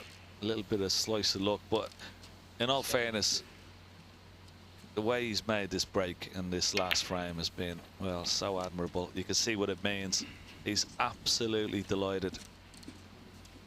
Yeah, they've both been the same actually. They've gone for it, both of them, and Jackson has stepped in one visit. He's won the decider in one visit.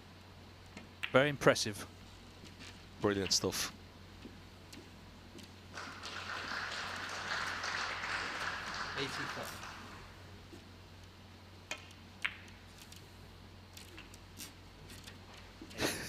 Keeps looking at the scoreboard. He's miles over the line. Look to finish with a ton.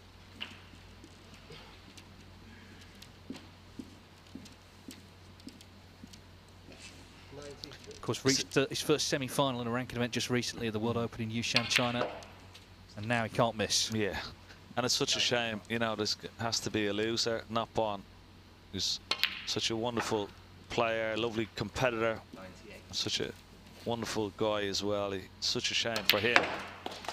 But wonderful break from Jackson Page to make a century in the last frame to qualify for the Crucible. Well, that does take something, and now he's just, well, the arm is going nice and freely. Adrenaline fizzing around all over the place here. Yeah, what a way to win it for Jackson Page.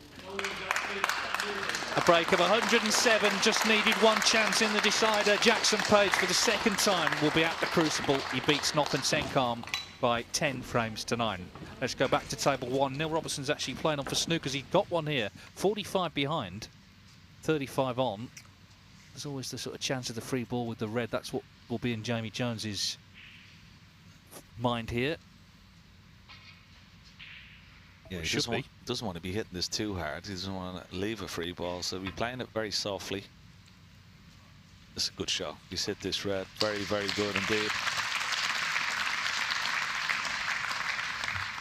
Nice touch from Neil Robertson, tapping the table, saying good shot.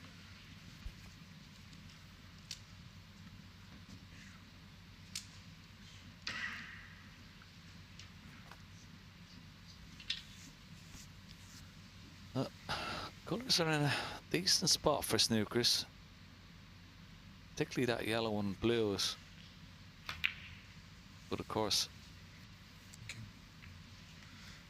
does need a few snookers or snooker and a free ball. That's no good.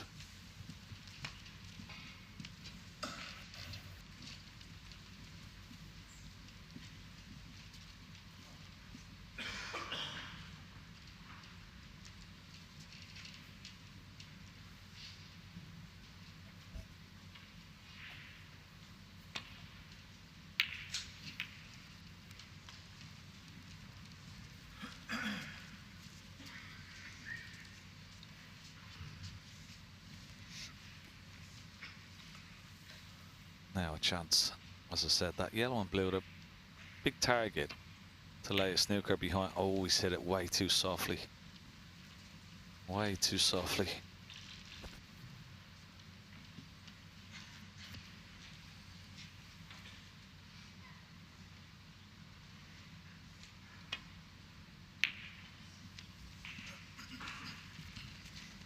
So we've got 4 matches still on this one. 9 each, Scott Donaldson and Ryan Day. They're still in the very early stage of the decider. Not much on the board there. 9-8 Pang over Chow. 8 each, Joe O'Connor and Matt Selt. The remaining matches here on the second Judgment Day. This is looking very likely to be 9 each. Just waiting for Jackson Page to come into our studio, join Rob.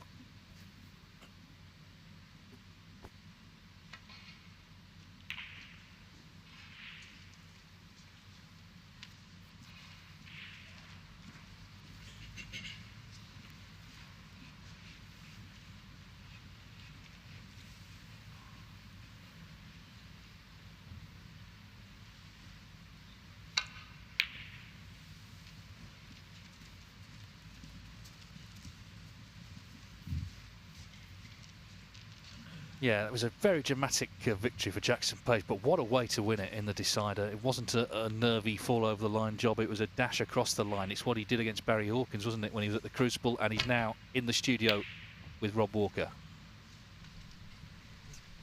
What a performance, Jackson. What a way to turn it round from 9-8 down.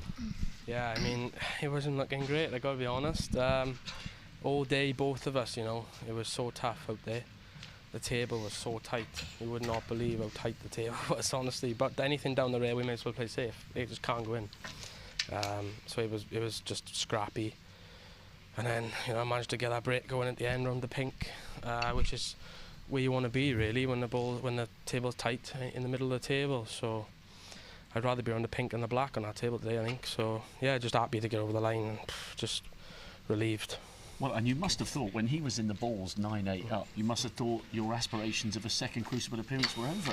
Yeah, I mean, he just kept potting in that break. He was on about 40 odd, kept potting, and then I think he went through a gap and tried going into the reds and the black and found a gap and didn't end up in a green pocket, I think, just in the jaws. But yeah, I potted. I had a fluke, I did, and then I played a great shot on the green to get myself back in that frame. So. And then, yeah, just, I don't know. And what a clearance. One visit, that was all that was needed. And to get over the line and into the Crucible for the second time with a century like that, in the context of the match being tied at 9 apiece, was fabulous. Yeah, it was. You know, it felt good. I battled all day. I think that's the only break I had, was that decider. So, you know, I just battled and kept battling. And, you know, I guess it shows that I'm not just a potter. So, yeah. And how much confidence did you bring to this campaign off the back of that brilliant run to the semi-finals in China?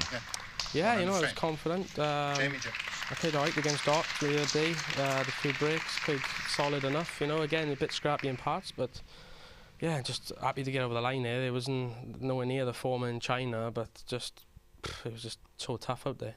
And it's been a good couple of days for the Welsh players. Jack Jones yesterday, Dominic Dale, and as we're talking at the moment, Ryan Day still in action, Jamie Jones still in action. Anybody you'd rather avoid in the draw tomorrow, 8:45? Oh, no. Give me anyone. I ain't bothered. I showed that in China, I think. And, yeah, I'm just ready to go. Well, many, many congratulations. It was a truly phenomenal way to finish the match. See you at the Crucible. Cheers, Rob. Thank you. Yeah, fantastic finish. And he'll be a danger man for sure in that draw tomorrow morning. So we've got 4 matches left on. They're all tight. We've got 2 deciders. Jack Jones.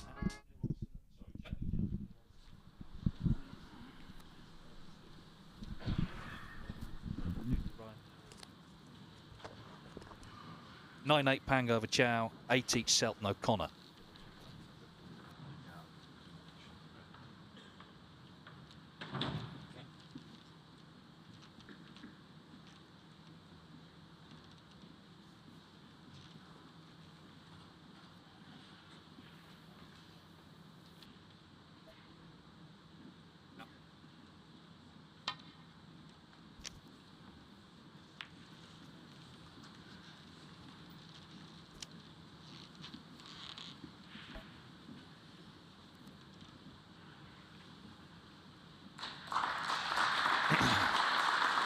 Hasn't done too bad there. Now, Cameron Day knock this in. Oh, quick one. A quick one from Ryan Day, and I think he's going to leave it over the middle pocket, is he? This red needs to slow up for Ryan Day, otherwise could be an easy opener. Well, it may have just... He may have just slowed up just enough. Well, they've started on table 1, the last frame decider, Neil Robertson, former champion, against Jamie Jones, a battler. And what a battler he is from Wales.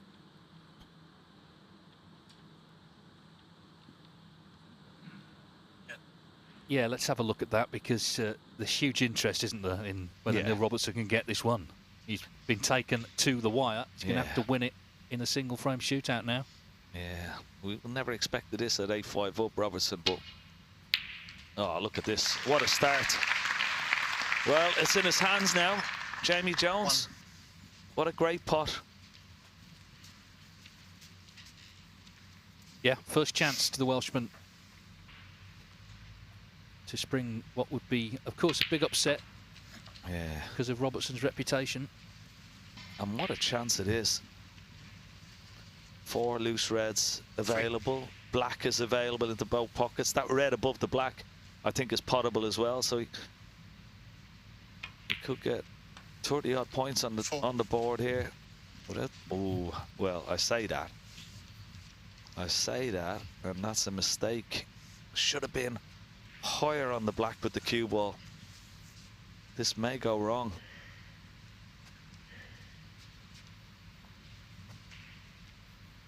It's amazing that. I mean, anywhere but low on the black there, and he was perfect. Now, can he negotiate the black and get a good position on his next red? It's not too bad. Yeah, I mean, we mustn't fall into the trap of thinking it's only Robertson under pressure. This is massive for Jamie Jones as well. Of course it is, to qualify with a massive scalp under his belt. And of course he would go there as the reputation as the man who knocked out Neil Robertson. Yeah.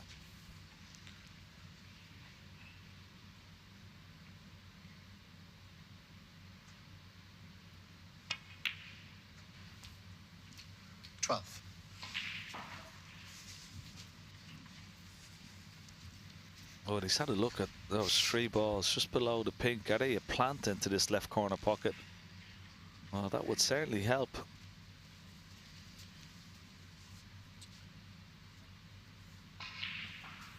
He's got an angle.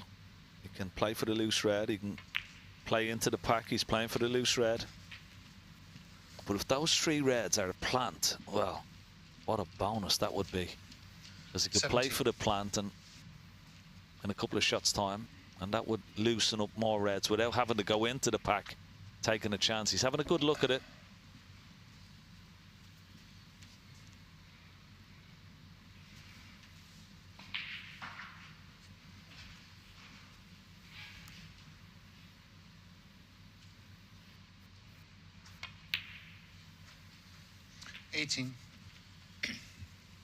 Once again, they look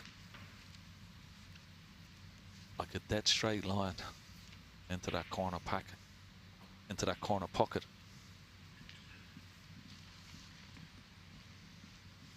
He has a chance on the black if he wants, if he doesn't think the plant's on, to go into the pack. But the way he's playing this cue ball, this plant must be on. Now, what a shot this would be. This could open up quite a number of reds here, Dave. I mean, if this goes in, 25. this could be the big shot. Gets on a colour, brings another 3 or 4 reds into play. Can see him lining it up. We saw Jackson Page really go for it in his decider. He just needed one visit. Is it going to be the same for another Welshman? 26. It's looking good, and there's another Welshman as well, of course, on table 2. Ryan Day is in his decider. Let's put that up for you as well. Oh, this is great to watch. I love this split screen. I must say, I'm getting excited here just watching it. There's so much pressure. It's all about, well, this is all about composure, holding yourself together, keeping that back arm nice and free and loose. Pushing that cue through nice and smooth, straight line. And holding your nerve, you know, all the emotions, all the thoughts about playing in the crucible, walking down those stairs. You got to put them to the back of your mind. Just each pot as they come along, one pot at a time. Don't get ahead of yourself. It's easier said than done, but... Well, you don't overthink it, but equally you need to take care. It's finding the balance between the two and shutting out, as you say, everything else around it. And that's why the great champions are the great champions, because they can do it time and time again. And Neil Robertson is one of those, let's be clear about that. But it's out of his hands as to whether he'll get another chance here, as Ryan Day continues his progress on table 2 in the decider. Yeah, that was a good pot from Ryan Day, right into the middle of the pocket. When you hear the noise of the ball hitting the back of the letter, it's a good feeling. He missed the pink into that right centre a few frames ago that cost him. He's got to play a delicate little shot, Ryan Day. Pink into the middle. He's got to play a little cannon, you would say, on the red. 37. Oh, once again, that pink into the middle. Didn't play the cannon, just tried to make sure of the pink. So he's had his chance, but he's only 17 in front. Jamie Jones still going with a pink also to middle, which he has got. He's ploughing on here, 43 in front. 43.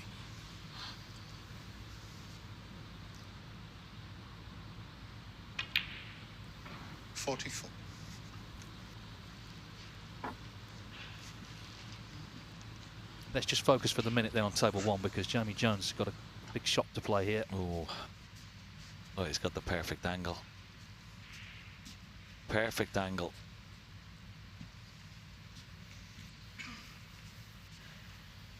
Natural angle of the cue ball into the pack, but you always need a little bit of luck. Make sure the black and hope that a red pops out.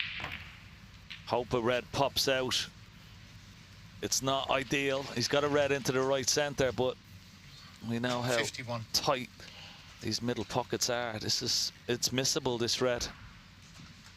Neil Robertson can only look on and hope he gets a chance.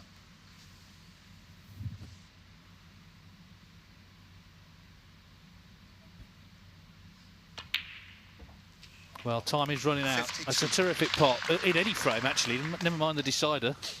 That was a great shot. But none of those reds are available in the little pack. There's a very small window.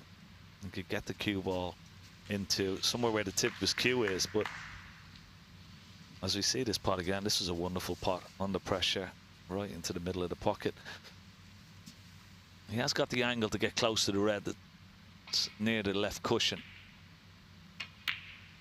He's playing for the window. He's playing for a very small gap, and has he got there? He may have done. He's walking around briskly. 59.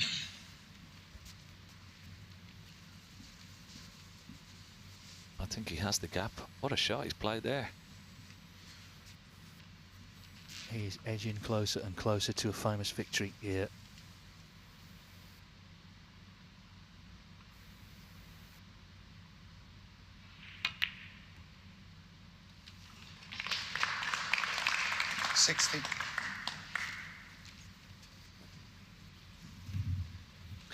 Yeah, it was one of those shots. Was, you know, you're going back up the table, make sure the pot, and then if you don't get on a colour, just play Jamie Jones, a good snooker like he has done. Robertson in big, big trouble. Yeah, he really is. Just taps the table in acknowledgement. This is table 2. Meanwhile, nothing potted since we were last there. Red's running. We saw Ryan Day with that chance, missed the pink to middle. Pang Zhengzhou, I can tell you as well, he's 30 in front, 9-8 up on Chow Yu-ping. A few balls away from second successive Crucible appearance out on table 6. Donaldson in then with his chance in the decider.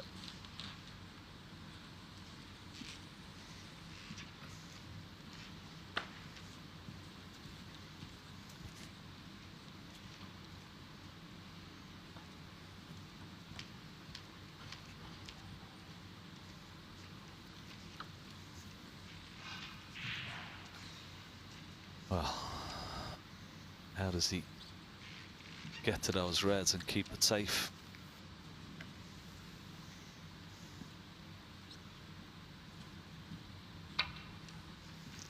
If he misses them, it won't be a missed call because...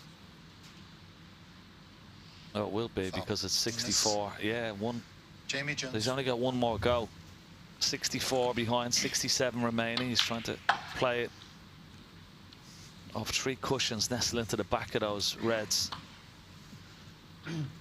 6. When he was 8-5 up, we thought there was only going to be one winner. He won all first 4 of the frames this evening. But Jamie Jones dug in, never gave up.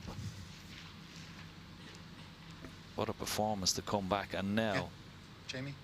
well, in the complete driving seat, he's got one of the, well, the greatest players that's ever played the game in big, big trouble. And this is short again. This is not going to reach. This is not going to reach, is it? Oh, what a shot from Neil Robertson. Yeah. Didn't look like it had the pace, did it? It keeps him in it for now. He's still in trouble, but he's not out yet.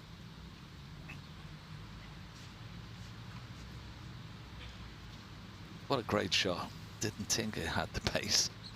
Thought it was going to check up off that second cushion.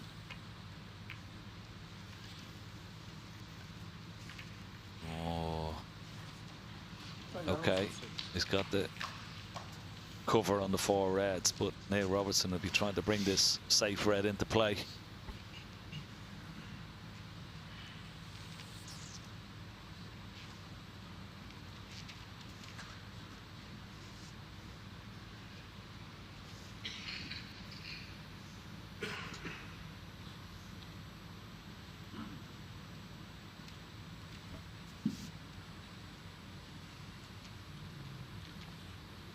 Well, is this red on for Ryan Day? Doesn't look like it. Must be too tight.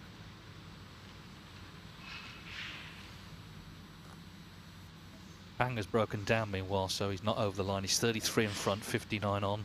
Could be another decider there. 8 each still, Joe O'Connor, Matt Selt. That's slowed right down actually. Well, Chow's just missed a red actually, so might be it there. Not quite. Anyway, Ryan Day spent a long time looking at this. And then he pots it. Yeah, he was shaking his head. He didn't think it was on initially. Must have been so close.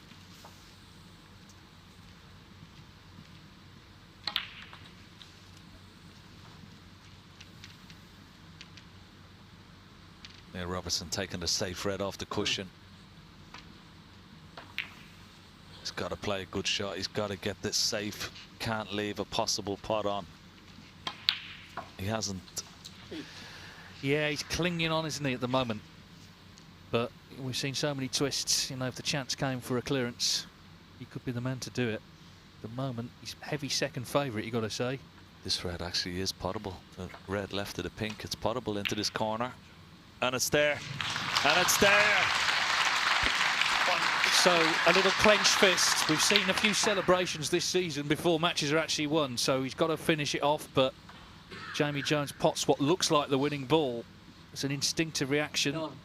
Let's see if these are the closing moments. Yellow for the extra points.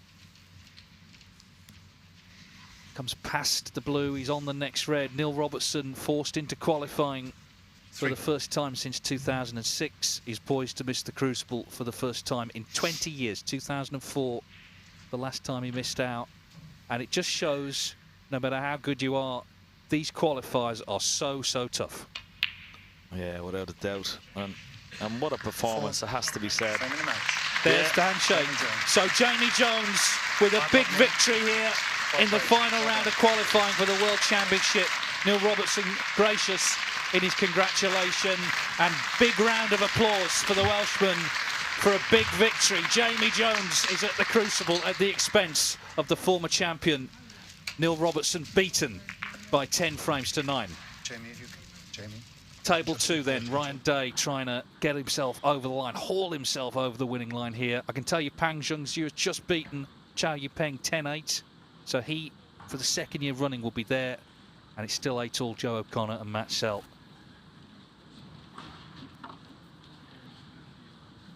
We're going to hear from Jamie in due course. There's people leaving, I think, or moving from that match, so it's not ideal. Ryan obviously playing down that area at such an important juncture. Yeah, good thing is he's dead straight on this blue. He can't really get on another red, but the 5 points are valuable. He played for the double.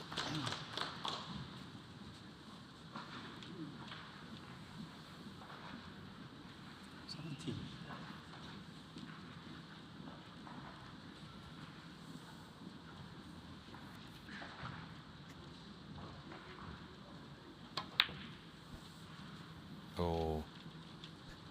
Yeah, well, it's not been that straightforward a day, has it, for Ryan? It looked at 7-2, but it's going to take more effort to get over the line. 28 points he leads. Still 59 on the table. And I think we're ready to go to Rob, who's with Jamie Jones. I certainly am, Dave. I know you can carry on watching because we've got this on the 2-box. Jamie, you can hardly believe what you've just done. That was absolutely incredible, from 8-5 down against one of the game's greats, and you've never beaten him until today. Yeah, I don't know what it is about this tournament. Just like, I think the longer matches suit me. My style of play is like never give up. At 8-5, you know, I was hitting balls in the practice room, and I knew I was up against it. You know, I thought if I can come out and hit him early, maybe I'll have a chance. But it's just so tough. That was such a tough game, yeah. And on paper, of course, everyone was thinking, well, it's a great story. Neil Robertson comes through qualifying and then he's flying as he goes into the main draw. But you've got to earn your place at the Crucible. And to turn that round in the manner in which you did, would you say that's one of the biggest comebacks, one of the biggest wins of your career? Yeah, especially for me, you know, because Neil has buried me every time I've played him before, so I haven't got good memories of playing him. But I stuck with him this afternoon. You know, I got the lead and then sort of let the lead slip, and then I don't know what it is about this tournament. You know, just I had the long one in the last frame, and I knew I was going to pot it. I wish I could bottle this and I could do it throughout the season. I just I don't know, whatever it is about this tournament just really brings the best out of me, like, you know. And we knew that the first time you played in 2012 when you made the quarterfinals, and you've beaten Sean Murphy twice at the Crucible. I guess one of the key elements for you is you're not intimidated by someone's reputation, are you? You'll get on the table, play the balls, and have a go. Yeah, I love that game. You know, I love the way the top players play. You know, when I'm playing in practice, I play like a top player. I just don't produce it enough in other tournaments. I tend to produce it in this tournament. I like that there's no, you know, you can't get away from, you've got to play well against Neil, and you've got to play well against the big players. So I find that an easier match to approach, and you know. It was a fantastic clearance in the last, nerveless from start to finish. It was. Well, it looked nervous.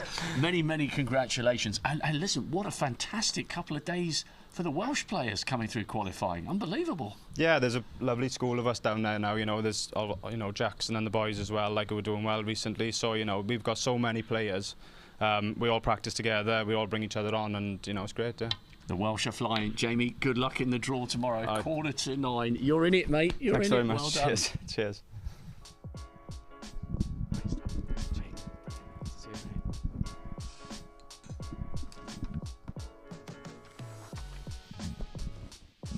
So, we've got another decider, of course, ongoing. Ryan Day and Scott Donaldson, 9 each. Not a lot. You watch it there as the interview's going on. Not a lot has happened since we left it. Let's get back to it.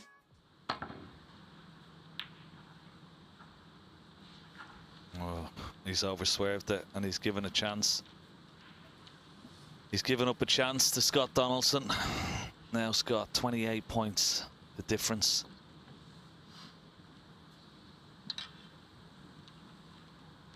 Try and find some sort of an angle on a colour.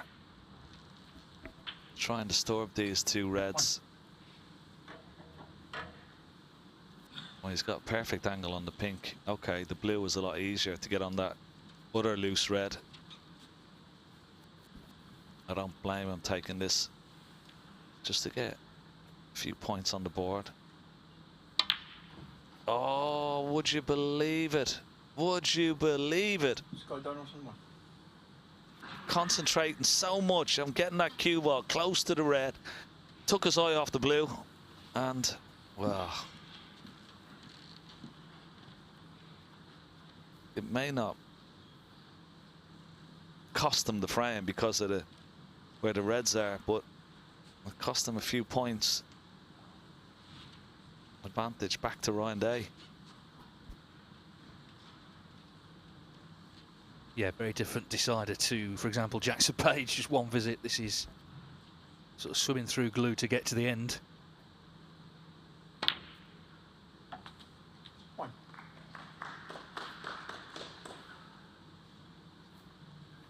He pots the pink. He's 34 in front, 43 on.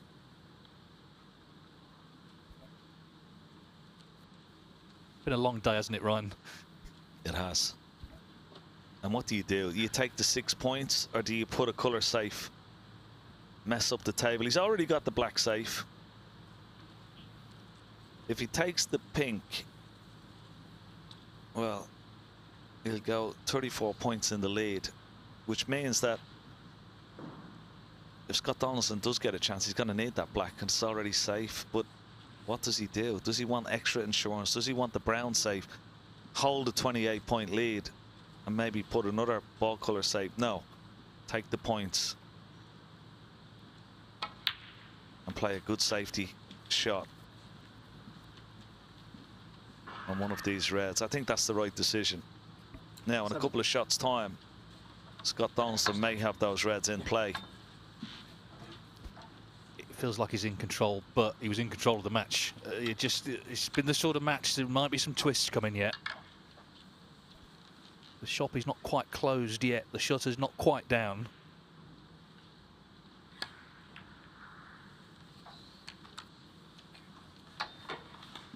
Yeah, good shot. But now one good shot from Scott Donaldson here could really open up the blue and the two reds as well. And this is the problem for Ryan Day. Oh, he's playing the slow drag, trying to hide the cue ball behind the blue, but I don't think this is the right shot. It could have really got all those 3 balls out into the middle of the table into play. Could be in trouble here now.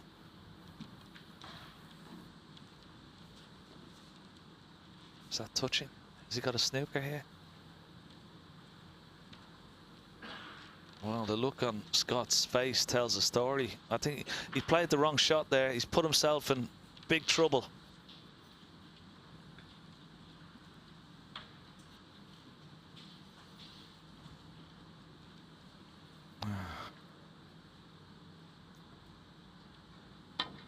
Yeah.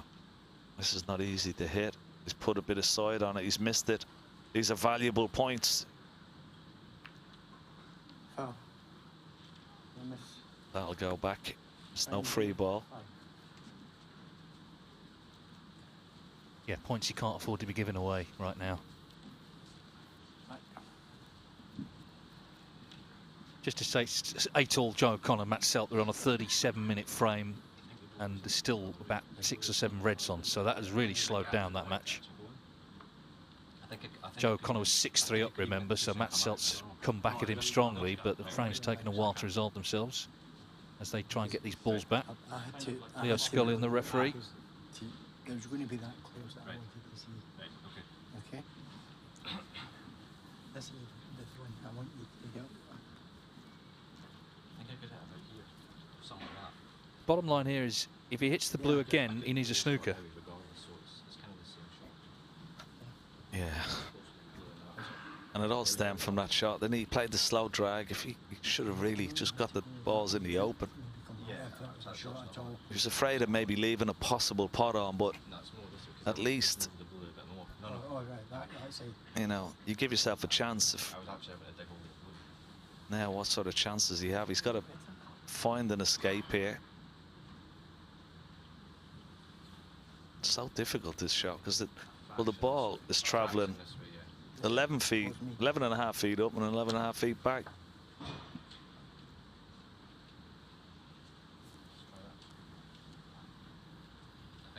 Yeah, okay. Right. Thanks.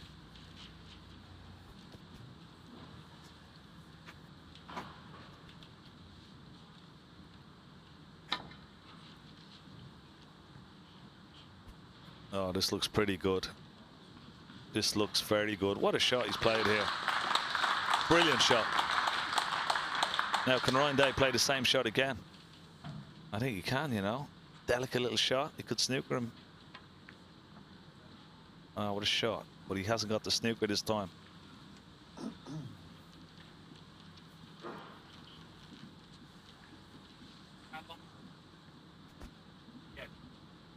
Okay, we're going to just break away very briefly just to show the end of the match between Pang Junyu and Chow Yupeng just a moment ago. So let's roll that. Here we go. This was the winning moment for Pang. Obviously, we were very much concentrating on Neil Robertson while this was happening, but that's 10-8. That was a real humdinger, and it might be Chow Yupeng's last match. He's been talking about going to play pool in China. So Pang Junyu, for the second year running, qualifies for the Crucible. Lost to Ronnie O'Sullivan in round 1 last year. But Pang, a pretty stubborn character, actually, and he'll be another dangerous qualifier into the hat tomorrow. Now, meantime, a real twist, because Ryan Day has left a free ball here. Still obviously that red safe by the blue. What has Ryan Day done here? From a very commanding position. He's given up a free ball. He's missed the red completely. And a chance for Scott Donaldson. Okay, with the position of particularly the black and the red next to the blue. But have a look at this. If he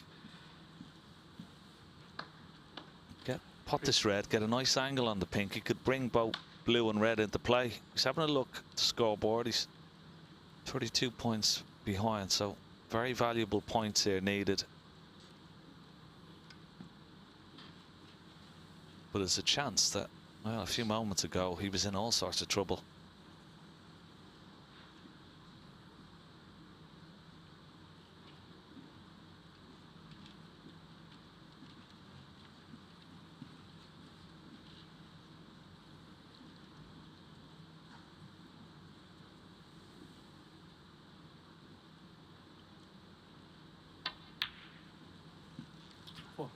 Yeah, he's left himself a nice angle on the pink. Just stun now.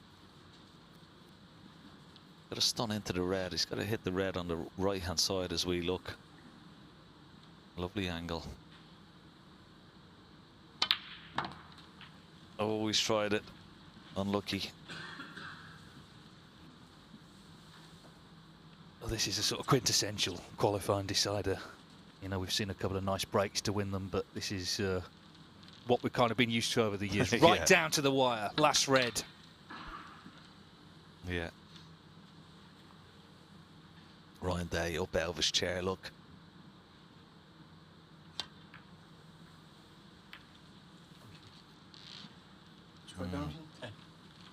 Gotta be careful here, Ryan. What does he do? Does he play the little snooker that he tried to play a few moments ago? Could go wrong. Yeah, it could go wrong. He hasn't got the snooker.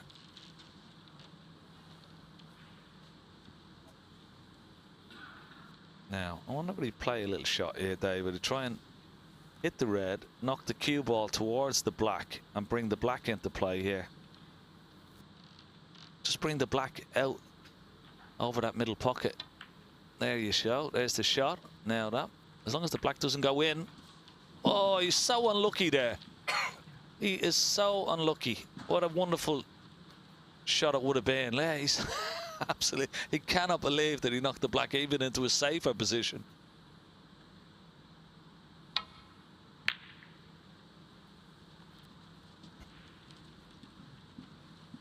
Well, I wonder if this frame could come down to that black where it is on that cushion. Ryan Day hopes not. Of course, he's 25 in front, wants to win it before then.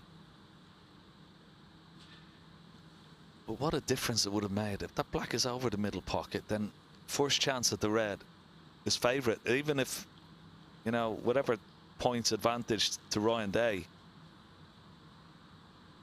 was such a big difference that.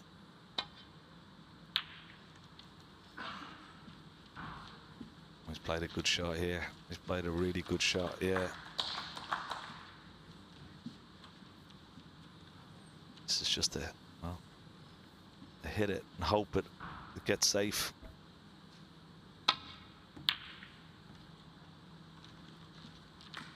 Oh, it's not going to go off the green, is it? It's not going to go off the green and over the pocket.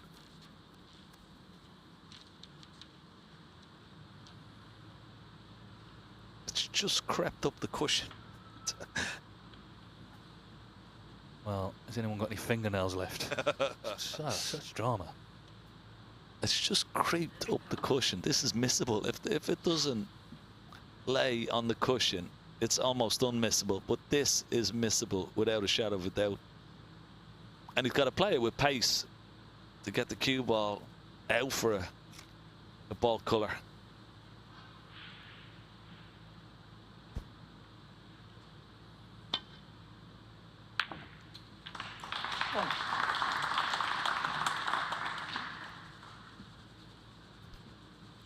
Well, he didn't play it with any real conviction. I don't, he was sort of making sure of the red, but if he had played it with a bit more pace, he could have got on the green and it would have given him a chance.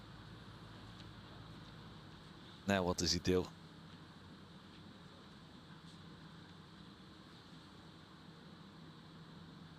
He's rolling up to the green, trying to play the snooker. It's not a difficult one to hit.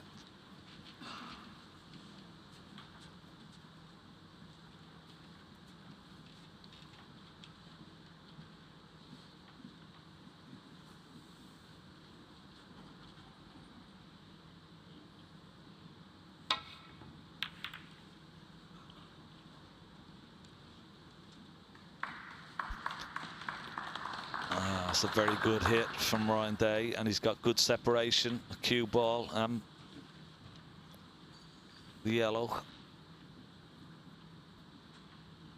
Just some news from table 7. There's been a long frame there, 46 minutes, but Joe O'Connor seems to have broken the deadlock. He is in with a scoring chance, but he's taken a long time to get there. He's 22 in front, about 5 reds on. Good chance to bring the blue into play here. Oh, he should have played the yellow into the blue.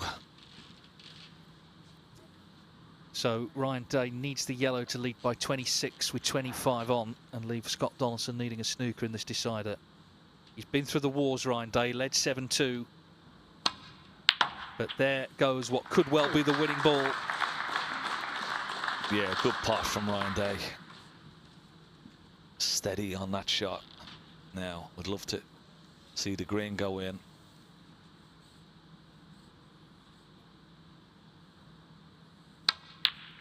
And it has done. Yeah, well played. Scott Donaldson comes forward to shake hands. He really battled hard, the Scotsman, but it is another Welshman, Ryan Day. That's one of the stories of the qualifiers, all these Welsh players getting through.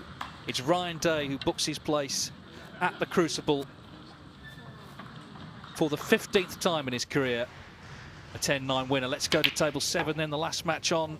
And Joe O'Connor, this frame has been heavily tactical, but he has got his chance to go 9-8. Remember, he led 6-3 coming into tonight. And he's just looking to edge to within a frame of booking a Crucible debut. He will be the only debutant this year if he can get over the line. First things first, win this frame to lead 9-8.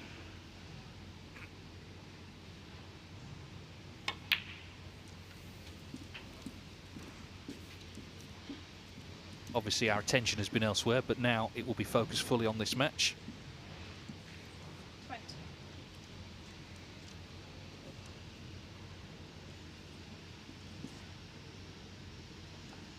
35 in front, so a couple of reds required. Not always easy after a lot of safety to sort of revert to, you know, to get that fluency back.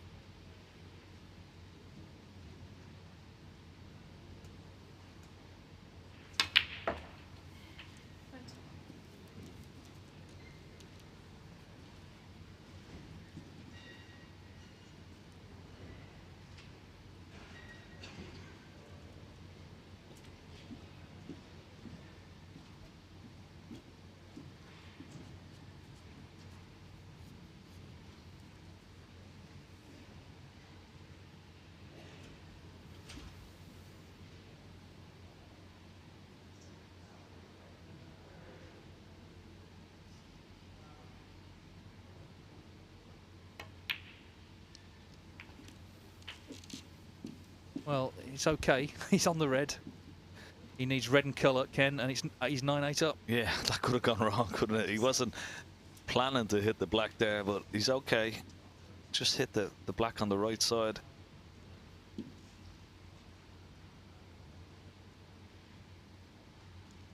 .42 points, the lead, red and colour. It's okay, safely in. He's nicely on the blue. It's a big frame to win this. Yeah. It's been 50 minutes. It's been a battle, but Joe O'Connor standing up to it. Just checking the scores again. This is the ball that should make it 9-8.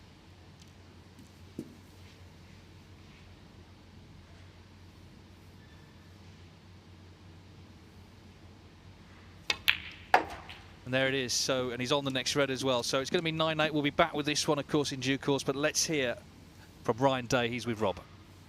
33. Ryan, that was absolutely epic. You must have gone through so many emotions. Yeah, it's kind of the long match, isn't it? 7-2 up. I was hoping to get an early finish this evening, maybe chill out and watch the Man City Real Madrid game tonight. But Scott started fantastically well. He won 4 or 5 frames without me really getting much of a sniff, and then 7-all is kind of nervy, to say the least. And it's so important for you to get that frame on the board to tuck things back up at 8 apiece, because your patience could have gone.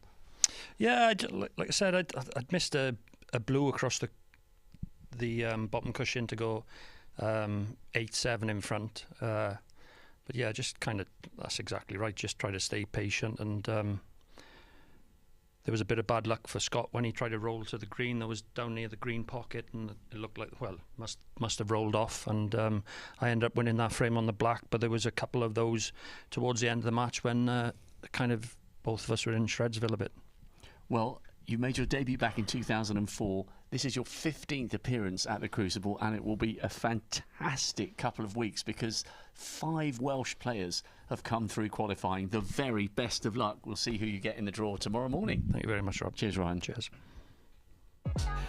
Yeah, real qualifying battle, wasn't it? A sort of typical match in a way, the way it turned round, but then turned back, and Ryan Day got the job done. And he'll be at the Crucible in the draw tomorrow, and from Saturday, of course, we'll find out who he plays. Matt Selt's playing on here. He's 51 behind 35 on. He has got a snooker. This is unlikely to be a free ball, even if he misses the red. And this is a great escape, actually. Look at this. And Matt Selt has seen enough. So it's 9-8 to Joe O'Connor, and he's one away from booking a Crucible debut. But from what we've seen, that was a 52-minute frame. Clearly, Matt Selt is going to dig in as hard as he can to force what would be tonight a fourth decider. We've had wins, of course, in deciders for Jamie Jones over Neil Robertson, for Ryan Day over Scott Donaldson, for Jackson Page over Noppin Senkam. Hossein Vafai, of course, came through against Yang Jun 10-5. Si Jiawei 10-4 over Wu Yize. Dave Gilbert 10-6 over Zhao Gudong. Pang Zhengzhu 10-8 over Chao Yupeng. So one more match on. And we will see whether Matt Selt can take us the distance or whether Joe O'Connor can get over the line. Just to reiterate, the draw in the morning, 8:45. BBC 5 Live, BBC website as well. We will find out 2 bags, top 16 in one, qualifiers in another. Neil Robertson, of course, in neither. That is the big news of the night, isn't it, Rob? Absolutely incredible. From 8-5 down, Jamie Jones. He's lost 7 matches to Neil Robertson, almost all of them very comprehensive defeats, including, I think, maybe a 10-2 that you alluded to from the World Championship at the Crucible. That was a fantastic victory for Jamie. It really was. And what a story for the Welsh. I mean, I know, you know, we try and look at it, you and I, journalistically. 5 Welshmen in 2 successive judgment days. Absolutely phenomenal performances for all of them to get through. Yeah, exactly. Gareth Blaney, our colleague from BBC Wales, as we appear on camera there, dressed rather differently. He's going to be, well, very busy come Saturday because, of course, Mark Williams already guaranteed to be there and joined by a collection of Welsh players. Yeah, it's massive. And Gareth's such a nice guy. If you're in Wales and you're listening to BBC Radio Wales and their coverage, then you'll be definitely hearing Gareth over the coming 2 weeks. But I guess the fact that Jamie came back so convincingly from 8-5 down shows how hard it can be to come through this cauldron of Judgment Day. That result is one of the reasons why our coverage has evolved as it has done and why it has become a Judgment Day, because reputations count for nothing. You've got to get the job done. Yeah, and that's what Joe O'Connor is looking to do now. He's 9-8 up, but this is not over yet by far. Matt Selt has dug in well. He was 6-3 down. Can he dig in a bit more and make it 9 each?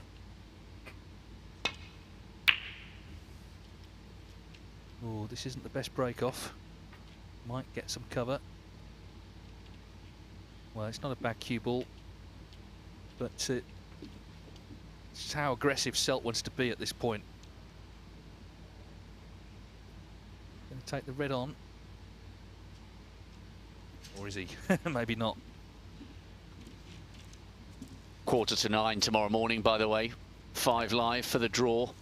Streamed on the red button and on the BBC Sport website. Ivan Hershevitz, the top dog in the press room, and I will be driving to Manchester as soon as we come off air this evening. Mark Allen has already flown in to Manchester to Salford, so I believe he's doing an interview just after 7. I'm on with a little preview about 6:15. And then we've got the draw at 8:45. So can Matt Selt force us to a position where for the first time in Crucible history there are no debutants? Well, he's got a fair bit to do if that is to be the case. Good pot, but no real angle on the black, I don't think, to get into the reds.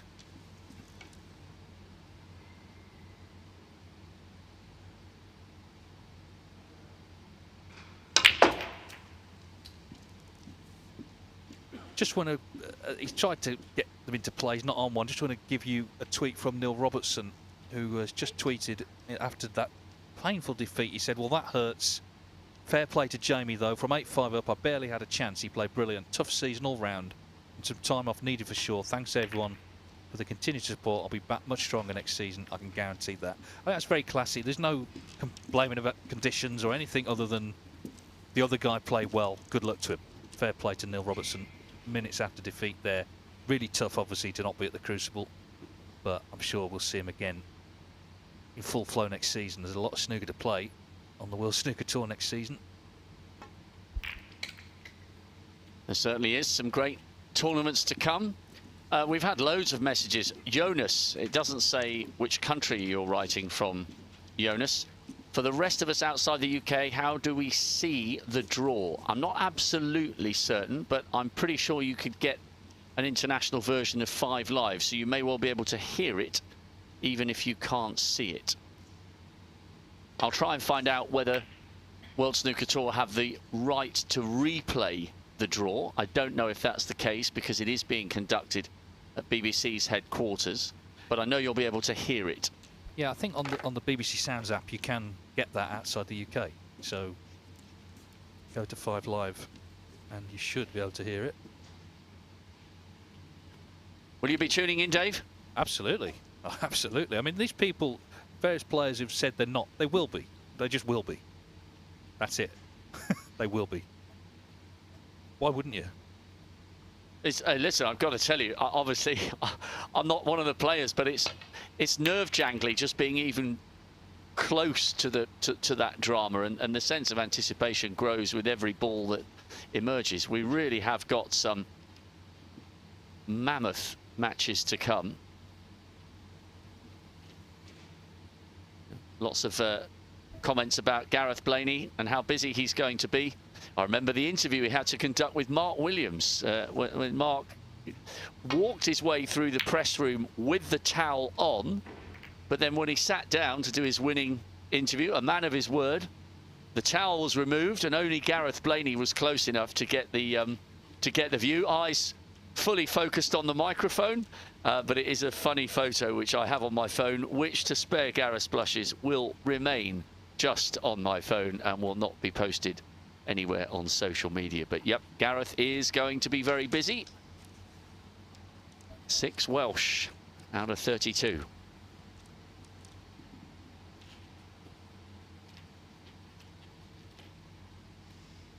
Been a great couple of days. Yeah, and we're all down to this last match now. The 32nd man will be revealed, either Joe O'Connor or Matt Selt.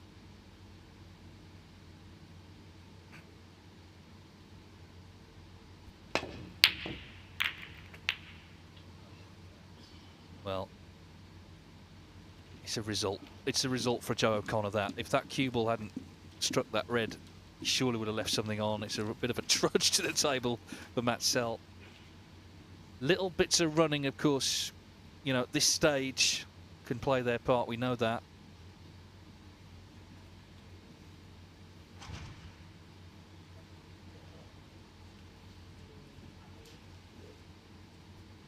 And also some of these last few frames between these two have been very, very long, and Joe keener to get on with it.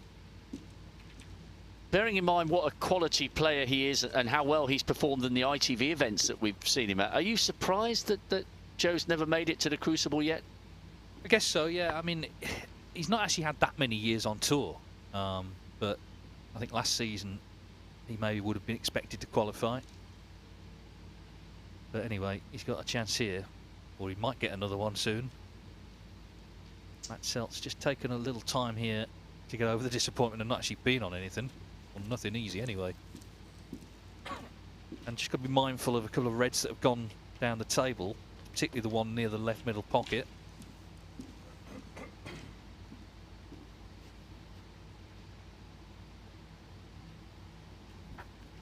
Just going back onto Joe's record, he has lost a couple of Judgment Day matches. Lost to Tepchire in 2019, 10-6. And lost to Ash Hugo a couple of years ago, 10-7. Last year he lost in the previous round to Andrew Higginson, 10-8, having been 5-2 up. And this is as close as he's ever got. He's nearly there, but the job isn't done yet. And of course he'd make it 3 players from Leicester, with Tom Ford seeded through to the Crucible for the first time in his career, and of course Mark Selby there, almost part of the furniture the last 17 or 18 years. Mark, finalist against John way back in 07 before his 4 great titles. It was very nearly 5, but for that, well, it was an excellent comeback in the final against Luca last year. No title, but he does have the honour of the only 147 in final history. Brilliant. So Leicester with good representation. Are they destined for another?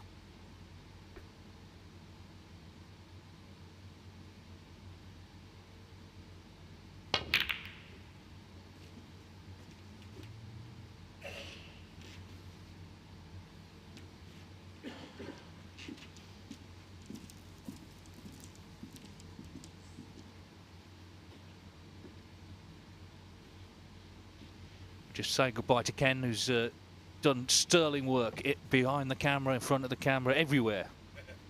Well, enjoy the Crucible, Ken. You'll be on the BBC. Always great to work with Ken. He might be out for a couple of glasses of full fat milk tomorrow night in Sheffield somewhere. Destination to be confirmed.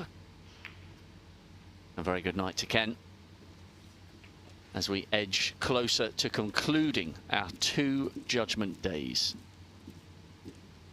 Yeah, this frame now, it's really on a knife edge. The reds have spread far and wide. So it could be who gets the next chance. And of course, if that's Joe O'Connor, it's a chance to get the match won and to qualify. So Matt Selt has got to be so careful here. Find a hiding place for this cue ball.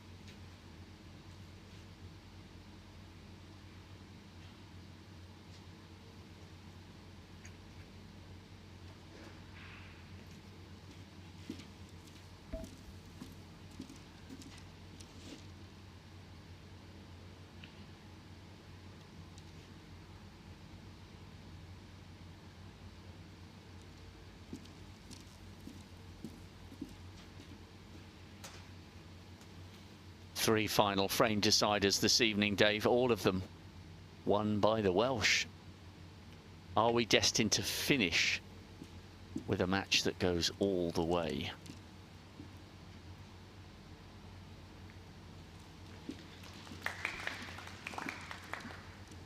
That's a really good shot, I think. You know, as I say, there's so many places there where he could have left him in. It's not only looking and finding the right spot, it's executing it under pressure. There's so much on the line, so much to play for. You saw that celebration from Jamie Jones, but that was just an instinctive relief really to have got through the toughest match you could have, let's be honest, against Robertson, and he won it. Every credit to him.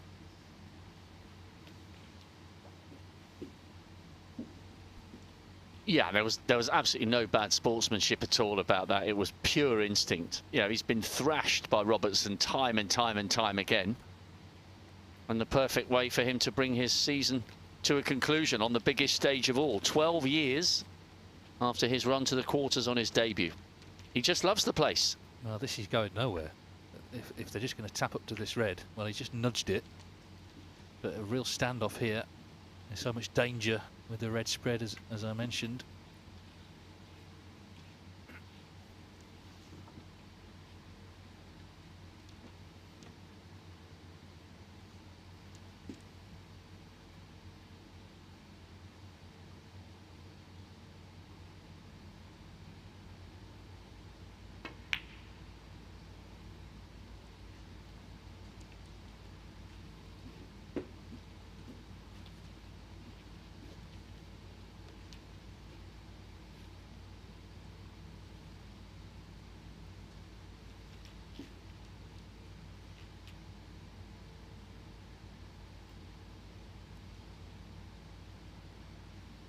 Oh, we've had a question from Jensen. Has there ever been... Oh, it's Jensen. As in Jensen Kendricks. Hard luck, Jensen. Great run to Judgment Day yesterday. We were hoping, of course, it would have been an absolute fairy tale for you to have kept your tour card. Jensen's asking, has there ever been a whitewash on Judgment Day? Yes, there has, technically. It was Ryan Day against Scott Donaldson last year when Scott was unwell and had to concede the match trailing 4-0. So technically, yes, he had lost 10-0, but although they only contested 4 of those 10 frames. I can't remember another actual whitewash where the full 10 frames were played, Hendo. Yeah, It's a bit unusual, wouldn't it, in this round? We've had, of course, 2 at the Crucible, but obviously this round is more associated with what we're watching now, which is closely fought matches. Was it Liu Hong Hao against Sean? Yeah. What was the other one? It was John Parrott, Eddie Charlton. That was back. That was the first one back in 1992. And Eddie's last appearance at the Crucible. Well, that was, that was him coming up against John as the reigning champion. Yeah, first day. Yeah.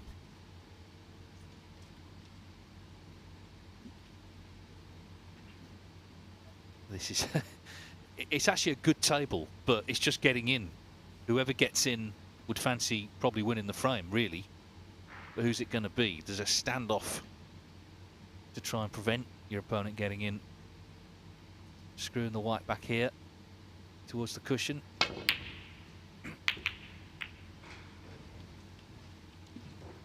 I mean, Selt obviously is the man under it, really, because he's 9-8 down. So he can't afford to leave one on.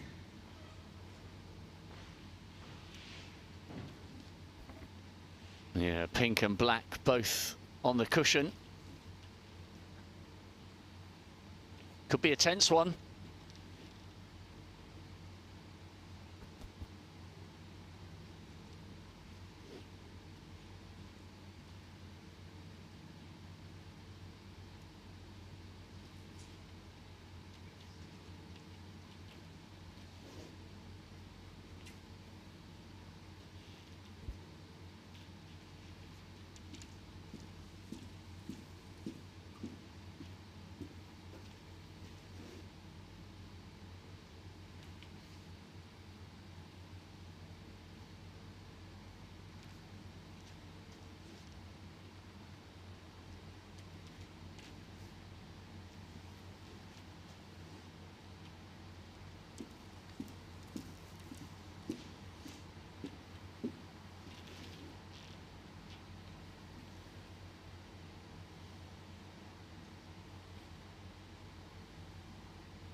It's becoming a war of attrition, this. Especially with pink and black where they are.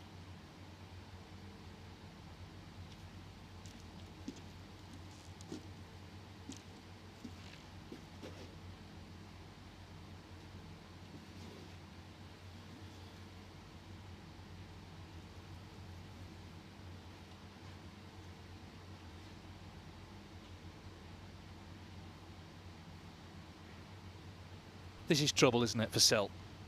He's got to find a hiding place for that cue ball.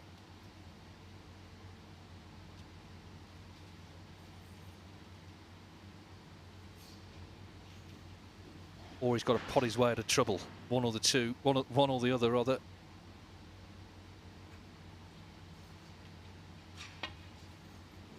Playing to a containing shot, trying one.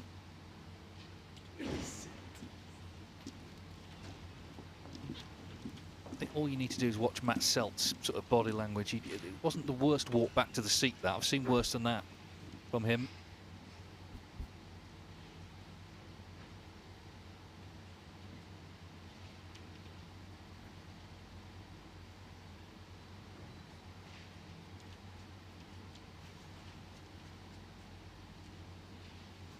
Yes, it could have been worse.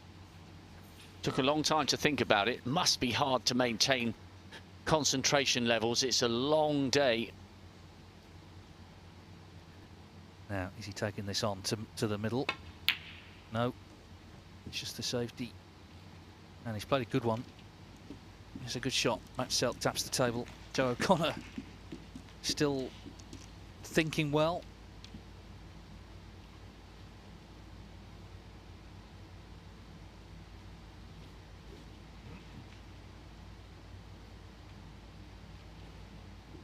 Both over 30 seconds a shot. It has slowed down. It was not been like this all day by any means, but this session, really since the interval in particular, frames have become elongated and there's been a lot of lengthy passages of safety. But, you know, it means a hell of a lot to these guys. means everything to get to the Crucible and play in the World Championship final stages. This is a great shot. Terrific. Bearing in mind he's 9-8 down in the final round of qualifying for the World Championship.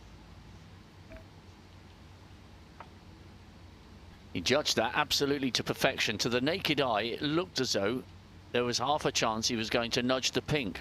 Must have missed it by maybe just a few millimetres. Sanderson Lamb, who of course played in the qualifiers, asking what the latest time a match has finished on Judgment Day. Well, the thing is, over the years it started at different times.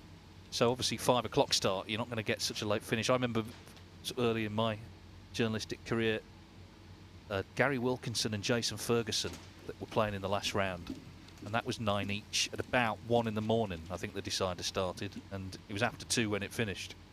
Gary won it, for those wondering. Well, my mind goes back to one frame in particular.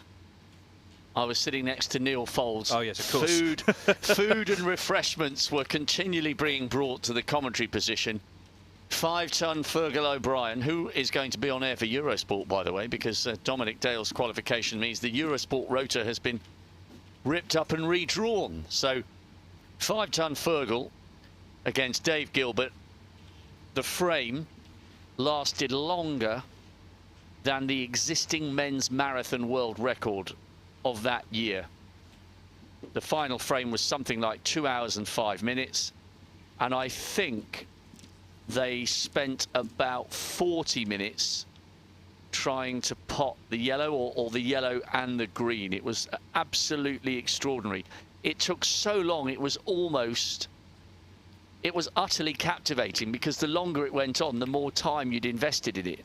And I think Foldsy and I got to bed at about 2:30, maybe slightly later. It was a night that will never be forgotten. Poor old Dave Gilbert, obviously, otherwise he would have been fined if he had not given a comment to the press. And he walked through the press room and said, "I'm not sure what that was, but it wasn't snooker. Have a good summer, everybody." Yeah, in a slightly better mood this evening, obviously, Dave. Winning 10-6 against Xiaogudong.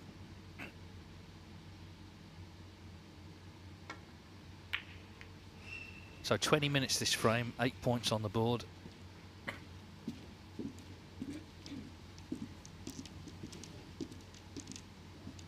But as I say, whoever I think does get in, you'd have to fancy strongly.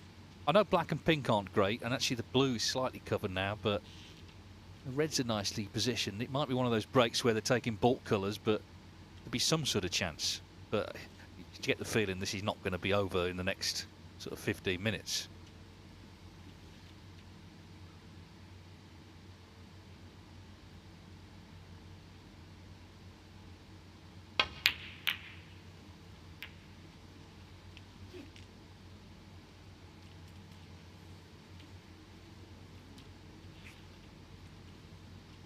Someone's got to get brave here, haven't they, and force this open.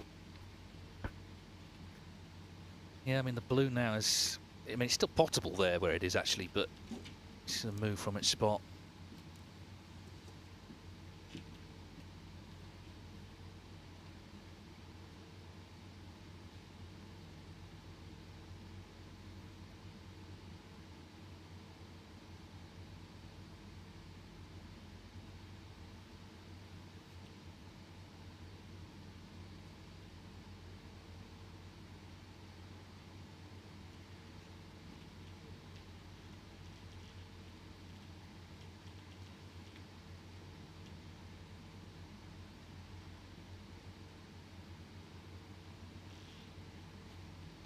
Well, this is far slower than we're normally expecting to see from Joe O'Connor, but it's understandable.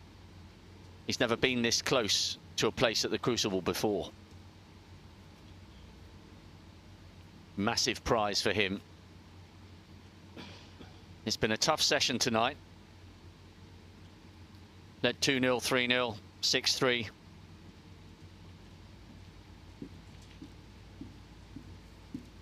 Matt Selt leads their head-to-heads. Their last 2 ranking events, it's hard to compare really because they're both best of 7s, but they both went all the way.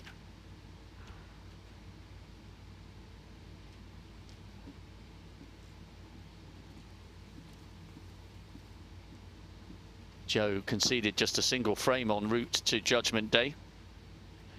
10-1 against Julien Leclerc with a century and 4 half centuries. Pretty impressive as well from Matt Selt. He beat Aaron Hill 10-4 with 5 half centuries. Trying to close in on a 5th Crucible campaign. Made his debut 11 years ago against Mark Selby. Twice he's played in the first round against Barry in 15 and 21. And then 10-8 against Mark Selby last year.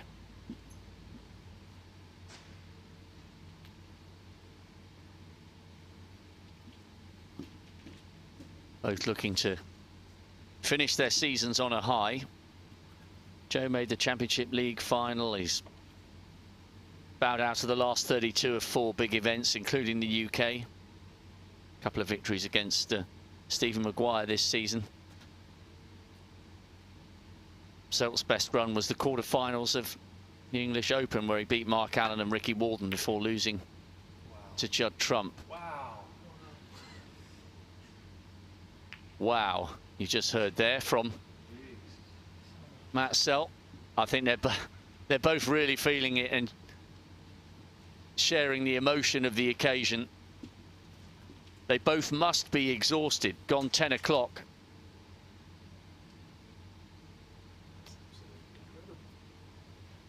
You may well be able to hear Matt Selt saying that's incredible. I think they're both really feeling the length of time these frames are taking now. It's really understandable. It reminds me of the last frame of that UK Champs final that we had behind closed doors at the end of 2020 in Milton Keynes, when I think when Neil Robertson won against Judd 10-9 and spent about 5 minutes trying to decide what to do on a blue, and then he said afterwards, look, I wasn't playing games, I was just so exhausted, I literally couldn't think. And this is a real puzzle for these two in this frame, especially with O'Connor missing that red to the middle. Yeah, it's rolling off, is it? Could almost leave the commentary to Matt Selt, I think. He could kind of talk us through this, couldn't he? From his perspective, that is.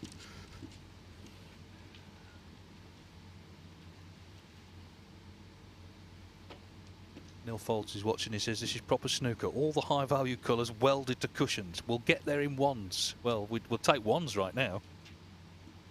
And snooker info. Do you think Neil Robertson failing to qualify for the Crucible is the biggest omission from the World Championship proper ever in terms of how big a name that player was at that point in time? Yeah, I mean, I suppose if not Neil, then who, really? I suppose is the answer to that. Joe O'Connor taking the red on and not getting it.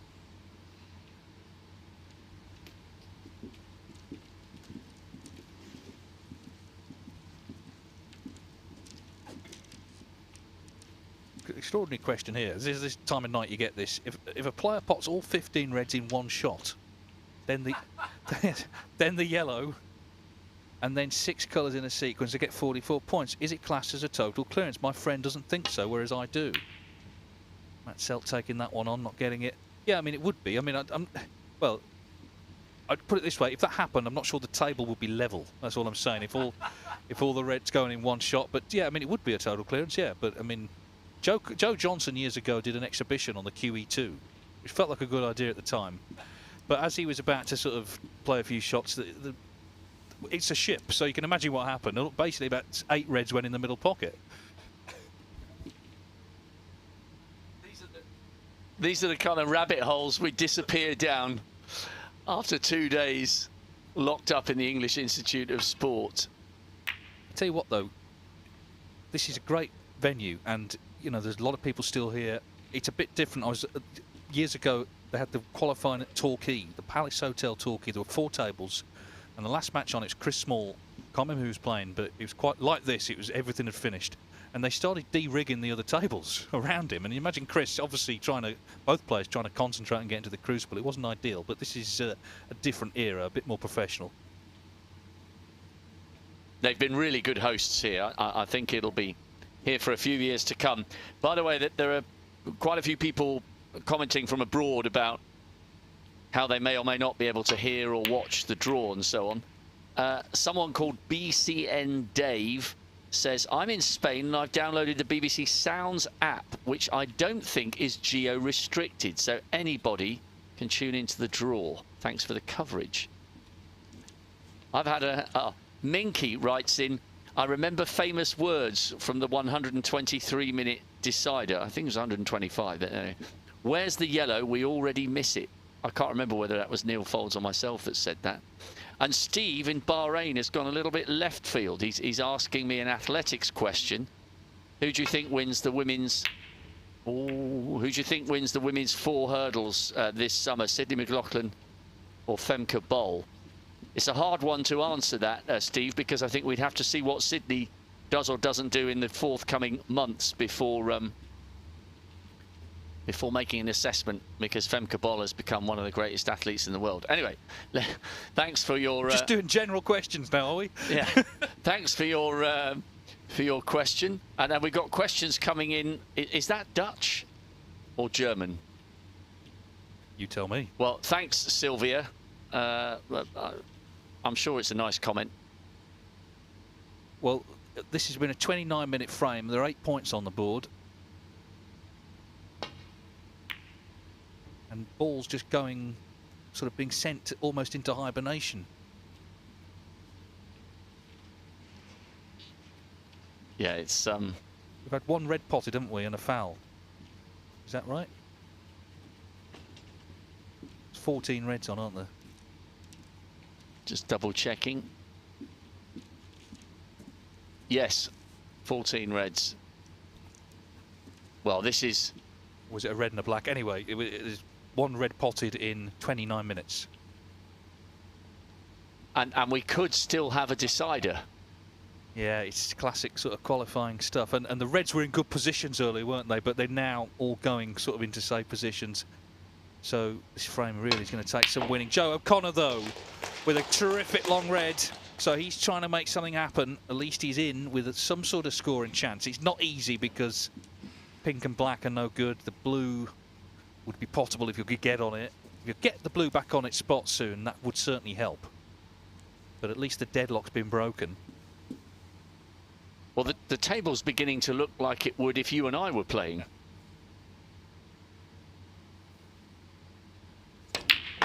Yes, I mean, I don't play in it personally, but they have a media tournament at the Crucible, which, by the way, is taken more seriously than this.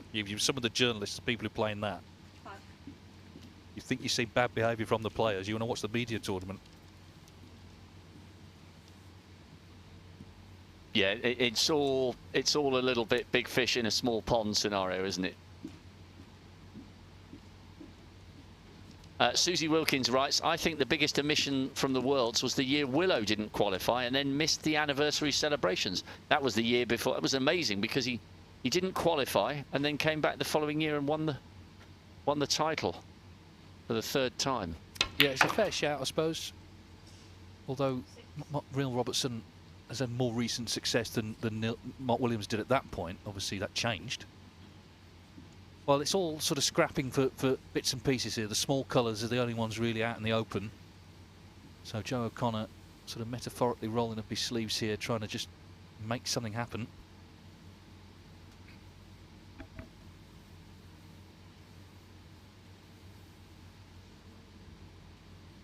It's getting a bit niche on the comments now. Nick Sellers asking who would win a match between you and I if we had to start playing now. Well, it'd probably still be going at about 4 in the morning. Well, probably lunchtime. 8. Well, this is not the beginning of the end, but it might be the end of the beginning in terms of this frame. At least a few balls are going in pockets. Just doesn't help. Certainly with that blue off its spot. Pink and black obviously on cushions. I mean, it's hard to really make much from here.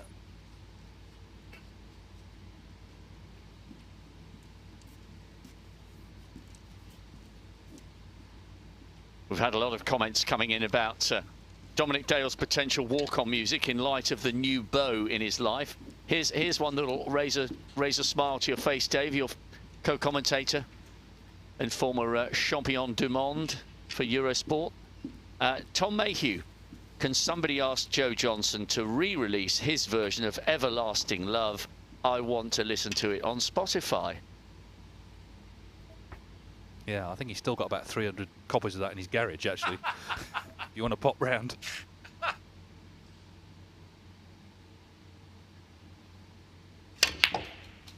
Well, he's doing well here. I mean, this cue ball's doing a bit of work, but it's just a big effort.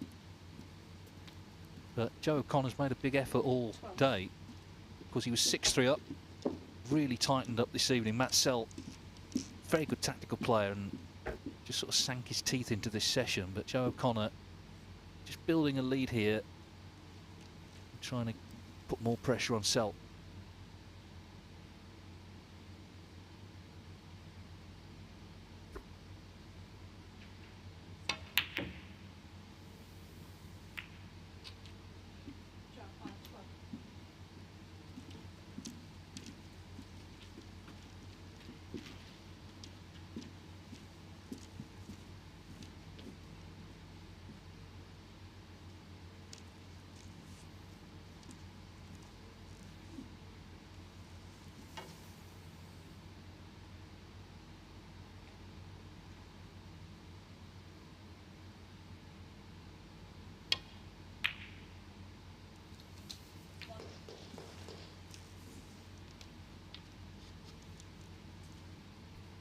So Matt Sell at long last gets a chance in this nervy 18th frame.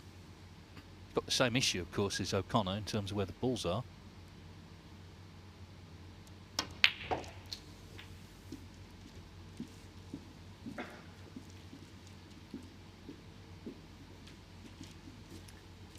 Yeah, didn't quite get a nice angle to get on the blue. That's the key, I think, to this frame. Getting the blue back on its spot into play will move things along.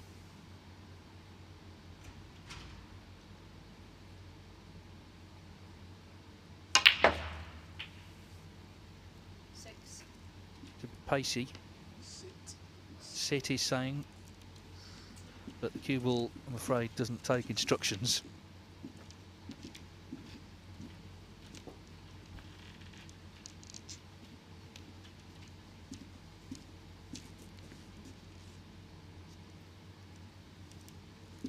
Whilst we're waiting for this match to edge towards a conclusion, who are you most looking forward to watching at the Cruise this year, Hendo?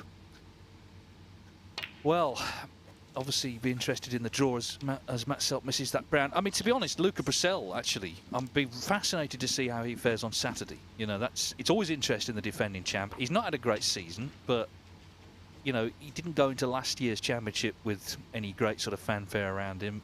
I think day one is massive. I have a theory he's either going to win 10-9 or lose 10-9, whoever he draws. And obviously if he wins 10-9, he could get on a run again. And, you know, Joe Johnston, I mentioned there, he got to the final again in 87. As Joe O'Connor knocks that in. So, yeah, he's number one, actually, Luca. We'll see on Saturday. Myself and Neil Folds on Eurosport will be commentating on that match. So I'm looking forward to whoever he draws, seeing how he gets on. Crucible may inspire him again, you know. I mean, he had such a fairy tale run last year. Maybe this will be the sequel. And there were signs of some decent form when he made the final in Saudi. I know that's different and it's an invitational only and so on, but he's a big character, that's for sure. Dave Gilbert was waxing lyrical about him in his post-victory press conference after he knocked out Zhao Guodong and secured a 10th Crucible campaign. He says that Luke is behaving like a rock star and he thinks he should be front and centre in every bit of publicity that World Snooker Tour have. So yes, it will be fascinating to see what the Belgian bullet can produce on Saturday morning. I'm really looking forward to seeing Mark Williams. You know, that 7 on the spin against Ronnie, you know, for the Tour Championship victory, you could see how much that meant to him. And I think he could be due a deep run, and so too Mark Selby.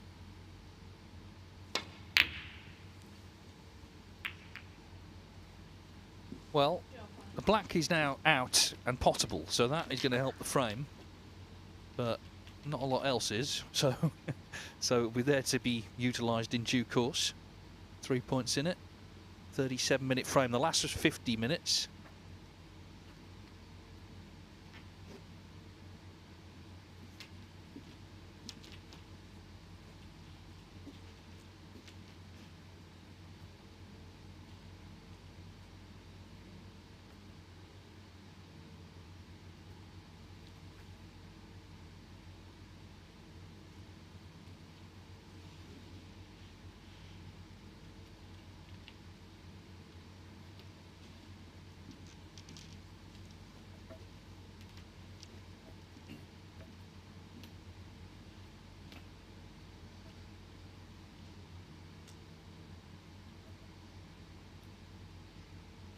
Well, we've had more minutes than we've had points in this frame so far. Huge amount at stake, though.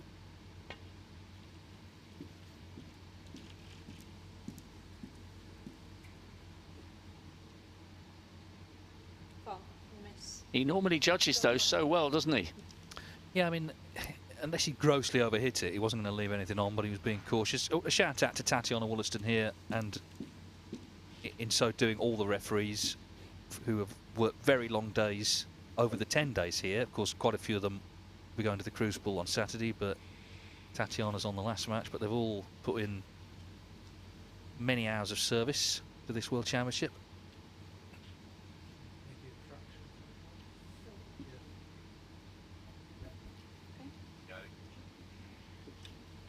Great team of referees. Alex O'Boyle writes to both of us, this frame must have an outside chance of lasting longer than Fergal against Gilbert. I reckon it'll be Thursday by the time this match finishes. That's his assessment. Cheerful.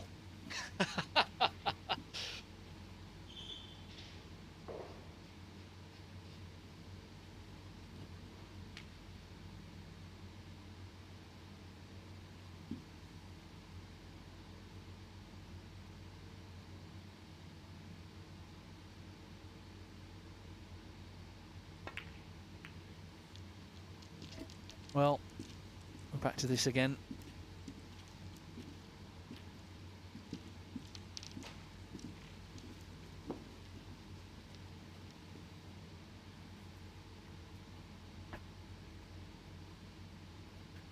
Matt Selt's not going to do much here other than roll to the Reds.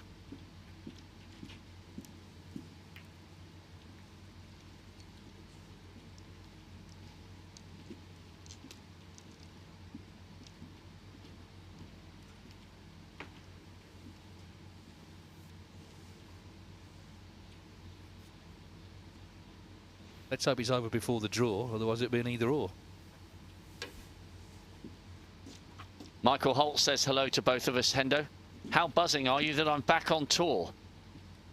Well, Holty, I'll never forget that lunch that you and myself and Dominic Dale shared in China back in 2012. Extraordinary life stories exchanged. It's always a better tour when you're on it, so welcome back. Oh, totally. I mean, in all seriousness, I thought the way he handled being off tour was brilliant. He didn't blame anybody. He didn't look for excuses. He set himself up as a coach. He set up a YouTube channel. He played in amateur tournaments, didn't think they were beneath him, and he earned his place back. So full credit to Michael. As Matt Selt has a chance here at the long red.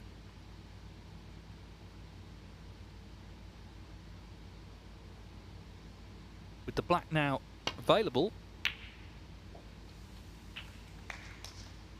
although the cue ball has run on, but he's on a bulk colour, so if he can get on one of these reds on the left-hand side, then this might be the start of something.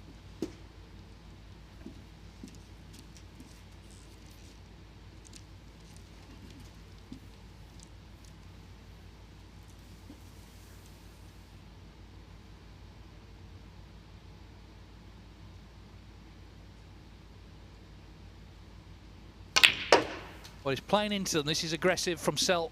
and he hasn't. Boom. Boom. Well, it was a good effort that. He was trying to open them up rather than just pick them off, but he just didn't get into them. But the intent was good.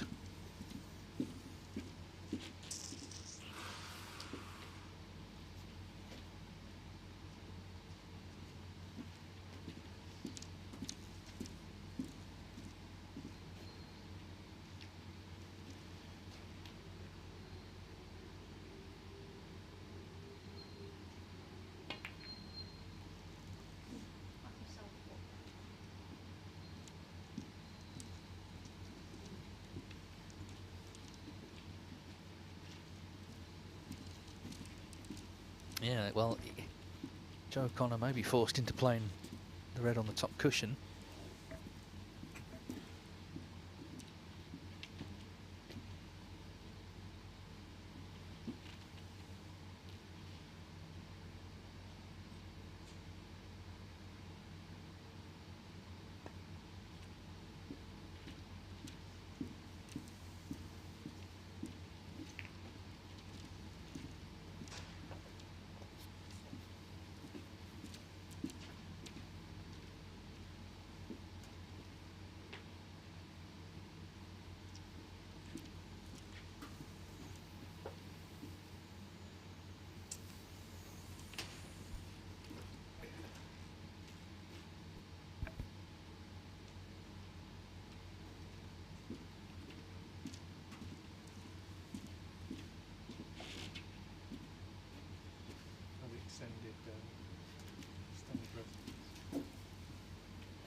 Well, Dave, it's been an absolute pleasure and a privilege. The shepherd's hook has been brought onto the pitch, as it were, and Ivan Hershevitz and I now need to make our way to Manchester. We've got a couple of hits on 5 Live at about 6. Mark Allen's on at about 7:15, and then we've got the draw at 8:30. So we shall hit the road, and I'll leave you to finish things off here on Judgment Day. I look forward to seeing you when you've done your big stint, and Dave always comes back up because we have Eurosport live at the arena from semi-finals onwards in the second commentary position that is over table 2. So I will see you for a beer in just less than 2 weeks. Thanks very much, Dave, and thanks for listening and watching, everybody. The draw, 9:15, 5 Live tomorrow. Yeah, thank you, Rob. Great work as ever, and sleep well. You won't get much sleep, but sleep well ahead of the draw. One by one, they're departing. We may not, I have to tell you, we may not be able to stay until the end of this match if it goes too late, but we're staying for now.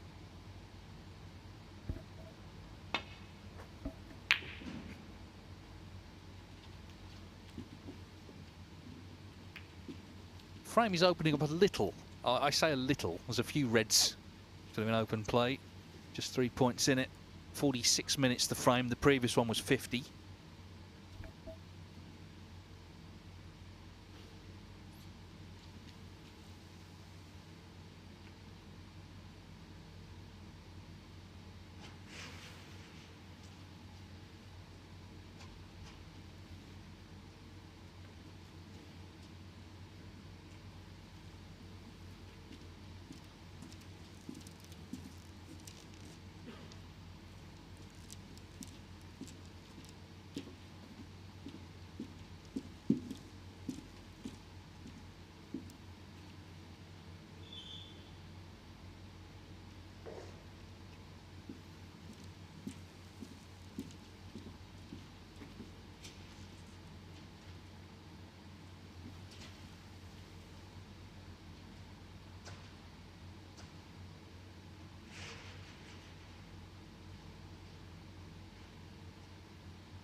Fantastic pot from Matt Selt, and he's got this black to middle, and if he can just negotiate the cue ball back towards the next red with black on the spot, then there's some sort of scoring chance here at long last. in this frame.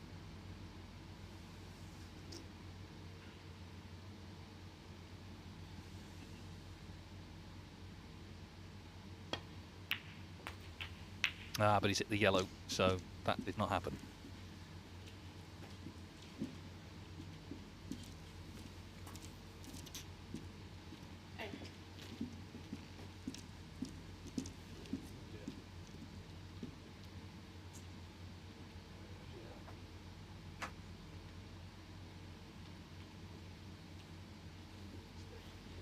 So what have we learned in the last 2 days? Well, firstly, that the qualifying is a very tough competition in its own right. In fact, we've learnt that over the last 10. But these 2 judgment days have proven it. We've had quite a few close finishes, deciders. What we've seen is a lot of experienced players coming through, the likes of Stuart Bingham and Steve Maguire, Ricky Walden yesterday, Dave Gilbert, Ryan Day, players who have a lot of crucible appearances under their belt. Some of the newer players, younger players, Si Jiawei, Jackson Page, Pang Zhengzhu coming through today as well. Joe O'Connor, of course, looking to book a debut appearance. I think you always get a match like this in the end that almost sort of refuses to finish. But Joe O'Connor has a chance at this red. 5 points behind. Still work to do, but some sort of chance to get back in.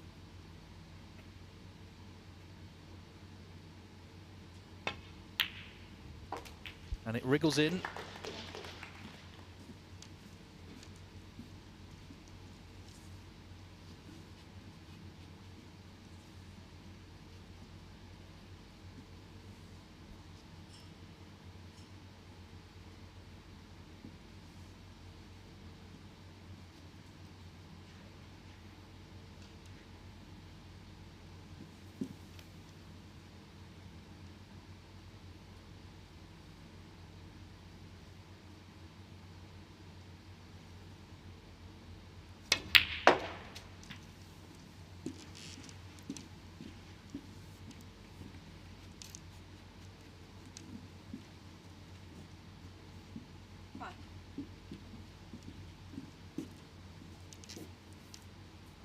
So points level. Just looking at leaving an angle. He's going to have to obviously disturb the reds on the side cushion. The blue is not in a nice spot there, blocking that other red to left corner.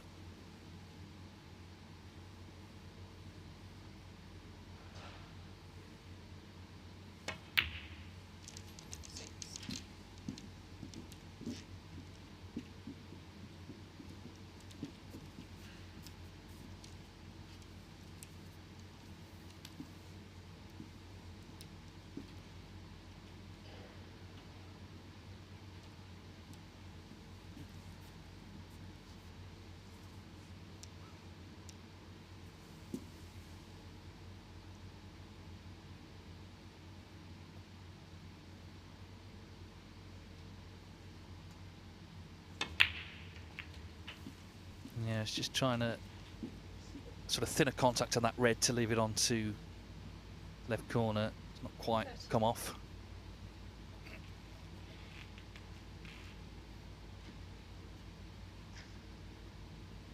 Just to reiterate, we may have to leave this shortly.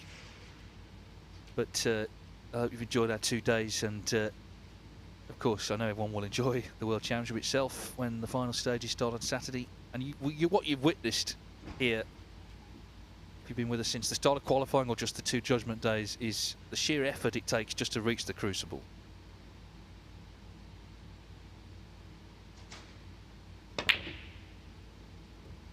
Trying to double,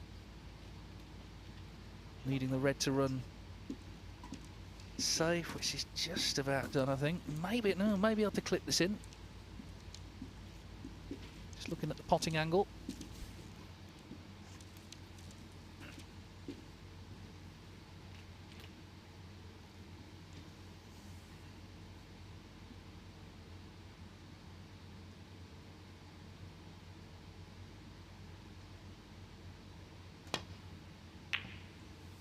But it's not in. It's hard to get any sort of rhythm, of course, after, you know, very bruising frames. This is the second one in a row after 50 minutes. Ball's going safe, and quite stop-start in terms of the action.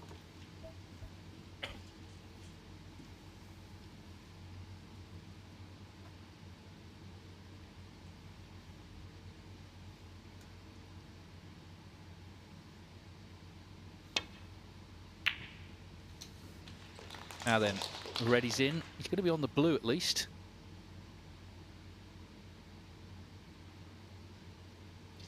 Well,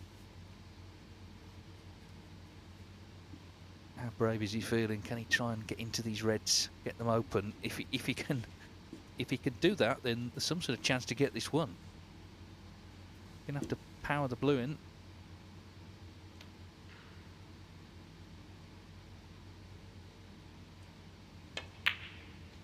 No, maybe just didn't have the angle. So it's just chipping away, but he has the chance to just bring a couple of reds into play here. If he can get a good cue ball, it puts pressure on the next safety shot.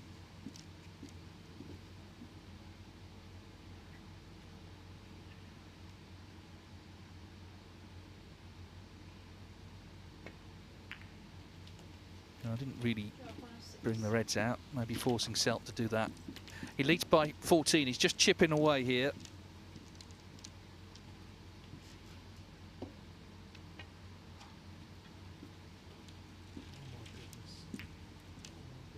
Well, as he left this on, he was saying, oh my goodness. Does that red pass the other one? Matt Selt can't bring himself to leave the table. He's going to have to let Joe O'Connor play this shot. Maybe doesn't quite pass it.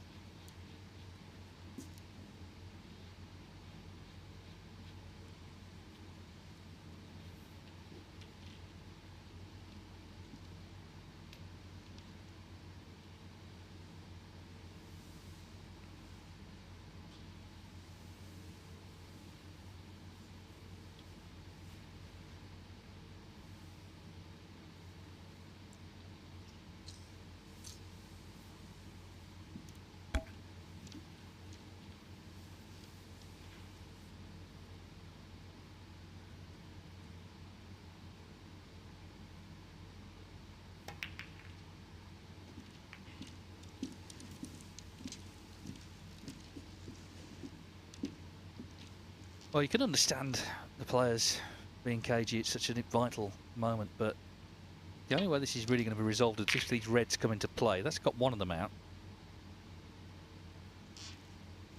And Joe O'Connor may take this on with the other two safe. Pink safe favours him, O'Connor, that is, being in front, so he's having a look at this. But at this stage, after such a battle, nothing's easy. Anything's missable. This would be missable in frame one, never mind 9-8.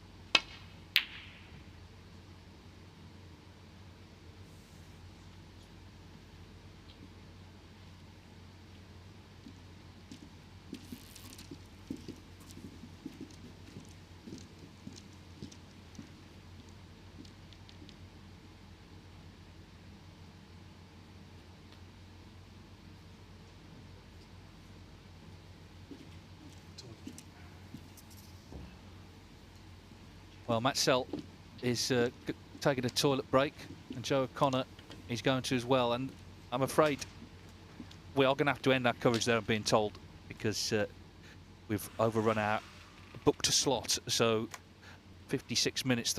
This frame's got a long way still to go. So I'm afraid we are going to have to wrap up there. But we can show you and remind you of the winners from tonight. Hossein Vafai, 10-5 over Zhang Jun. The Iranian #1 safely through to the Crucible. He was very impressive, actually, from 3-0 down. Si Jiahui, semi-finalist, famously last year, back at the Crucible. 10-4 winner over Wu Yizhe. Dave Gilbert held off a spirited Zhao Gudong, who's 5-0 up. He won 10-6. Jackson Page won an absolute thriller. He made a century in the decider to beat Nopen Senkam 10-9. Neil Robertson out, though. The big shot, the big win for Jamie Jones in a decider, 10-9. Neil Robertson misses out for the first time since 2004. Great win for Jamie Jones. Pang Zhongzhu won an all-Chinese affair, 10-8 with Chao Yupeng. And the last decider we saw, Ryan Day, of course, getting over the line, 10-9. He was 7-2 up, held off Scott Donaldson in a decider, 10-9. He's back at the Crucible. So that's it from the World Championship qualifiers. It's been a terrific 10 days. The 2 judgment days have delivered drama. And we know the Crucible will deliver plenty more. It's the draw in the morning, and it all gets underway on Saturday as we head up the road to the Theatre of Dreams for the 2024 Cazoo World Championship. Thanks for your company, and good night from the whole team.